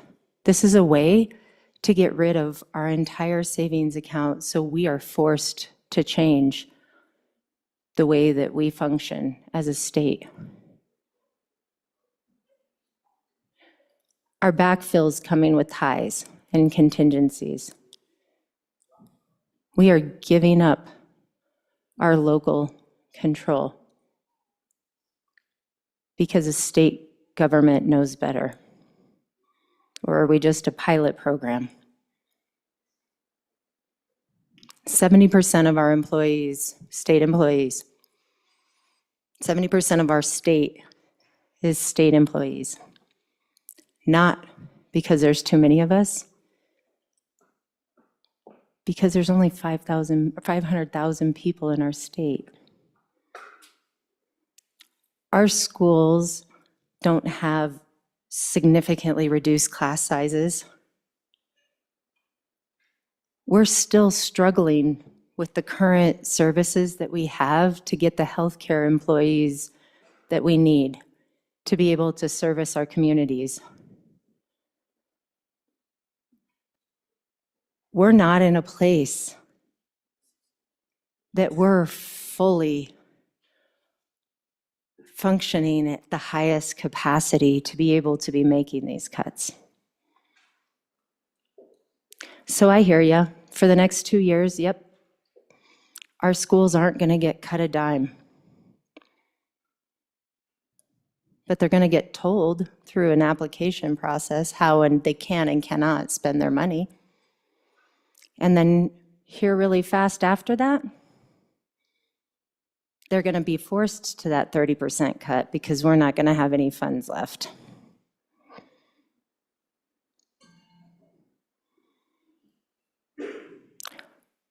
Wyoming has always been known as a state that pays our bills. We pay our bills. Could we cut in areas? Yep, we sure could. We could probably scale back in a lot of different areas. This is not a property tax cut, people. This is a complete change of the way of life that I have grown up in and been so incredibly proud of. And that I want nothing more than my children and my children's children someday to be able to have the same experiences and the same amenities. People are asking for property tax cuts because of the incredible increases. We've responded to that in the last couple of years. There is zero need for this bill and for the one that we passed. This is truly a pilot program that I don't want to be any part of. Thank you. Representative Wiley. Thank you, Mr. Chairman. Earlier tonight, I asked the question, how long it took us to take the LSRA from the last time it bounced off that $500 million that we keep hearing about, that we can't go below. How long did it take to get from there to where we're at today? I didn't get an answer, so I had to go crawling around and looking for some institutional knowledge, and I found a little. And that's a better part of a decade that is taken to build our LSRA. For folks at home, that's our rainy day account, to where it's at now. So everything that we've done so far in this budget, it's been shrinking that account. And we're to the point now to where we're going to take this account, a couple $100 million plus or minus, above that line that we keep talking about, that we cannot go below, to fund our communities, to fund our schools constitutionally, to keep people working. Okay. Last time we had a crisis, we spent $500 million in a couple of years. So, body, again, we're taking ourselves to a self-made place, to the edge of the cliff, where we shouldn't have to be right now, making a crisis. And then this mechanism as a state financially, it's like a big ship. It takes time for it to turn. You can't just hit a button and it turns. So the decisions we're making now are going to have consequences. So it's not just something that we could say, hey, we got 2 years. We could change it, we could fix it. Once we put the state on that course, we are going to be on that course until we can correct. Okay, we've had this debate several times this year, but several bills. Bring us solutions. Okay, I've heard amendment after amendment after amendment, solutions. It might not fit a political narrative, so we say no, no, no, no. Shy about 10 votes every time. I said the other night, this is going to leave Wyomingites behind. I meant what I said, and I'm not going to support something that will leave Wyomingites behind. And neither should any of you. You should really be thinking about the constituents at home, because there could be a solution found. But you can't do that with no, no, no, no, no.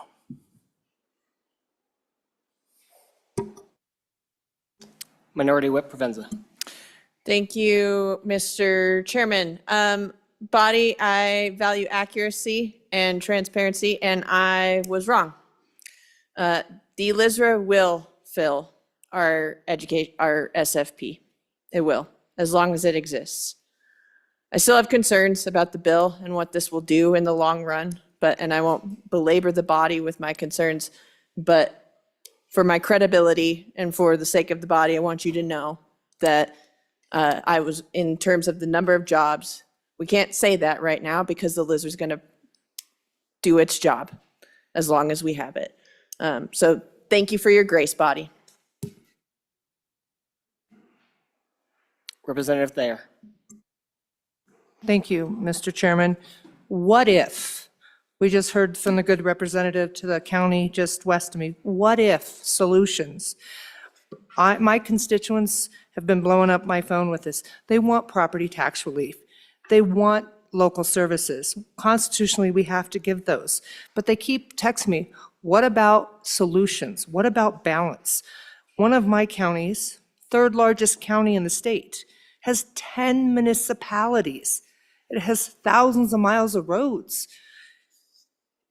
In 2015 versus 2024, we are $600,000 less in sales tax revenue. So what my constituents are asking, what if we did 25% relief and 25% backfill? Let's come with solutions, you guys, for the people of Wyoming. Thank you. Chairman Knapp.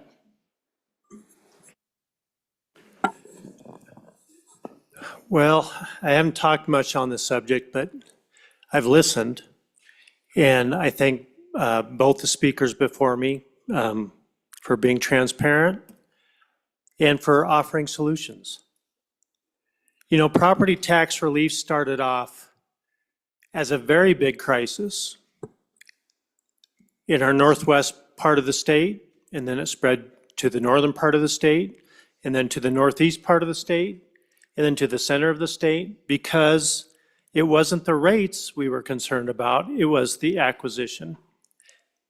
It was the formula of increasing value to properties that were inflating that tax. And our people came to us and said, We want relief. So we listened to them. In last session, we gave them small relief, Band-Aids, I would call them. And that bought us time, in my opinion, to come to this session and look for long-term property tax relief solutions. Not a medium Band-Aid, not a large Band-Aid, a solution that will take away all of those other exemptions and start to heal the inflation that has happened in the Northeast and the Northern and the Northwest and the central part of our state. That's what we're looking for. So if we need to advance this bill to add amendments to that, that will get us there, because what I've heard as I've listened is we all agree acquisition is a solution. We all agree that caps are a solution going forward. What we've come down to basically is how much of a percentage as a balance is enough, but not too much, and how much do you backfill that to ease the pain of local governments?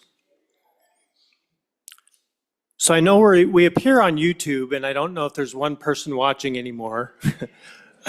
I would have turned it off a long time ago, because what I continue to hear is rhetoric. I continue to hear that this is about schools, and this is about education, and this is, as one speaker said, our speaker said, that will always be funded. So let's stop that argument. I also listened and I heard our chairman of appropriations say that we have paved the way this year, not in cuts, but in what we didn't spend. This is a supplemental budget year, not a budget year. So we saved in what we didn't spend in order to have that backfill. So we have money set aside for backfill. Now we need to decide is how much is enough and not go overboard with it while still moving to solve a long-term problem. You know, last year we put away $700 million into savings. When we argue on the floor, we hear on one bill we have plenty of money, we have billions in savings, depending on what the bill is. And in the next second, we say we're spending our way into oblivion and we have no money. I think we need to stick with the facts. We need to be transparent. We need to solve this issue. And that's why I'll vote for this bill to go forward, is because I'm hoping, and I've heard some amendments, I'm hoping that we can apply to this bill just like we applied to the bill we sent over to the other body, just like we'll have another bill come up that will be an option. But let's apply to this bill what we all agree on and what we've put away for and what we can do for the future and our long-term solution of this problem. So that's about all I'll say, and I'll keep listening. Thank you.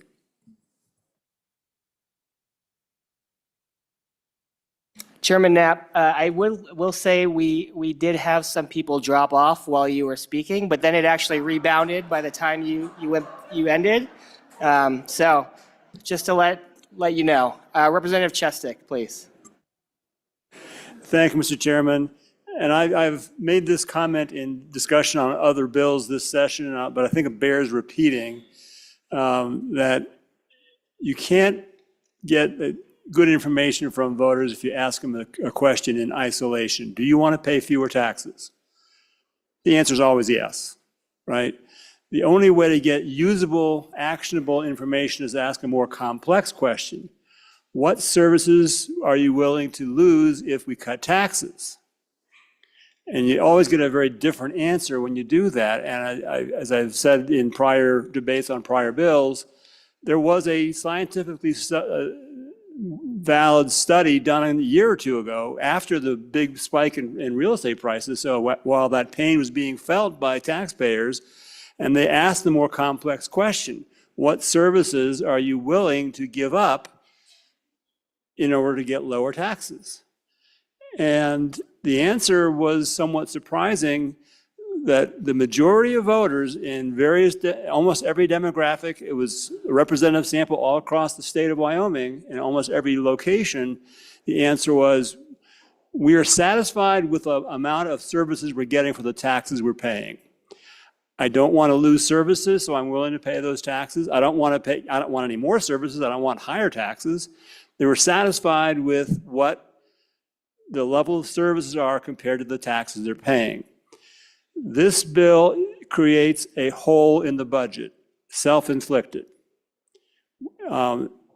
We did tax relief last session, in the last legislature, did a lot of it. And we also put in the 4% cap, which I think was a brilliant idea, so that the problem is not getting any worse very quickly. So I think we solved the problem last session. I think this creates a problem that doesn't need to exist, and therefore I am a strong no on this bill. Representative Storer. Thank you, Mr. Chairman. Because the tax up in the northwest part of the state is where it's gone up so much and where the values are so high, I just thought it was worth reminding the body that those will be where the biggest tax breaks come from. Even with the $1 million cap, that means just about every homeowner in Teton County, where the mountains are sharp, would get about $5,300. And that's not just primary owner occupied folks, that's all the second homeowners too. They'll get this nice fat tax break, just so we can give everybody else a tax break. And, you know, we passed a constitutional amendment on the ballot last year, Amendment A. It allows us to treat primary owner occupied folks different than second homeowners. We put that tool in our toolbox, but this bill doesn't use it. We're just going to give everybody a pretty big tax break, even those that don't live here year round. And I really don't think that's the best idea that's out there. Thank you. Representative Harshman. Thank you, Mr. Chairman. Just real quick, a lot of stuff being said. Talk about the budget real quick. There's only really two big differences between us and anybody down the hall. We cut $100 million out of energy matching projects, and we cut $60 million out of fire relief. That's what we did. I mean, we didn't cut any budget to provide any relief anywhere. In fact, I'm just got the goldenrod yesterday. Doesn't have the 75 million we passed, but the House position's gone from 1.869 billion down to 1.2 billion. So 700 million plus on the House position. So I don't know what all this, I mean, it's nice to say that stuff, but the numbers don't. And I think what we're talking about is somebody said a permanent solution. I think we just voted one down on committee of the whole, but keep this bill moving so maybe there are some permanent solutions on second, third. Don't kill this bill tonight, I'd ask you. Keep this vehicle going, because of the 62 idea machines, maybe somebody's got an idea that'll pass this body. But the bill itself, if it's not changed, and it's just another giveaway, because it gives away more money than what your increase was. We know that. In fact, most of the House gets more money back than they actually paid in increases. So it's a bad bill. The one we passed out here was a bad bill. Nobody asked for that. I want more money back than I paid in increases. Did anybody say that to you on the door? I want more money back than I paid in increases. Nobody said that. So let's keep working. Don't kill this bill. Keep it working. Maybe we got an idea out there. Thank you, Mr. Chairman. Representative Pendergraft. Thank you, Mr. Chairman. I'll be brief. On and for the bill. Several years ago, almost 3 years ago, I gave up half of my income I gave up half of my income to come here and be with you because I believed that Wyoming's government was too big. I gave up half my income. At the worst, what we're talking about now and what we're wondering is, could Wyoming possibly survive on 90% of what we've had up till now? I say we can. Yeah, it's going to be tough. We're going to have to cut some things, but there's a lot of fat. Let's do the hard work. Let's pay for this the right way. We're not going to take money out of, we're not going to take money away from the firemen. We're not going to take money away from essential services. But maybe we should think twice about dropping $2 million for 60 seconds.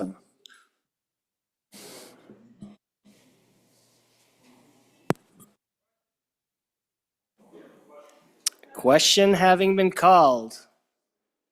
All those in favor of Representative Chairman Bear's motion that when the Committee of the Whole rises to report, it do so with the recommendation that Senate File number 69 do pass, please say aye. Aye. Those opposed, no. No. Senate File 69 has passed the Committee of the Whole. And with that, Majority Floor Leader looks like he's coming to the microphone.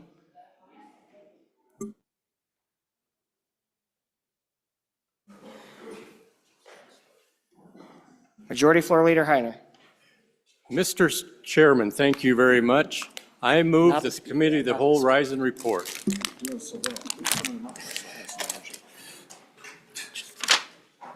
You've heard the motion. All those in favor say aye. Aye.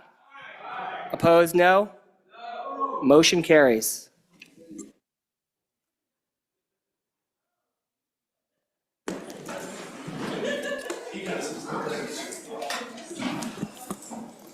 Reading clerk will read the Committee of the Whole report. Mr. Speaker, your Committee of the Whole, having had under consideration bills on general file, begs leave to report as follows. Senate File 69, do pass. Representative Yin, Chairman. Representative Yin. Mr. Speaker, I move the Committee of the Whole report. You have heard the motion. All those in favor signify by saying aye. All those opposed, no. Congratulations, Representative Yin.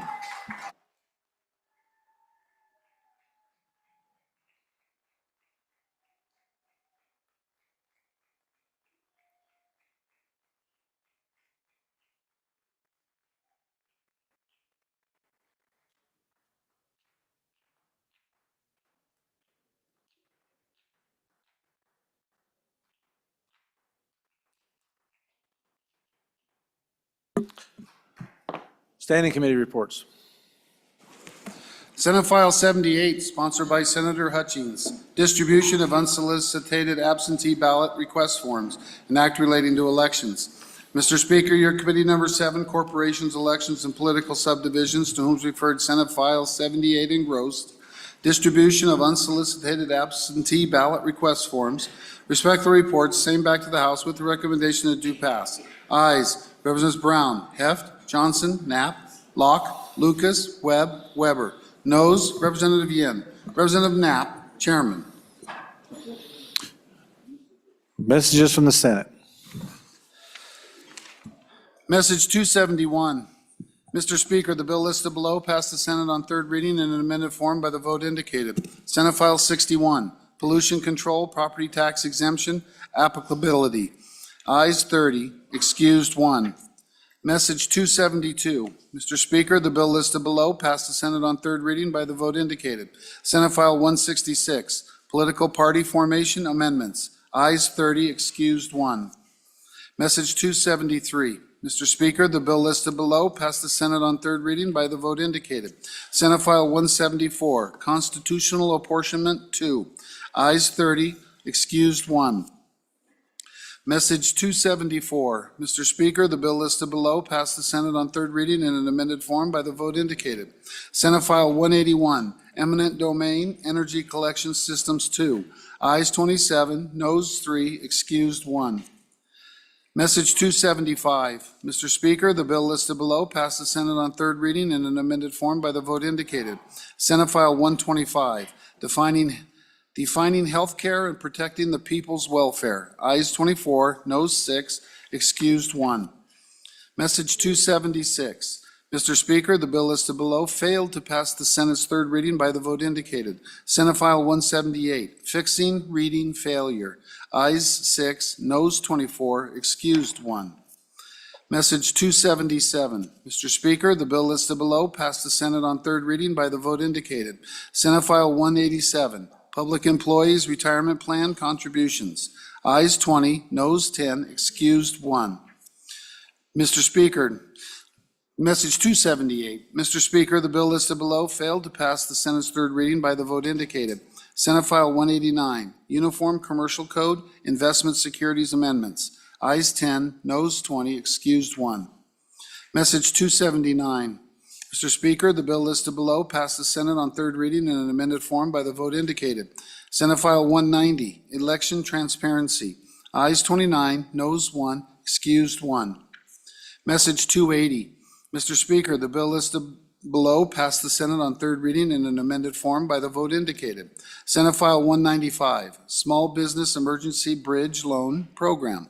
Ayes 29, noes 1, excused 1.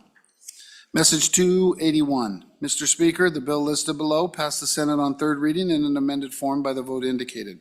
Senate File 197, Wyoming Generational Investment Account 2. Ayes 29, noes 1, excused 1. Sincerely, Ellen Thompson, Senate Chief Clerk. Thank you, Reading Clerk. Any committee announcements? Vice Chair Pendergraft.